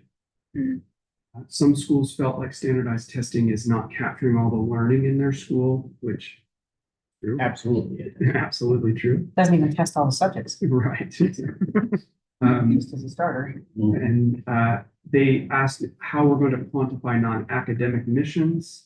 And they had a little bit of trepidation about comparative frameworks because it ranks the schools. I have answers to all these. This isn't the time for it, but we're taking in this feedback and making adjustments. Yeah. That's That's exactly why we come to this point when we gather feedback. I mean, that's why we do that. Have everyone look at it from their perspective. So Just a quick note, I had 3 different directors call me to say how glad they were to be part of this meeting. So I mean, obviously that's a small sample, but I'm just saying, for people to go out of their way to call a board member to say, this was really, really important to me, and I'm so glad that we got to get feedback. I just thought it matters so much for people to have a sort of seat at the table, and even if their idea or their suggestion isn't taken, to have been able to express their concern or their excitement or whatever. They were all, I've never known our schools to be really excited about our academic framework. So this is awesome. I'll take that. Well done. And they were amazing. I mean, the directors, I told them in the meeting, they are going to put forth ideas I hadn't thought of. That's very grateful for all their ideas. Very awesome. Well, thank you for giving me that chance. thank you. Thank you again for the work. Yeah. You gotta bring us to this point. But we have something cool to which we can react. That others can react. And I hope that makes sense for the 30-day procedure. It's there, but perhaps it just needs a little bit of the input before presenting, and I hope that. Right, you had a place with the other parts of it, but that piece may need to come back. Exactly. Yes. When I was a charter school director, I would have been very excited. I would have been jumping out of my skin for this. And just to have the choice, and can I just add to that, because now I'm like thinking out loud. I think this really, it speaks to just the power of choice across the movement. And so when we infuse choice into the frameworks, it just, again, I think it reinforces what we're trying to do here, but also on the state level. And yeah, it's just, we're in a turning tide. It's a very interesting time in teacher ed. We're in a new era, or teacher ed, that tells you where I've been in my head, in education. So it's really exciting. And teacher ed too. Yeah. I like the rising, the turning tide, as opposed to, a nation at risk. It called it the nation's schools a rising tide of mediocrity.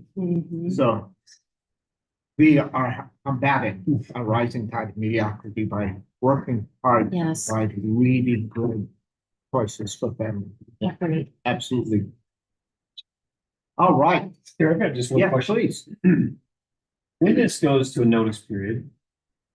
So I'm aware of notice periods where it's just a legal standard, you put it in paper, nobody ever comments. Yeah. I'm also aware of other efforts of notice periods where there is kind of an outreach, there's a, hey, we're putting this out there, we really want feedback, it's a more engaging process.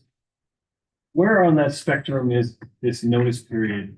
That's exactly where we should be, and I think you should weigh in on that right now by saying, where would you like it? As much feedback as possible, I think is probably the consensus, right? I suspect around this whole table that would be where we prefer to be on that spectrum. Unless I'm hearing dissent to that, anyone saying no, just keep it to ourselves. And the directors loved being included to the extent they have been, and those who haven't maybe would love for it to be sent out on our listserv and with the solicitation. That's great feedback. Thank you. So I'm hearing that we would all like to have hard copies that we can read, hard meaning electronic, that we're seeing written copies, whether it's electronic or, another means, but we would like to look at them. Going to all the directors. We'll go to boards as well, members of the board, or with the direction for directors to give to members of the board, of their boards. This past stakeholder was to the directors, and if they would like to invite their board chair or board members, they can. Excellent. And obviously, you've been talking to individuals with the Utah State Board of Education. Others that we would like to see actively, that we are intentionally reaching towards. Obviously, we're going to post it, but we did also include charter management organizations. Thank you. Now, management organizations are associations. We did so. Yeah. Within our operators have tried to make sure we include different models too, so that we get a diverse feedback tribe. It's voluntary, but we're trying to actively, make sure online is represented and blended is represented, as well as traditional. All right. Unless I hear objection from the board, I don't know if we need to take. Do we need to take a? We have a motion, or suggested can we just motion. give you general direction that we've just done. I think either would work. Chair Bold. I mean, if we need a formal action, because you have to have that recorded that we're ready to move to another step, but if not, I think you've had feedback from us now that says we're all ready for the 30-day notice, and we're hoping that you will be very intentional in reaching out for really genuine feedback from folks. Is it possible to cast that suggested motion just so the board could consider Sure. it? And then we go whatever direction. It basically is an action item that says what you just said. Yeah, I think.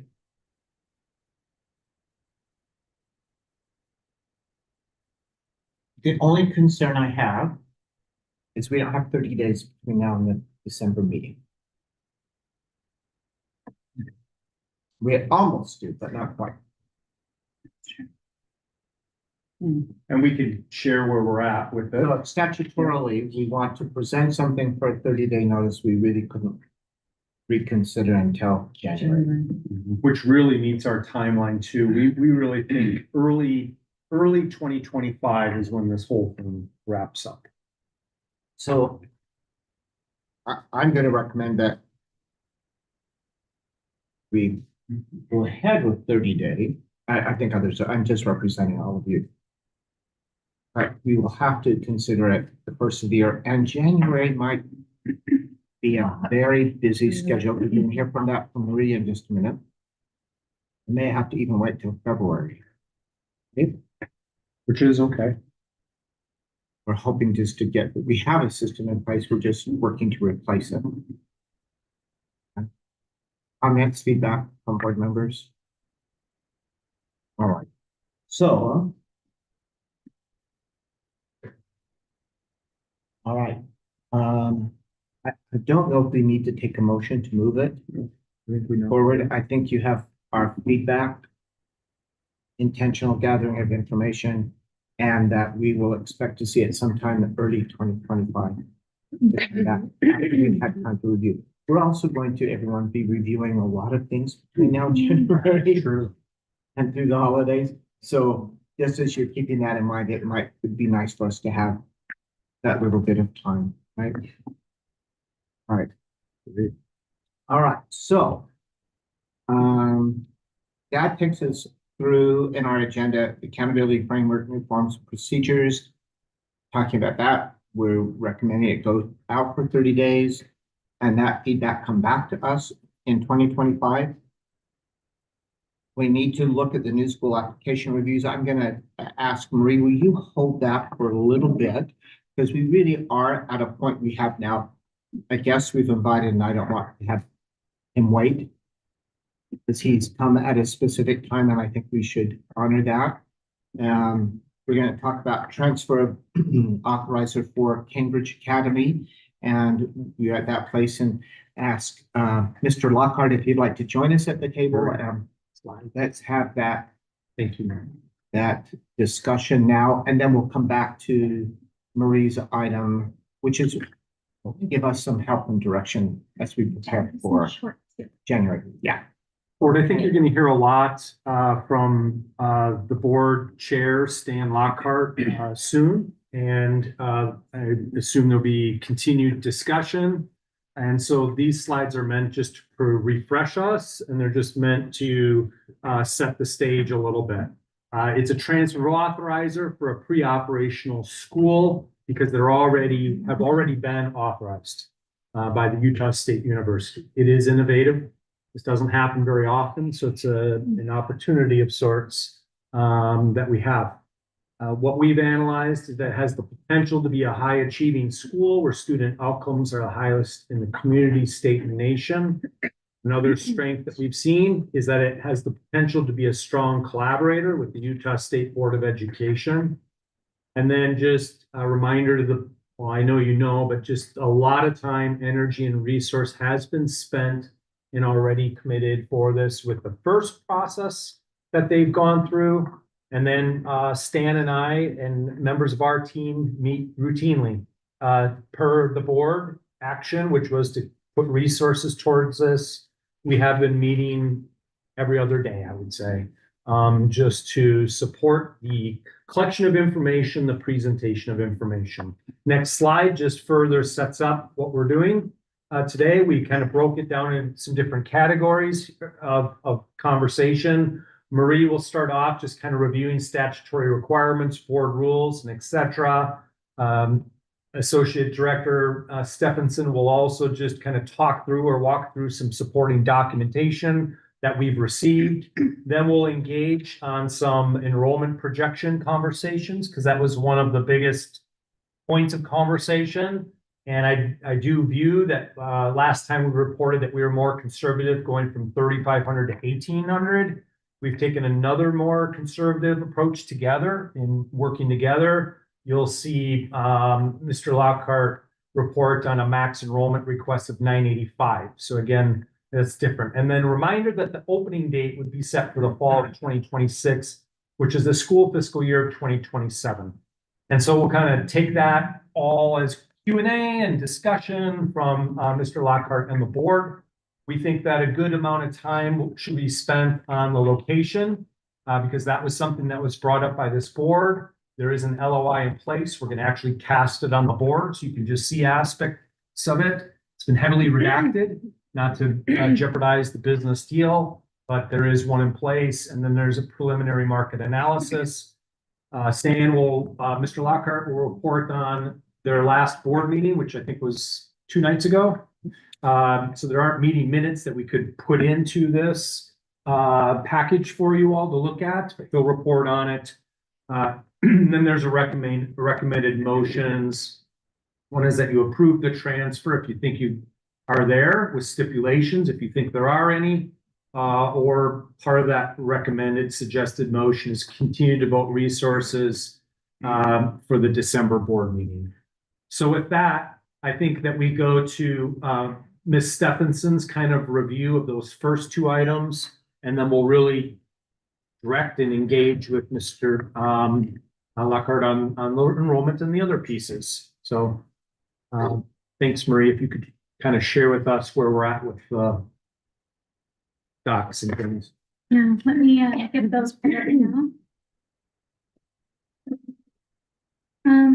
Okay, for the board rule, we had some pieces that we needed to collect once we received the transfer of authorizer application.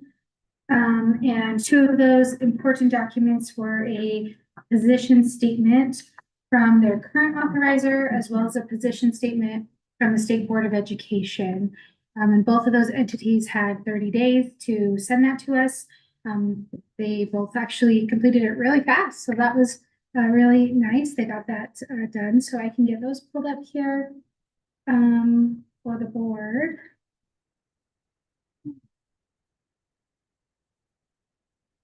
Let's see. All right, so the current authorizer, again, Utah State, just expressed, that they're pleased to be fielding the request for change of authorizers. They hope that you find this information helpful. As far as their status, it says that CPA is a fully authorized charter school through Utah State University's Board of Trustees. The charter school agreement, including amendments, are attached. So they sent that over to us. The school has not been successful in opening to date. Therefore, no annual review of its performance has been conducted. For item B, where we ask about compliance with their authorizer requirements, they said that CPA is and has been compliant to its charter agreement with USU's Board of Trustees. The unresolved concerns that remain, there are, I think he meant to say no, unresolved concerns other than the circumstances necessitating their request to change authorizers. That is the failure to date to open the school. And then we also ask if there is any outstanding debt to the authorizer or to the state. They said that there is no known outstanding debt. And then as far as the verification that occurred with the State Board of Education, there were a number of items to check on, but because the school is still in that pre-operational state, many of them did not apply. And so the main, or the only one that ended up needing to be verified was any unresolved debts. And so they said that they've never been set up in Utah grants, and so they've never received any payments from the State Board of Education. And so there are not any unresolved debts or issues from school finance that they are aware of. So with those reviews in place, then of course our board gets to have some conversations and some decision making. And per the statute, there are 60 days from the receipt of their application and those documentation that comes within that 30-day window. And so ultimately that puts for our board by December 31st that a decision to accept the transfer or not accept that transfer would need to be made. And so just keeping that date in mind, December 31st is when a decision is due to Cambridge. If there are other questions about statute, I'm happy to help answer any of those. And that, I think it underscores that just there are no other statutory or board rule obligations that we saw related to it, that those due diligence items have been done, which kind of leads us to that third one. Thank you. Do you want that back up? No, you did. The third one is the enrollment. The bullet point was the enrollment.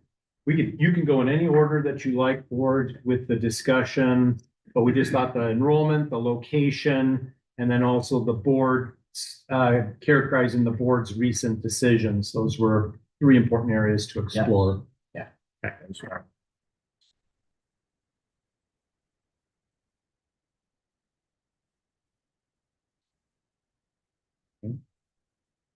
So We're good. We're good. Have Stan, maybe Stan, you wanna, open us up with enrollment conversation and, what you've done in the last month?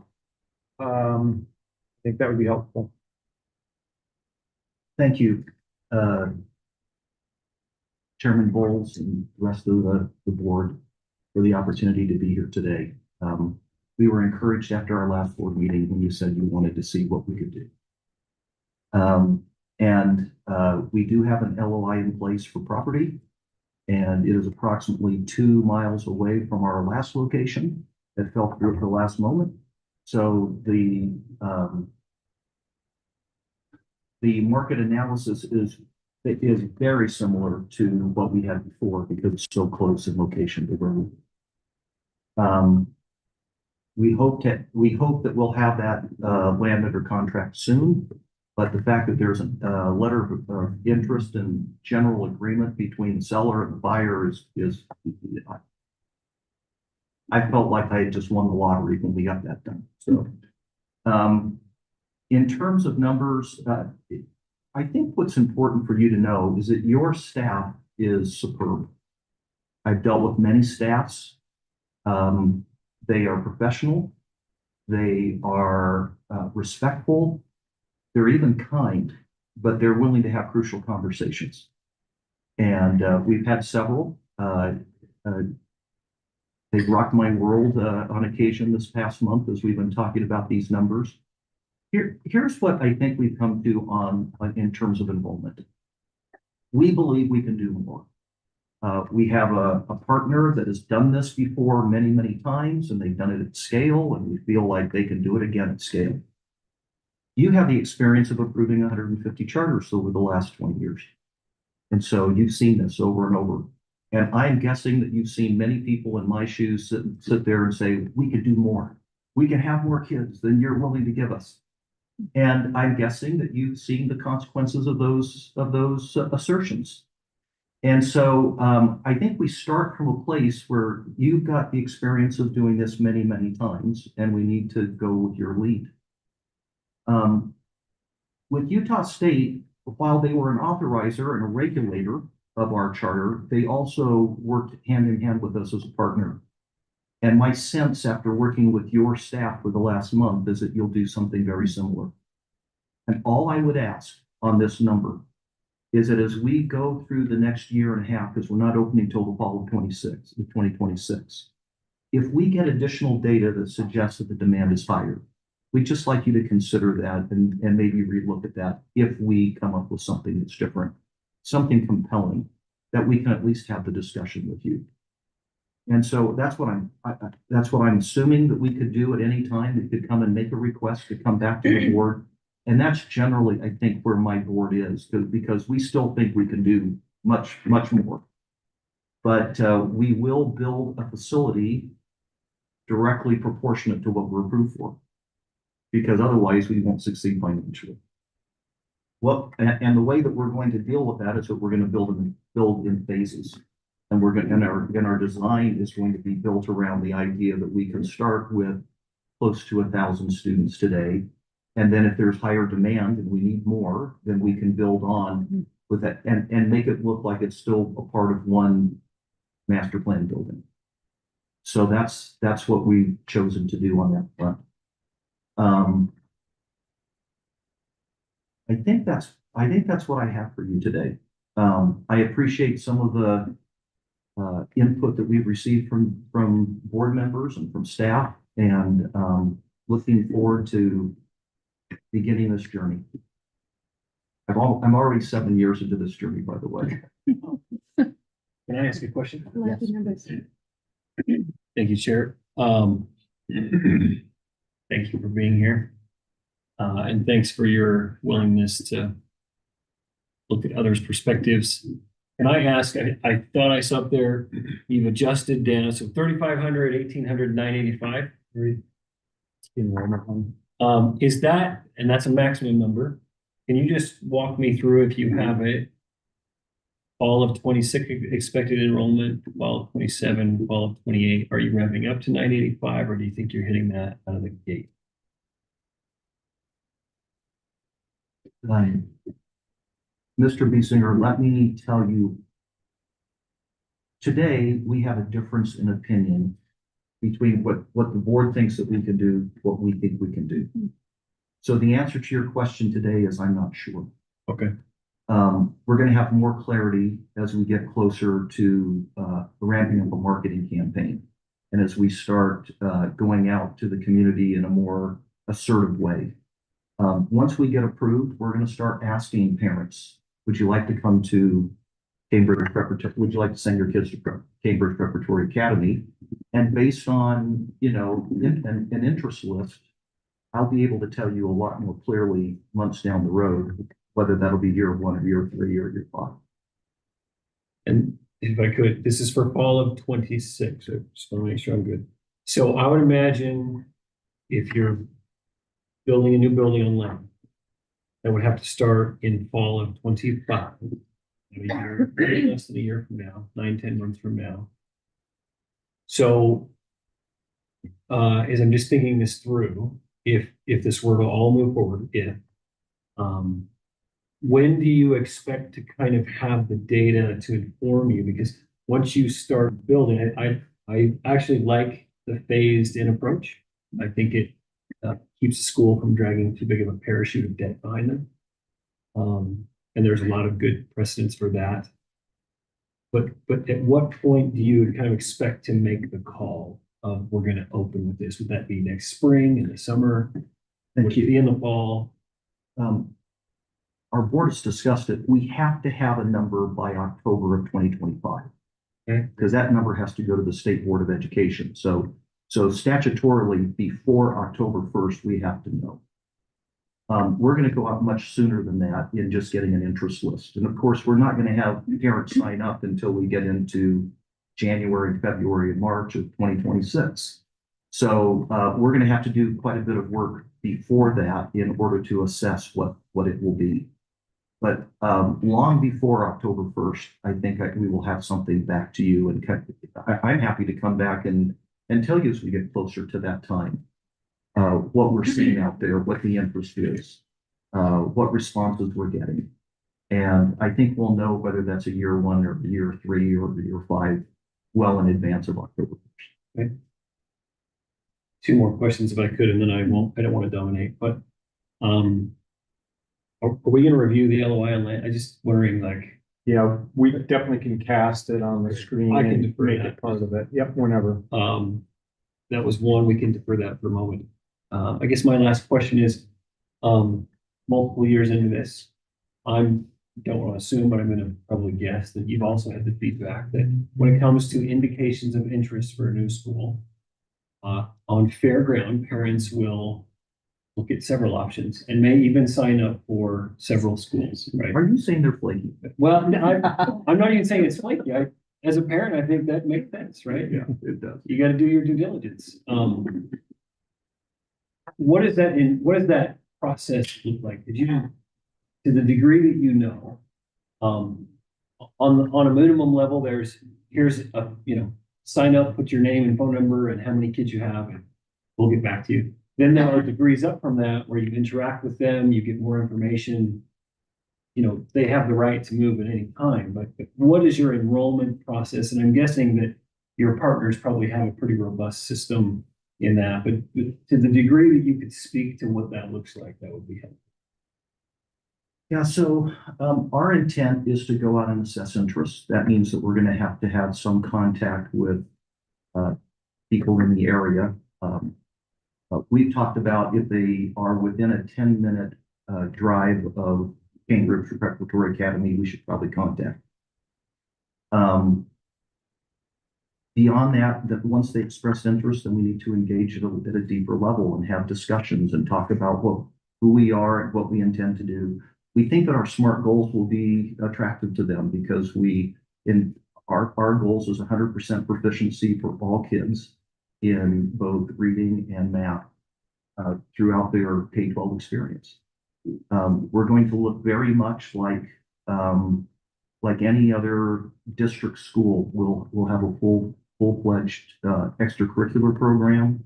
We plan on offering things like sports and arts and, you know, all the things that you would normally find in a district school, we intend to offer at our school. And beyond that, you're right. Parents have the opportunity to sign their kids up, even after they say they're coming. Many times they'll not come. Having a large waiting list is important. So I guess maybe to your question is, we're not going to come back here and say we've got an interest of 1,500 kids and act like somehow that is the number.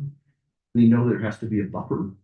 We know that some parents will choose to not show up. We think some of the things we have in our favor is that we have some leadership training that we think that will be appealing to parents, as well as, you know, the rest of our program. Yeah, I think I don't have a lot of answers for you, but I do think that the answer to your question is we're going to assess interest, then we're going to dive in and have deeper discussions on what we're offering and whether or not that's right for the parents and their children. And then after we get into those deep discussions, if there's a discussion to have with the board, we'll come back. We won't bring you something that is pie in the sky. I mean, I think that we have a very accurate picture of what it's going to take to have parents decide to send their kids to our school. And once we get that data, then we just like the opportunity to schedule a time to come back and meet if that's where we're at. Additional questions? I just want to make a comment, if that's all right. Yes. About the enrollment. It's typical, and I love what you're saying, it's typical when this board approves a school for a specific number, that before we increase it, because I just want to be realistic, that when I look at processes and historical actions by this board, we typically let the school start, get proof of significant wait list, letters from parents, surveys, so that you have, as we say, butts and seats initially, and then the wait list and the additional interest before we move, right? It's typically not hypothetical when a school asks for expansion of numbers or grades or whatnot. So with that in mind, although this board always will listen, I think it's important for me to ask, if we were to approve you at the number you've asked for initially, would you be able to proceed without a reconsideration? Yes. So the finances are working out in that regard with your LOI, with the building phased in because I think that your school is in demand. I can almost assure you this board would give you more numbers, but I would be surprised if they would do it before you open. I mean, I'm just being realistic, and maybe somebody can correct me otherwise, but typically we haven't done that. And there's a well-defined process once you've opened. Absolutely. To do that with the Absolutely. expansion. Dates, process, and not difficult, particularly if you have the data suggesting that we need to look at more numbers. But I just wanted to manage expectations. I think if this board were to approve you at the number of 985, it's more likely than not they would wait until after you opened to expand that number. If historical action is any indicator. I keep thinking we might have some really compelling information. You might. I love your optimism. So.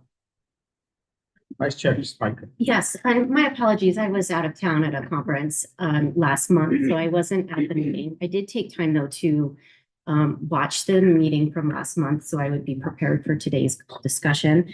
And I just was hoping if I could just, I don't mind, I don't want to waste folks' time with information that was already shared, but if I could just get just a couple pieces clarified for me. In terms of location, we're talking Daybreak, is that correct? No, we've moved out of Daybreak. Okay, so we're 2 miles. About 2 miles north. So still in that same vicinity in terms of the charters in that area and what's happening there. And who is your partner?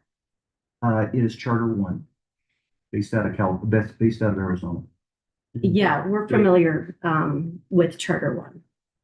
And my other question, could you just give me like really a 1-minute snapshot of your model? I'm not prepared to give that to you today. You're talking academically. Who are you as Cambridge Preparatory Academy? Like, give me the 1 minute, like what separates you? What makes you innovative and unique? What would be, in terms of who are you as a school? Thank you. Okay. When we went to Utah, so this is a change, right? We've been with Utah State University. We've been unable to open in the time frame they've given us. They said, we really don't want to go back to our board of trustees again on your behalf. Can you please find another place to go? And as we've worked with them, we've kind of come to the conclusion because they're trying to do what they want us to do and what we want to do is something very different than is currently being done in the state. This 100% proficiency in math and reading happen to be key determining factors in success of kids, not only academically, but in their future earning potential. And so we feel very strongly that we need to get these kids to 100% proficiency. That is not something that is typically done in our education system. And so we dived into who can we get to help us do that? Because our teachers are going to have the same strengths and weaknesses that other teachers have. We don't think that there's going to be a significant difference in the demographic layout of this school in terms of who these teachers are, or who the kids are. We think it's going to be reflective of the rest of what's going on around them in the community. So we dived in a little bit on some of the things that the State Board of Education has done with reading in recent years. And we're going to have coaches, and we're going to have some of the best practices that they come up with in order to get better outcomes with literacy. We intend to use the early warning system that the state's been developing for the last 7 or 8 years, so that we can get teachers out there finding when kids are starting to drop below the standards of proficiency and get immediate remediation so that we can get them back. There's some interesting response to intervention things that have gone on in schools around the state, where more quickly you can intervene and get kids back up with the rest of the class, the more likely it is they can be proficient. And so we're going to try to do some of that. Some of that will be remediation after school. Some of that will be remediation, hand in hand with other things going on in the classrooms, but we think that's important. We've gone out and looked at some other schools around the country.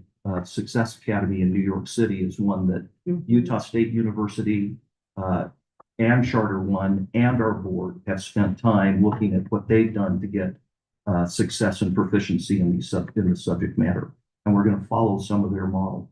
So our intention is not to be like any other school. Academically, our goal is to have them succeed. If you go look at we call them SMART goals, is to have those kids, every one of those kids succeed. Thank you. And if I may, I really appreciate what you're saying. I mean, of course, I think every single one of us at this table wants children to be successful.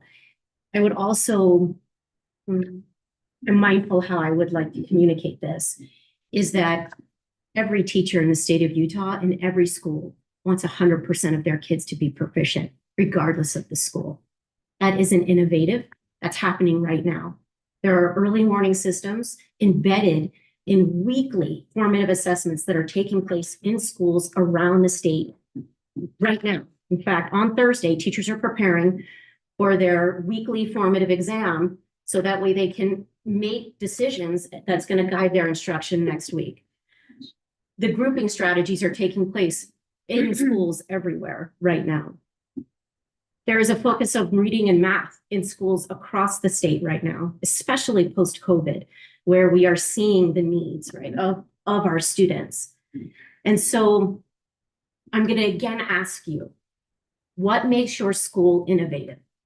Because what I'm hearing is not.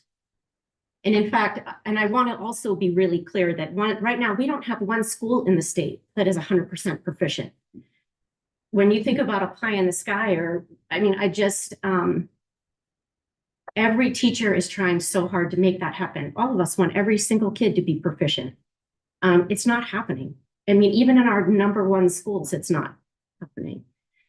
And so I think having realistic goals about what's happening is really important, how you're going to meet the needs of kids, and also what is really going to separate this school, from what's happening in schools across the state already, because what you're explaining and telling me is just really good pedagogy, right? And I also just want to say one other thing, and maybe you can speak to this. I have significant concerns about Charter One. And I made that clear in August as a management company due to the language that is used in their materials. And I'm just, you can hear, I'm a little,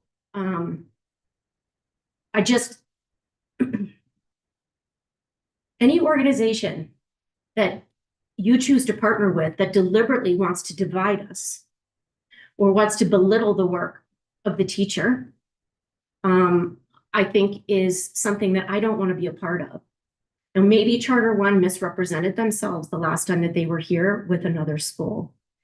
But in my opinion, as a career educator and now someone that is trying just to get people to want to be teachers, as a teacher educator, we have to be so deliberate in terms of who we choose to partner with. And I'm not sure if you're aware, but I mean, maybe you've seen these promotional videos, and this is why I'm pushing you, but we were in a meeting in August where a video was shared about a promotional video that the mission, a big part of what Charter One wants to do is that they want to meet the needs of families and parents that are tired of having to deprogram their children after spending a day in a public school. I find that incredibly offensive.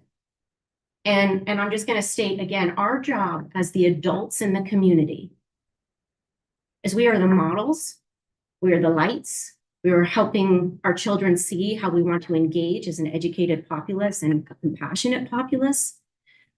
And so I know I missed the last meeting, but these are some of, those are big concerns for me. And then just one other point, I did pull up some enrollment data, and not one charter in the area in which you're intending to build is at full enrollment right now. So as you're thinking about the numbers that are available in these kids, I think it's just, again, really important to be aware. And my colleagues know, and I think you'll know, this is something I will always be a champion for the teacher, regardless of the environment, as well as we want to be a champion for our students and our families and for choice. And then I'll just wrap up my comments with this. I serve, and I'm so excited about, we are pushing innovation in a really powerful way.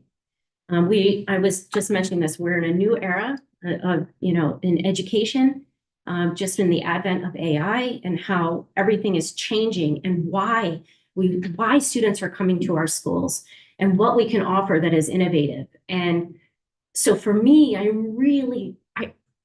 want to hear what is going to really separate what you're doing from every other school in the state, and why Charter One.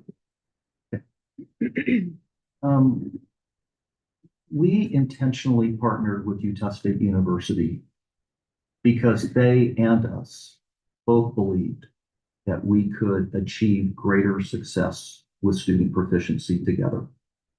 And we will still use them, even though we're not going to be authorized by them. Essentially, a part of the program, we had lots and lots of discussion about some of the things that will make us different.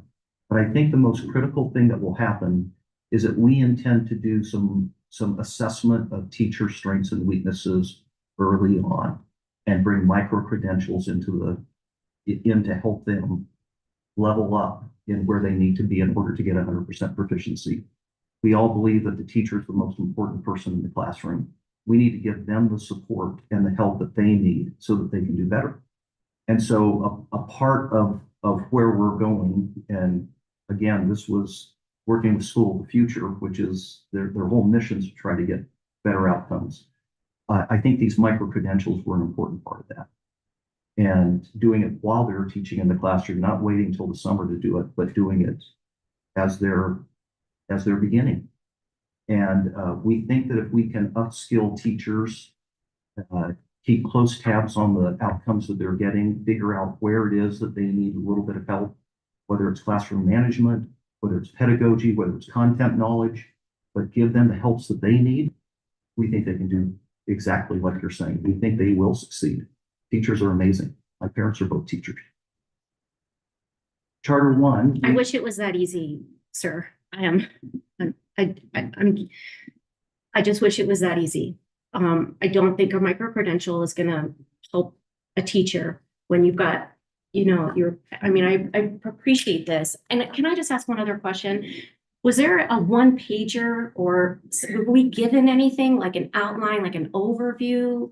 I Yeah. didn't see that. A couple meetings ago, their Like application to. in October? No, this would have been September September's already. meetings? The Okay. full application for our two Those Utah two. State University, which essentially this is we're authorizing an approved Got it. charter. Okay. And so for the most part, that application is what we are authorizing. Okay, great. I'm And it gonna does, look at that real quick. state efficiency or proficiency rather being one of the differentiators between them and the competition. Okay, thank you. On Charter One, we're coming to you as a board. We're not coming to you as the partner. And we will take responsibility for the way that they behave. It's October. Thank you. We did an RFP. We did it through the state of Utah's RFP process. We had two submissions. We had Academica West and Charter One. Charter One provided a more robust offering than Academica West did. And that was the difference maker for us. That's why we chose them. We have no intention of being divisive. That is not what we're about as a board. And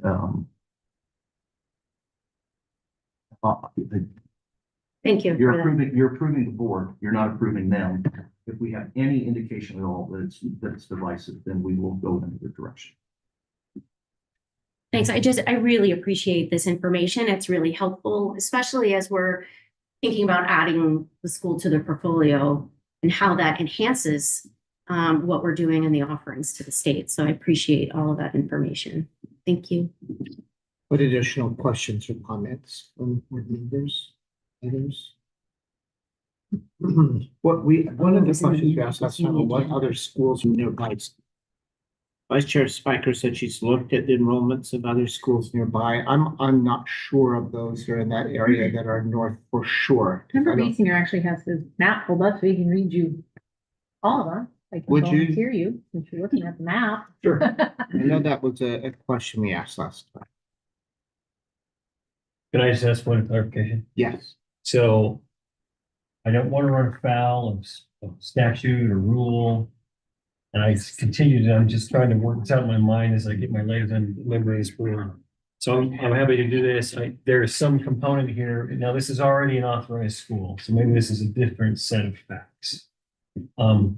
I do care about, I just kind of go back to if you're in a pretty saturated environment, there's one more help, right? And I have personal feelings about that, but I will read that just because I don't. But to answer your question, so charter schools or just schools in the area we're looking at? North of Daybreak. So- Well, you have to look at the whole area. Yeah, What's and I may not hit them all. I'm going to rely on a map system that may not. Pull them all. But just to the south end of this, we've got Athlos, and Athlos Academy, Advantage Arts Academy, Early Light Academy. Yeah, thank you. Yeah, American Academy of Innovation up here. Then moving a little bit more north. Let me refresh my map. So much pressure.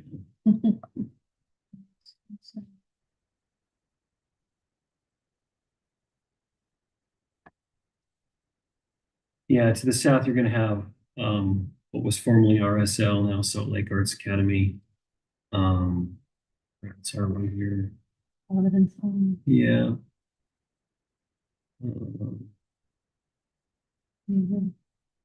Those are the ones that I can see, in that area.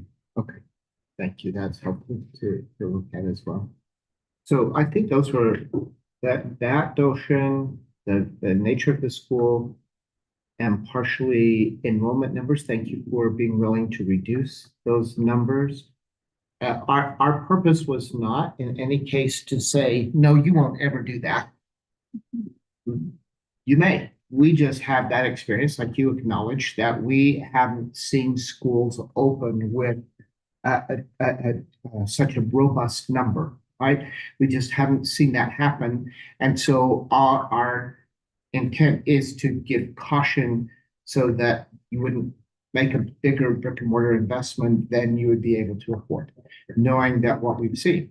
So to phase in enrollment, to be what we think is more realistic as a startup, that our whole purpose is for success, not because we think you're not capable, but just because to talk from the sense of what our experience tells us as far as the potential to be successful. I'm going to ask a little bit, just because it still makes me do this a little bit, that why, if Utah State is eager for your model, continues to be, and would continue to work with you, why are they not eager to continue to reauthorize you? Why aren't they wanting to do that? So a little bit of me is asking, I think I know why you haven't opened it, because it's relative to property. That's the primary reason why you haven't been able to open. But why aren't they willing to continue to partner? Not that we're not ever against someone who wants to change authorizer, because I think we always are open to that potential. But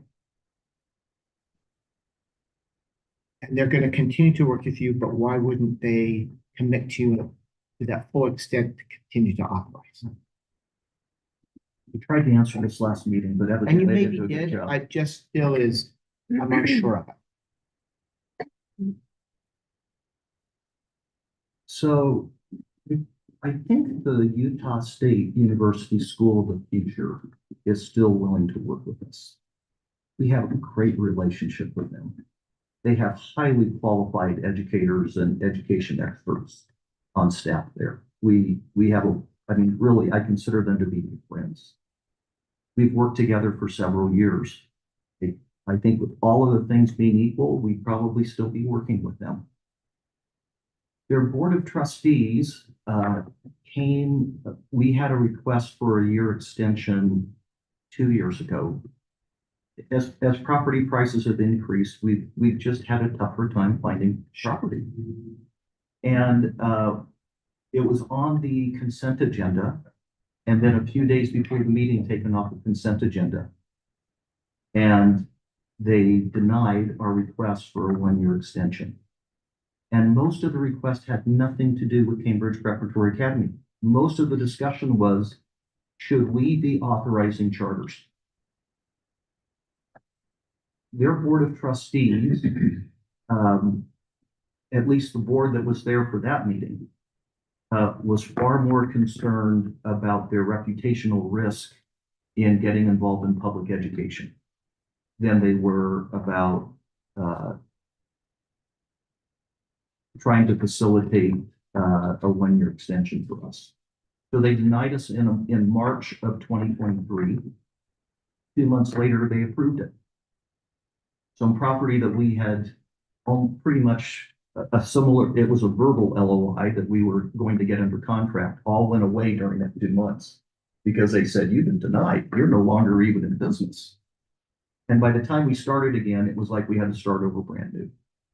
And so then we went through that, and then we got another year down the road to this year, and we went and asked for another year of extension. And that's when we had just found the opportunity in Daybreak, and they gave it to us. So there had been a slight change of heart. But they basically said, don't come back. If you can't do it this year, don't come back. And so we couldn't do it by then. So that's when we had to start exploring other options. I don't know their disposition today regarding charters. I don't know if they've resolved that in their minds yet, but they certainly had not a year and a half ago. And that's the reason. I just wanted to clarify, that's not necessarily a group with whom you've been working at Schools for the Future.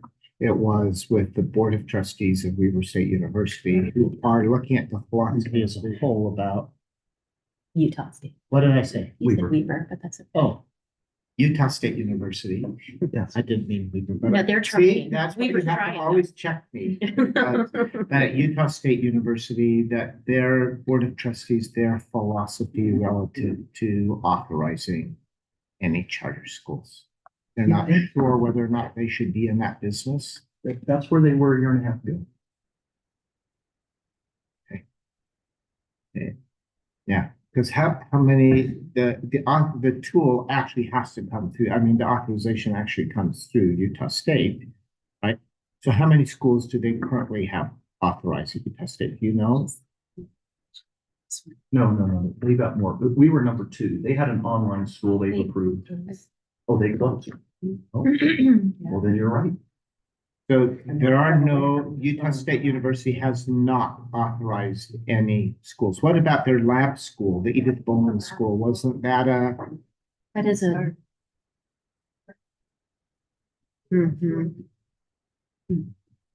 Is the Edith Bowen School a charter? I think It is. it is. I've heard people say they're authorized through Logan Through, and not a Logan university. through Logan School District. I know there are other applications on the hopper there. I don't know the details of them, but in my regular conversations with the people there, I know that we were not the only. But whether or not they get approved and whether or not the Board of Trustees is supportive of authorizing, I think is an ongoing challenge for any charter that tries to get authorized. Your Utah State. All right, any additional comments? Yeah, go ahead. I'd like to just get some insight on the LOI for a moment, and I know much of that's redacted. So I see 30 plus or minus 30 acres. Does that mean it's about 30 acres or is it much smaller? No, it's here's the challenge. Here's what we're going to be doing internally. Okay. We're trying to figure out who's going to carry the cost. So if we believe that we can handle more kids, and there's 30 acres reserved for us with our with us and our partners, who is willing to carry that land long enough to prove out whether we can or cannot do it? Yeah. And if we can't, then we're going to be locked in at 985. It's just that simple. If we can figure out some sort of a longer runway on that property, then we're going to try to get them to save a little bit extra for us over time. But it really depends on how confident us and our partners are in our ability to grow. And so that's where we started. That was done with our proposal last time, just so you know, that's what they were out there doing. This going down to 985 is something subsequent to the LOI. And if I had to guess, the actual contract will be 10 acres. Okay. I just want to speak to that. I think the numbers are redacted, probably in wisdom. So I'm going to put out my own number. No idea what that is, but yeah, because 30 acres times 750,000 an acre. And I don't know if I'm right or not, but I think I'm erring on the actual low side of what I would anticipate that would be. $22.5 million. And then if you're going to house 985 kids and I take 60 square feet per kid, which, we're having to come down in building design. I think in that space, usually you go for 75, especially in high school, but let's say 60 square feet. It's about a 60,000 square foot building at $250 a vertical foot. It's about 15 million. So I get some very rough of $37.5 million of debt. And I'm probably low. It's probably realistically more like 50 million. So $50 million with 985 kids. without going into it, it's just not, it's just not comprehensive. No, right? so we're gonna have fewer acres. Okay, and there's not a lot of precedents. I know of one, I think Valley down in Hurricane has 25 acres. They bought that at a time where you could just buy land. Outside of that, I'm just not sure there. And I respect and admire schools want to, you need land to offer athletic programs and programs and so forth. But schools have to get creative sometimes. I think that 10 acres probably moves the math enough, right? And when, not you, but when the other school that came with Charter One came before in the first board meeting I attended, the response to this kind of a question was, well, the developer will bear the risk. But I think the reality is that the school ends up paying the freight at the end of the day. So I just have great trepidation because that full service model can be a successful model. It is around the country. We don't see it as much in Utah, but I won't cast an opinion on that.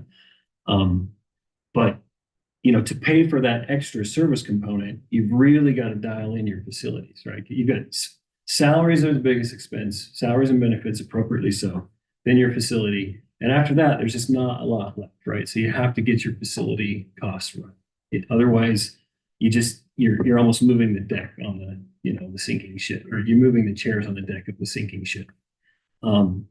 So I just, it sounds like you're aware of this, but yeah, something closer to 7 to 10 acres with that enrollment is probably still going to be very expensive with the numbers, taking into account the build cost and there's just no, if you can't really have that part right, it just, the formula for success just is so tough to get to.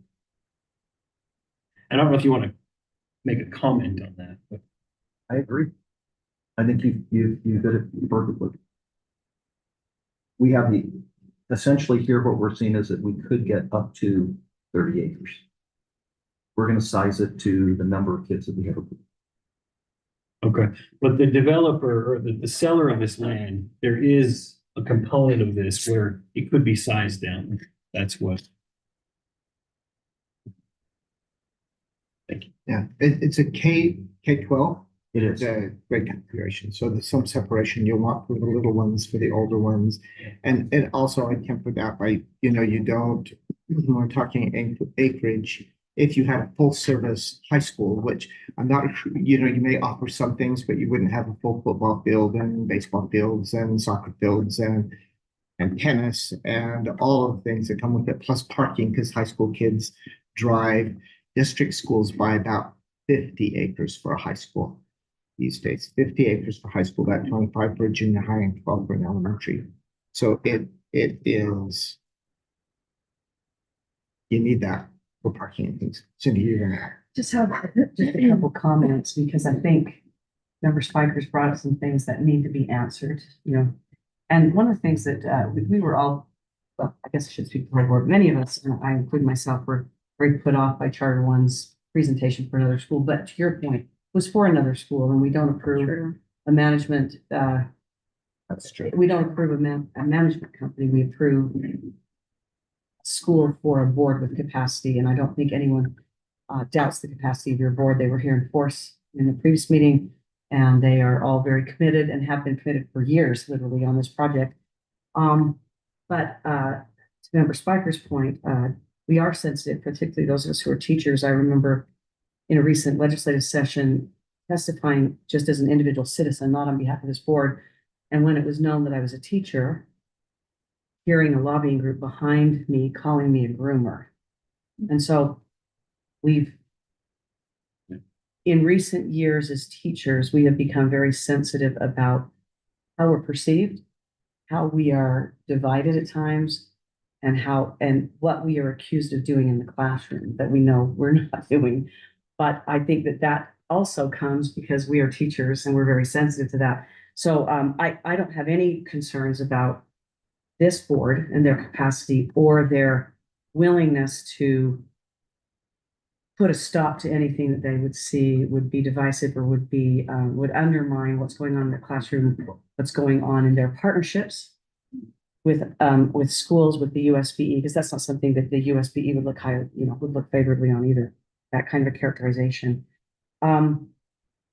And I just want to bring this up because I think it's interesting. I've been sitting here thinking about why I feel really good about this school, but also to your point, where's the innovation, right? And as a board, we love innovation, and we have very often been comfortable authorizing schools that have very innovative methods or pedagogy and still feel comfortable that they're part of our portfolio, even when their outcomes are very mediocre, right? We say to ourselves, well, that kind of learning appeals to students with distractibility, students with anxiety or the need of experiential learning, maybe more hands-on, kinesthetic. Even if the outcomes are state average, in fact, it has appealed to a group of students and parents and probably has given that type of student that found a better success and also met what the family feels is the best, what they like, you know. Where I took my kids was a high-powered liberal arts college preparatory school, right? And that's not something everybody wants, but I did, right? And I didn't care if my kids got a C. I knew they were getting a really good education, right? So one of the things that I think we have to look at is methods aren't the only thing that are innovative. Sometimes the expectations and the outcomes are. One of the things about the schools of the future is they have always been focused on outcomes. They have almost never been focused on pedagogy. They have been focused on curriculum. And this school, according to its application, uses a very traditional core sequence or academic sequence. So you have a very traditional curriculum, which we know doesn't describe the schools that were listed in that area. You have, AAA, very artsy and so on. So you have a very traditional liberal arts, if I may say, curriculum. And then you have a school by its own application that is essentially utilizing all possible evidence-based methods of MTSS and targeted intervention. So it isn't necessarily innovative in its curriculum or in its willingness, as you pointed out, Vice Chair Spiker, to, PLCs and MTSS are things we do in schools, but it is very innovative in the expectation of its outcomes.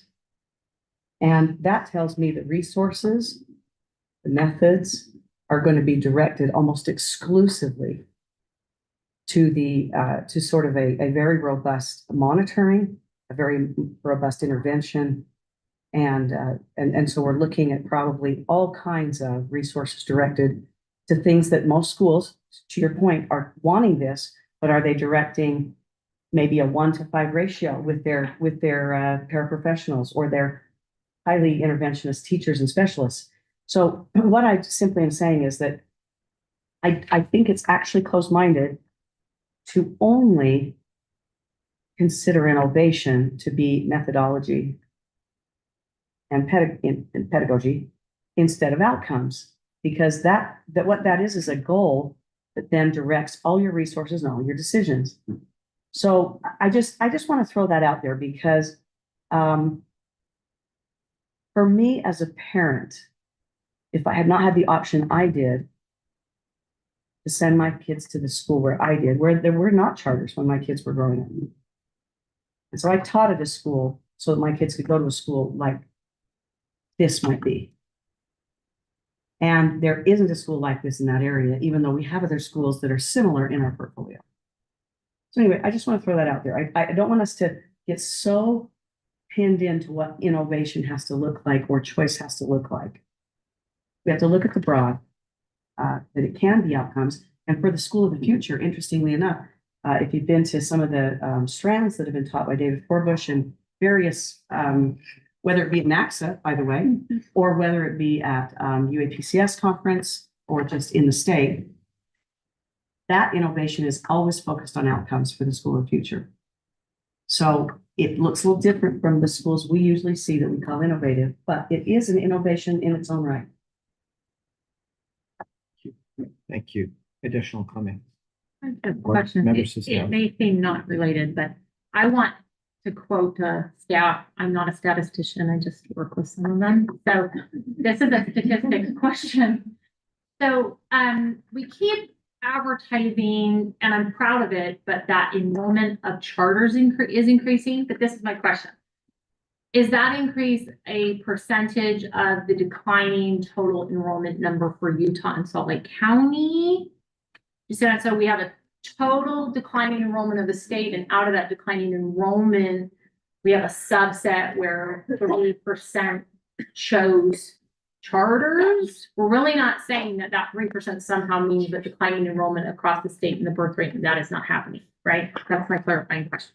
Okay, so, and then I just want to speak to the idea of innovation.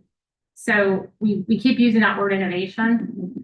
We have a lot of schools bring that word innovation. We've even linked innovation to this process. And if we're using innovation as in new or novel, I suppose it applies.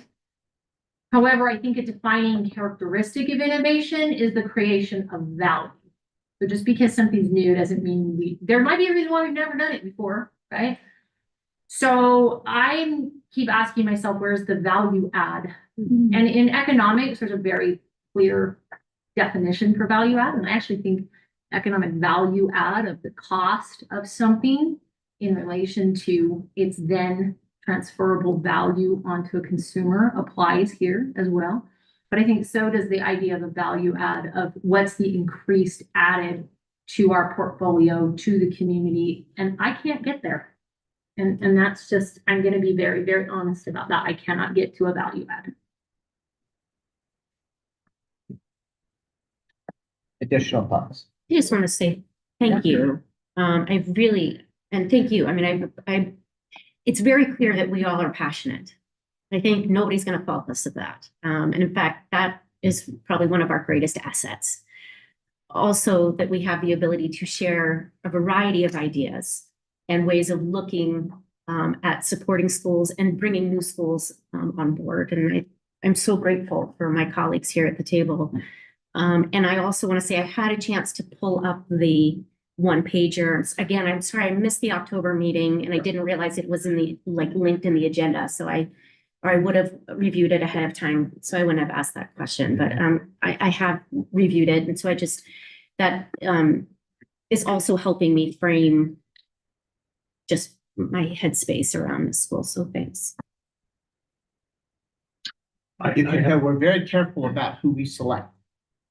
So all of this is meant to, we very, because if we commit to that, we are 100% committed. We will hold on. So we need to make sure we do that. So I'm going to go to member B. Singer first. Yeah. Thank you. I don't want to go on too long, but my own feelings include the valuation of the leadership team of any situation. Right. I think that just so much sets everything behind it, either in line or in disarray. I don't know this leadership team, but when they came before us last month, I think they bring together a diverse and solid resume base. Since that, the other thing I've just learned in my own life, and I don't need to pontificate about what Clint thinks, please don't, but I tend to gather data by when you give feedback, what do people do, right? And I actually appreciate, I think it's been very difficult from the vision that is kind of started with the accommodation that Mr. Lockhart and the board have gone through, because I think it's probably pretty tough for them to go from, a large amount of enrollment down to still a large amount of enrollment down to what we still feel like is large, but they feel like is, less than a 4. I appreciate this group's willingness to take feedback, saying, despite our own feelings, our own goals, we're going to take your counsel and do that. And I think that speaks to a data point where if you're working with a sophisticated, sharp, smart board. So And I also appreciate the comments that have been made both in this meeting and last, that I really do feel there is sincerity in taking the feedback of this board and not just giving it lip service notice, but implementing it into the plan. And I do feel like, it's a small data size. That's a phrase that's been used today. But those are key points for me. And I think that this group has demonstrated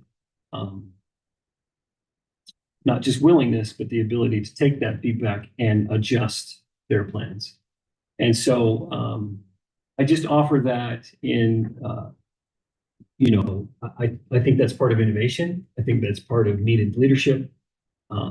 Is you've got to find that balance of, I'm going to stick to what I feel firm about as an organization, and yet I'm going to be humble enough to adjust when I get feedback. And I think this group feels like they're in a really good spot with that. So I think that's in my language, it's a credit positive. But I want to mention it because I do appreciate their willingness to take feedback and really be responsive. And I think there appears to be good evidence of that. Thank you. Thank you. All right. Are we ready for a motion?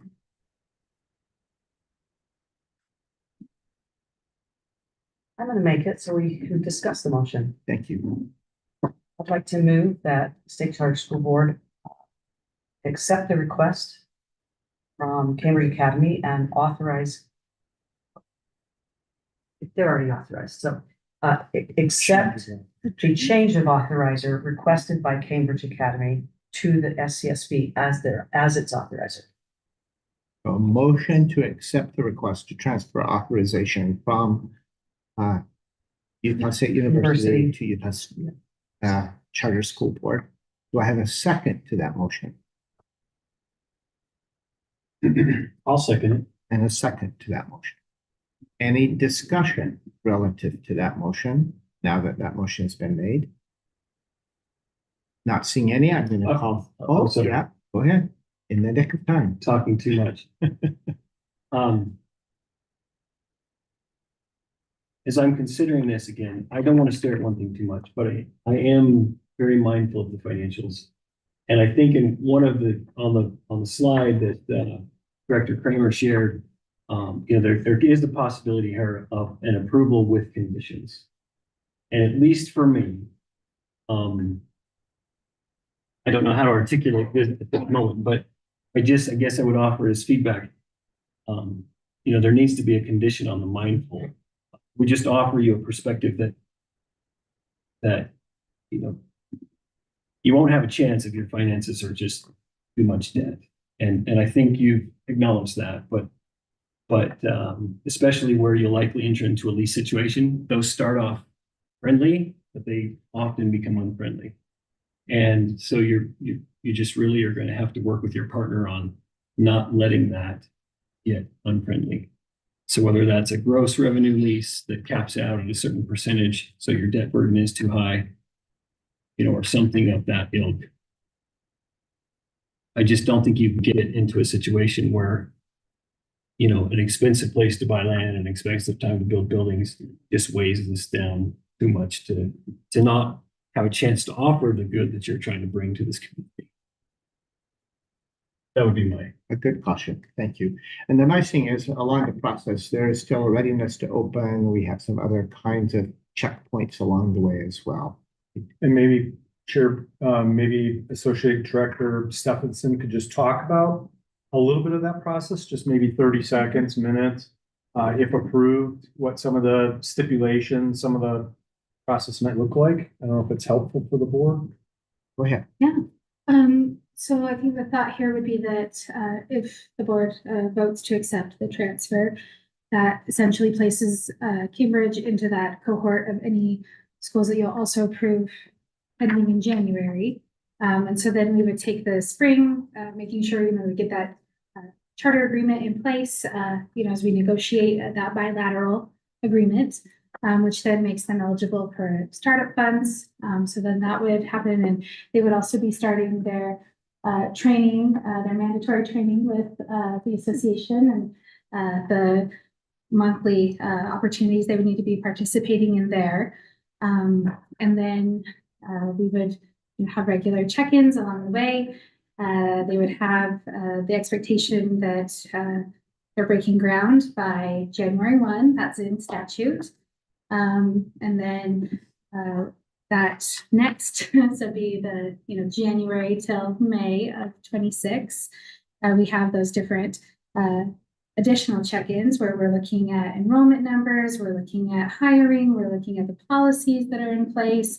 I think it's about 20 pages worth of items that we're checking on and making sure, and that if items aren't met, that we're providing additional support. And then ultimately we're reporting back to the authorizing committee as well as to the board. And then in either May or June of 26, our board would either certify, yes, they're ready to open, and that allows them full speed ahead into the school year. Or if they aren't certified ready to open, then at that point, the board could choose to delay another year or not certify, and then they are unable to and not receive the minimum school program funds from the State Board of Education. Thank you. Which has happened before, but at this point, so that's a very good caution, I think, from a member to say here's some additional advice in some places that we would be interested in the future. So, yeah.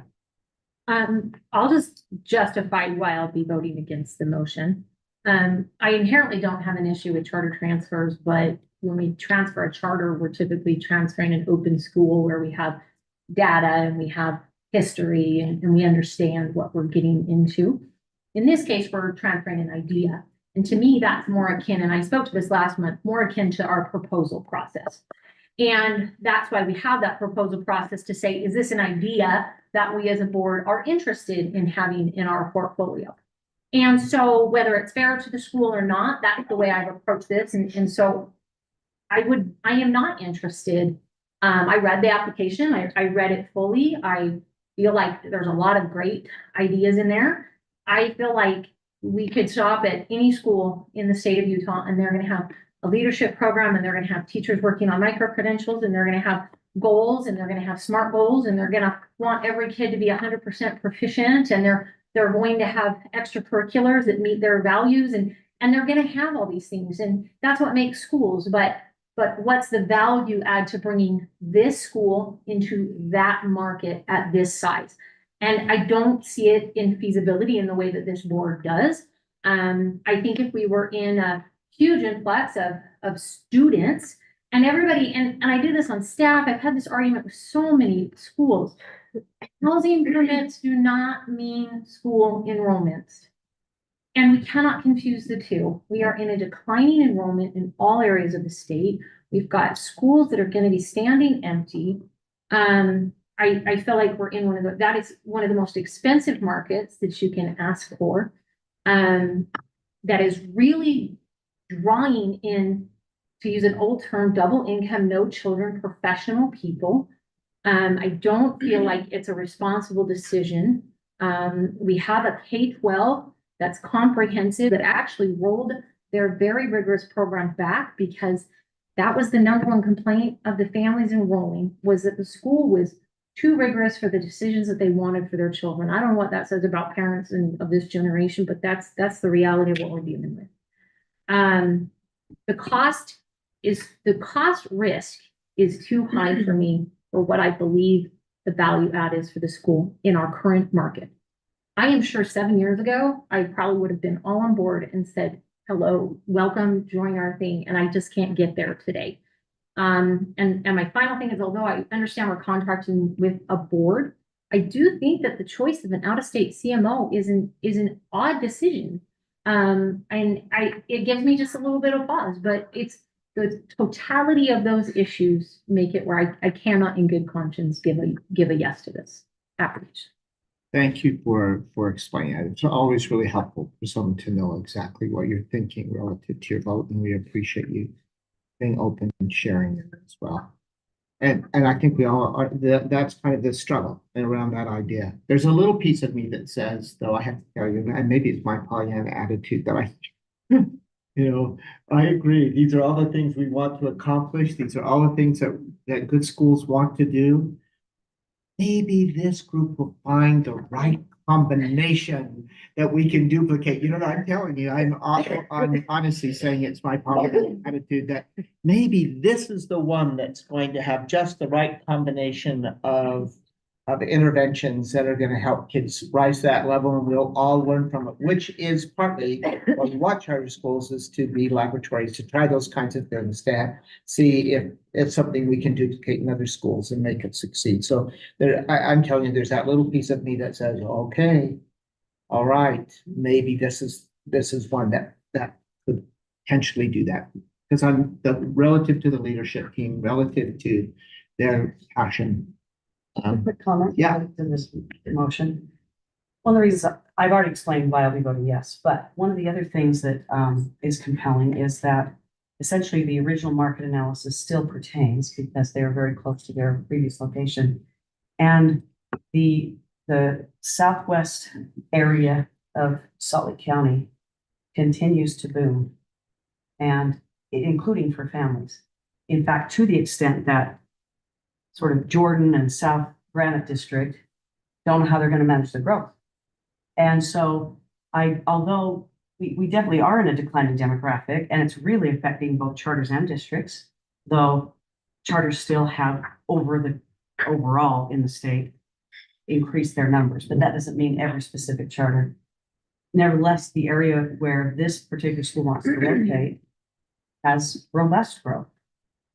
And and I can't speak to the school where parents don't want rigor. I mean, like you, because I know we agree on this. We like academic rigor. We don't understand that with parents, but I still think that they go to successful full service programs. And I don't have heartburn at all over. I would at 3,500, but I don't have heartburn over a more modest number in the area chosen, given the good market analysis and also my familiarity with that southwest area of Salt Lake County. Thank you. Additional comment? Yeah.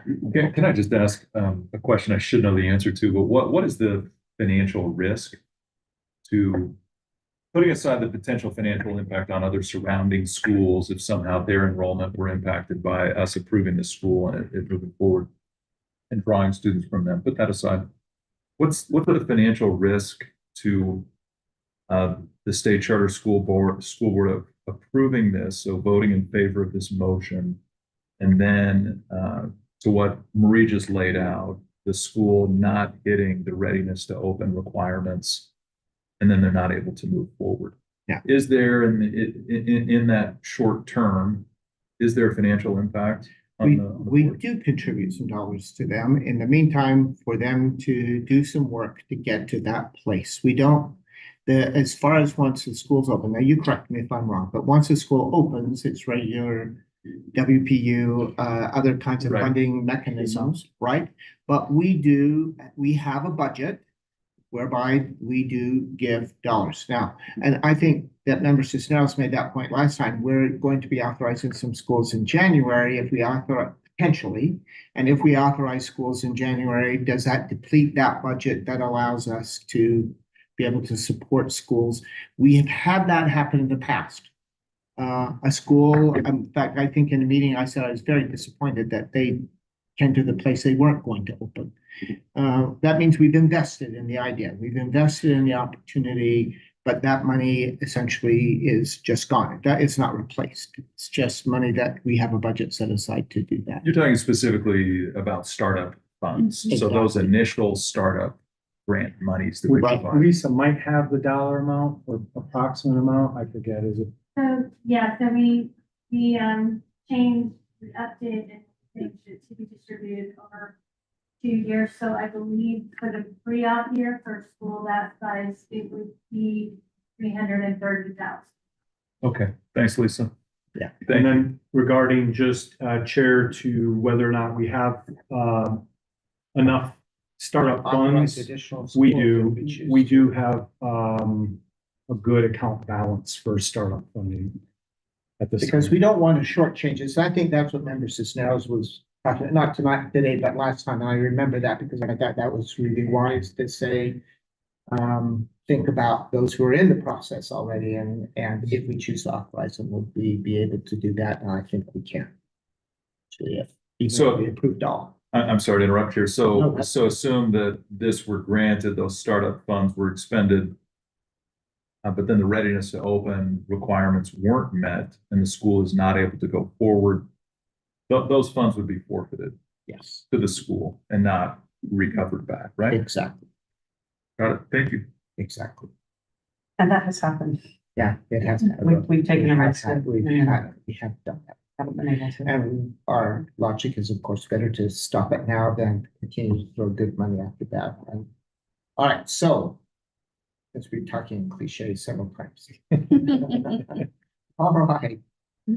Are we ready for a vote? I'm gonna do a voice vote if we may. I think this is an important decision.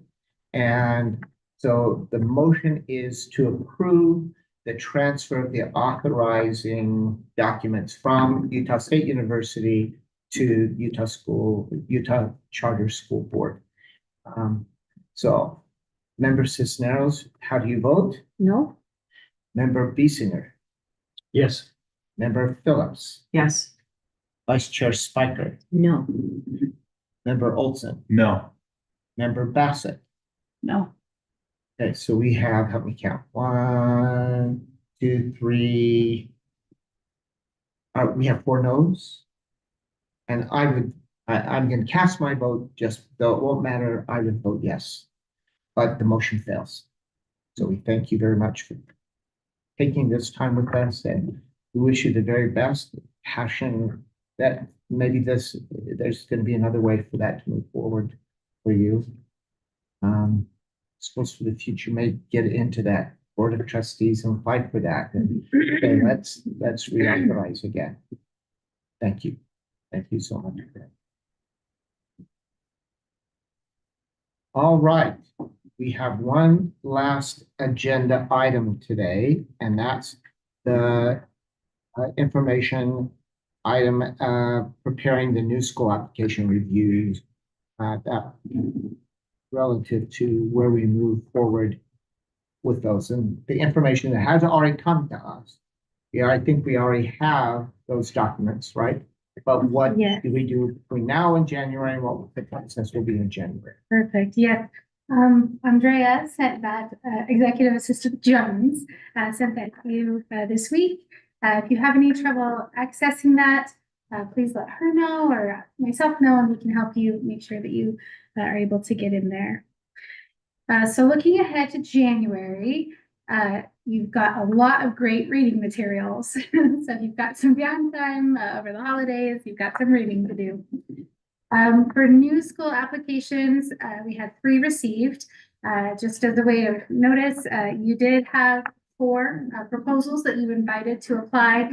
One of those decided not to continue on in the process. So 3 is correct. And if you were thinking 4, that was correct as well. But one decided. Which one chose not to? The very small, special education focused one in Provo. Okay. Decided not to All right. continue. Okay, thank you. And then the large school expansion applications, 6 were received there. And then satellite school applications, 2 were received there. So again, plan your reading accordingly. Just some notes and things, and if it's helpful, we can send these questions to you just to kind of think through. Of course, you know, any questions that you have, you are more than welcome to think through that. These were just some kind of guiding questions you might want to consider. Does the school have a clear and compelling mission? Does that model align with needs of their target population? Really, after all the great conversation you had today, you're asking these questions. You're doing this work. If you're looking at the governance and leadership, does the board have the capacity and the expertise to fulfill that mission?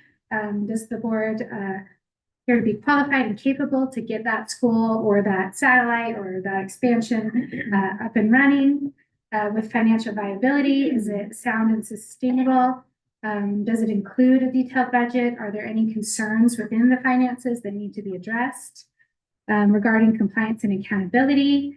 Are there any relevant board rules or statute or federal laws that have any, glaring compliance issues that need to be addressed? Are there any parts that don't align with those regulations?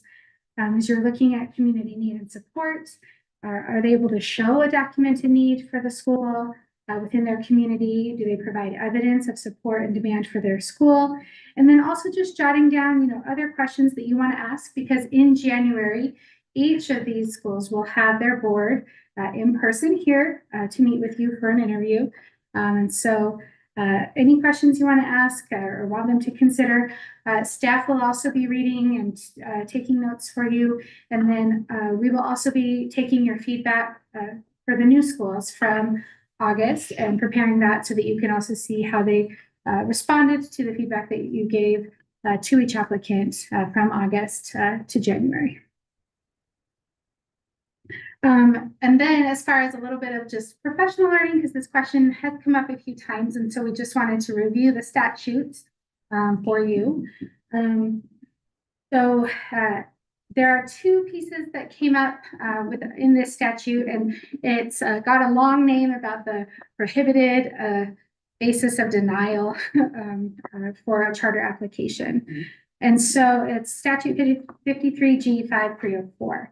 And so it directs that an applicant who is seeking authorization from the State Charter School Board has to make sure that they have also given a copy of their application to the local school district where they're going to locate. That's one of the compliance pieces that staff will check on and make sure that when they applied, they also gave that application to the school district.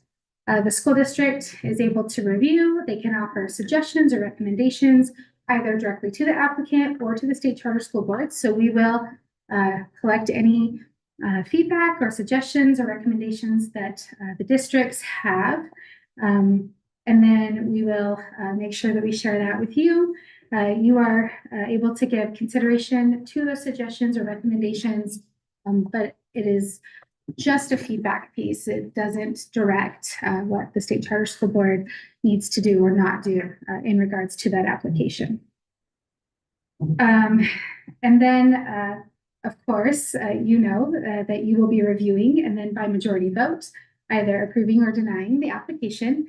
And then that final bullet point here is where we've had some additional questions. It just points out that an application may not be denied on the basis that the establishment of a charter school will have any or all of the following impacts on a public school, whether that's a district school or another charter school. And it has three distinct pieces there: an enrollment decline, a decrease in funding, or a modification of programs or services. So again, this is directly from statute as you are considering any of the applications. This question does come up a lot with our applicants if they've looked at the code and say like, well, why not better? How do I understand this? Or help me with this. And so it's maybe a little bit of a silly example, but trying to think about how to also explain it to our applicants and maybe sharing with our board as well. I thought I'd put together what I share with them. So I talked to our applicants about grocery stores and how you probably don't shop only at one grocery store. Maybe you do, but most of us, I think, have different stores we like. Some days I go to Trader Joe's, some days I go to Harmon's, sometimes I have to stop in at Walmart or Costco, and it all depends on what I'm needing, what kind of time I have, how my budget looks that week, right? And so if you're imagining now a neighborhood where a new grocery store wants to open, and so of course there are some zoning and permits that are needed, and so that is typically a city council decision. And so the city council needs to make sure that the store is going to be viable, that they have that zoning, that they've got a solid business plan, that there's funding in place, and that this store is going to have a good chance of success. And so the stores, they're going to be looking at, their projected revenue, their expenses, their market analysis. They're going to make sure that the store can sustain itself. But essentially, that conversation, it should really be focused on whether the new store can stand on its own financially, not on how it's going to impact the competition. That part is for the store to figure out. Why am I going to choose to shop there instead of Trader Joe's? Or why will I like their pricing better than what I could get at Walmart? That's for the store to figure out to attract me as a customer. But essentially what the city or the zoners, the city council would figure out would be, does this store have, what it takes to financially stand on its own and be successful as a store on its own, not how it's going to impact the competition. And we see that, all throughout our city. There's lots of different stores. Sometimes they're right across the street from each other. And even having stores across the street from each other, often they're both busy.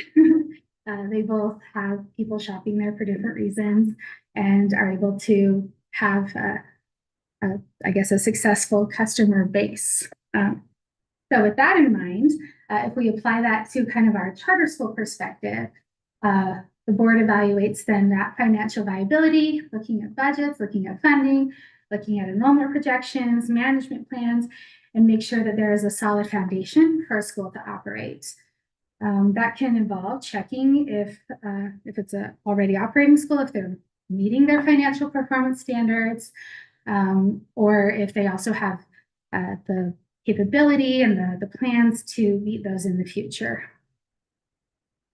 But again, coming back to law, as a board, we aren't considering those potential negative impacts, such as that enrollment decline, that funding decrease, or program modifications, because that would be up to the school to figure out, what am I doing to keep people attracted to my program? What am I doing to keep my customers or my families happy and shopping at my school or choosing my school, right? And so by focusing on the financial health and the operational plans of a new charter school or a new satellite or an expanding school, then we can make those informed decisions that also meet the legal requirements and support overall choice within our unique Utah landscape. So that is that. All right. I'll turn it back to you, Chair Bowles. Which means we have several applications to read carefully before January. It's not next month. We've got 2 months, but you'll have holidays and things between. So as you have a chance, so thank you in advance for doing that and being prepared as we come back in January for that discussion. We know that there are several folks really carefully preparing applications in hope of potential approval. So thank you all for your meeting today. This is a good board. I so appreciate people taking positions and expressing their thoughts and their thinking, and we all learn from it. And so that's why this is a really good board, because we can express our thoughts and we're respected and for the thoughts that we have, and we make the best decisions that we can make. I love that. And in light of Member Bassett's opening, she set the tone for us today to go through that. As far as what we need to do in the future, I thought of this Alvin Toffler, who some of you will know. He was, during his lifetime, what considered one of the great futurists of the world, and wrote a lot of books about what our future will hold and what it looks like. And he said this, he said, the illiterate of the 21st century will not be those who cannot read and write, but those who cannot learn, unlearn, and relearn. Mm-hmm. So that flexibility of learning and being flexible and moving forward, that thinking of ideas, and we work really hard to do that. I think of innovating and finding new ways and learning, and we're really good at saying, let's rethink of this and try these new things. So here we have some potential in January, of some new potential coming up of some new schools, and we're going to look at those. Maybe a quick reminder that our next meeting is Thursday, December 12th. And just like last year, I think we all kind of enjoyed having a little time to not just do board meeting business only, though we will. That potentially could be bylaws if Vice Chair Spiker is ready for that and says we're ready at that point. If not, we'll do it as is appropriate. And then we'll have a couple of other pieces of business to take care of. But we're gonna have some folks who will come in and do some team building again with us. And one of the things, I think, does everyone already have notice? We Yeah. are sending that next Andrea? on Oh, Monday. So I'll, sorry. so know that you're having a notice come that says, we thought it was really nice last year that we each brought something, one of our favorite things, and then we did the right and left pass to get those. We thought we might try that again. So those instructions are coming on Monday. So that'll be kind of fun. So I already know, I've already been thinking about that favorite thing. So we'll do that. We'll have that favorite thing in December. And then in January, a reminder that the meeting is not the second Thursday, but the third Thursday, if you're marking your calendars. And it's really going to be important that we can all be in attendance. Member Phillips, by that point, will be gearing up for the legislature and other things that she does. And we will see her at the Capitol and beyond as she continues that work. But we will meet on the third Thursday. Really important that we're here just as we did today to express our thoughts and thinking about schools. And we make very careful decisions about who's going to be in that portfolio and why. And once they're there, we carefully select and we are supportive of those folks, and that's our position. So that initial decision becomes really important. Any last parting thoughts from anyone? We have accomplished every piece of our business today, nothing left undone. And Member Cisneros reminding me last time at saying, this is what Robert's rule says, and it says once you've accomplished other parts of your business, I can just declare this meeting adjourned, and I do so. So this meeting is adjourned. We'll see everyone again December 12th. Great. Okay. Thank you. All right. Thanks, everyone. Thanks all. Yeah, thanks. Maybe we'll even have a new language. Yeah. I pissed off more representatives this year than I have in my. Just fine. You'd be great. I have no desire to, I just realized between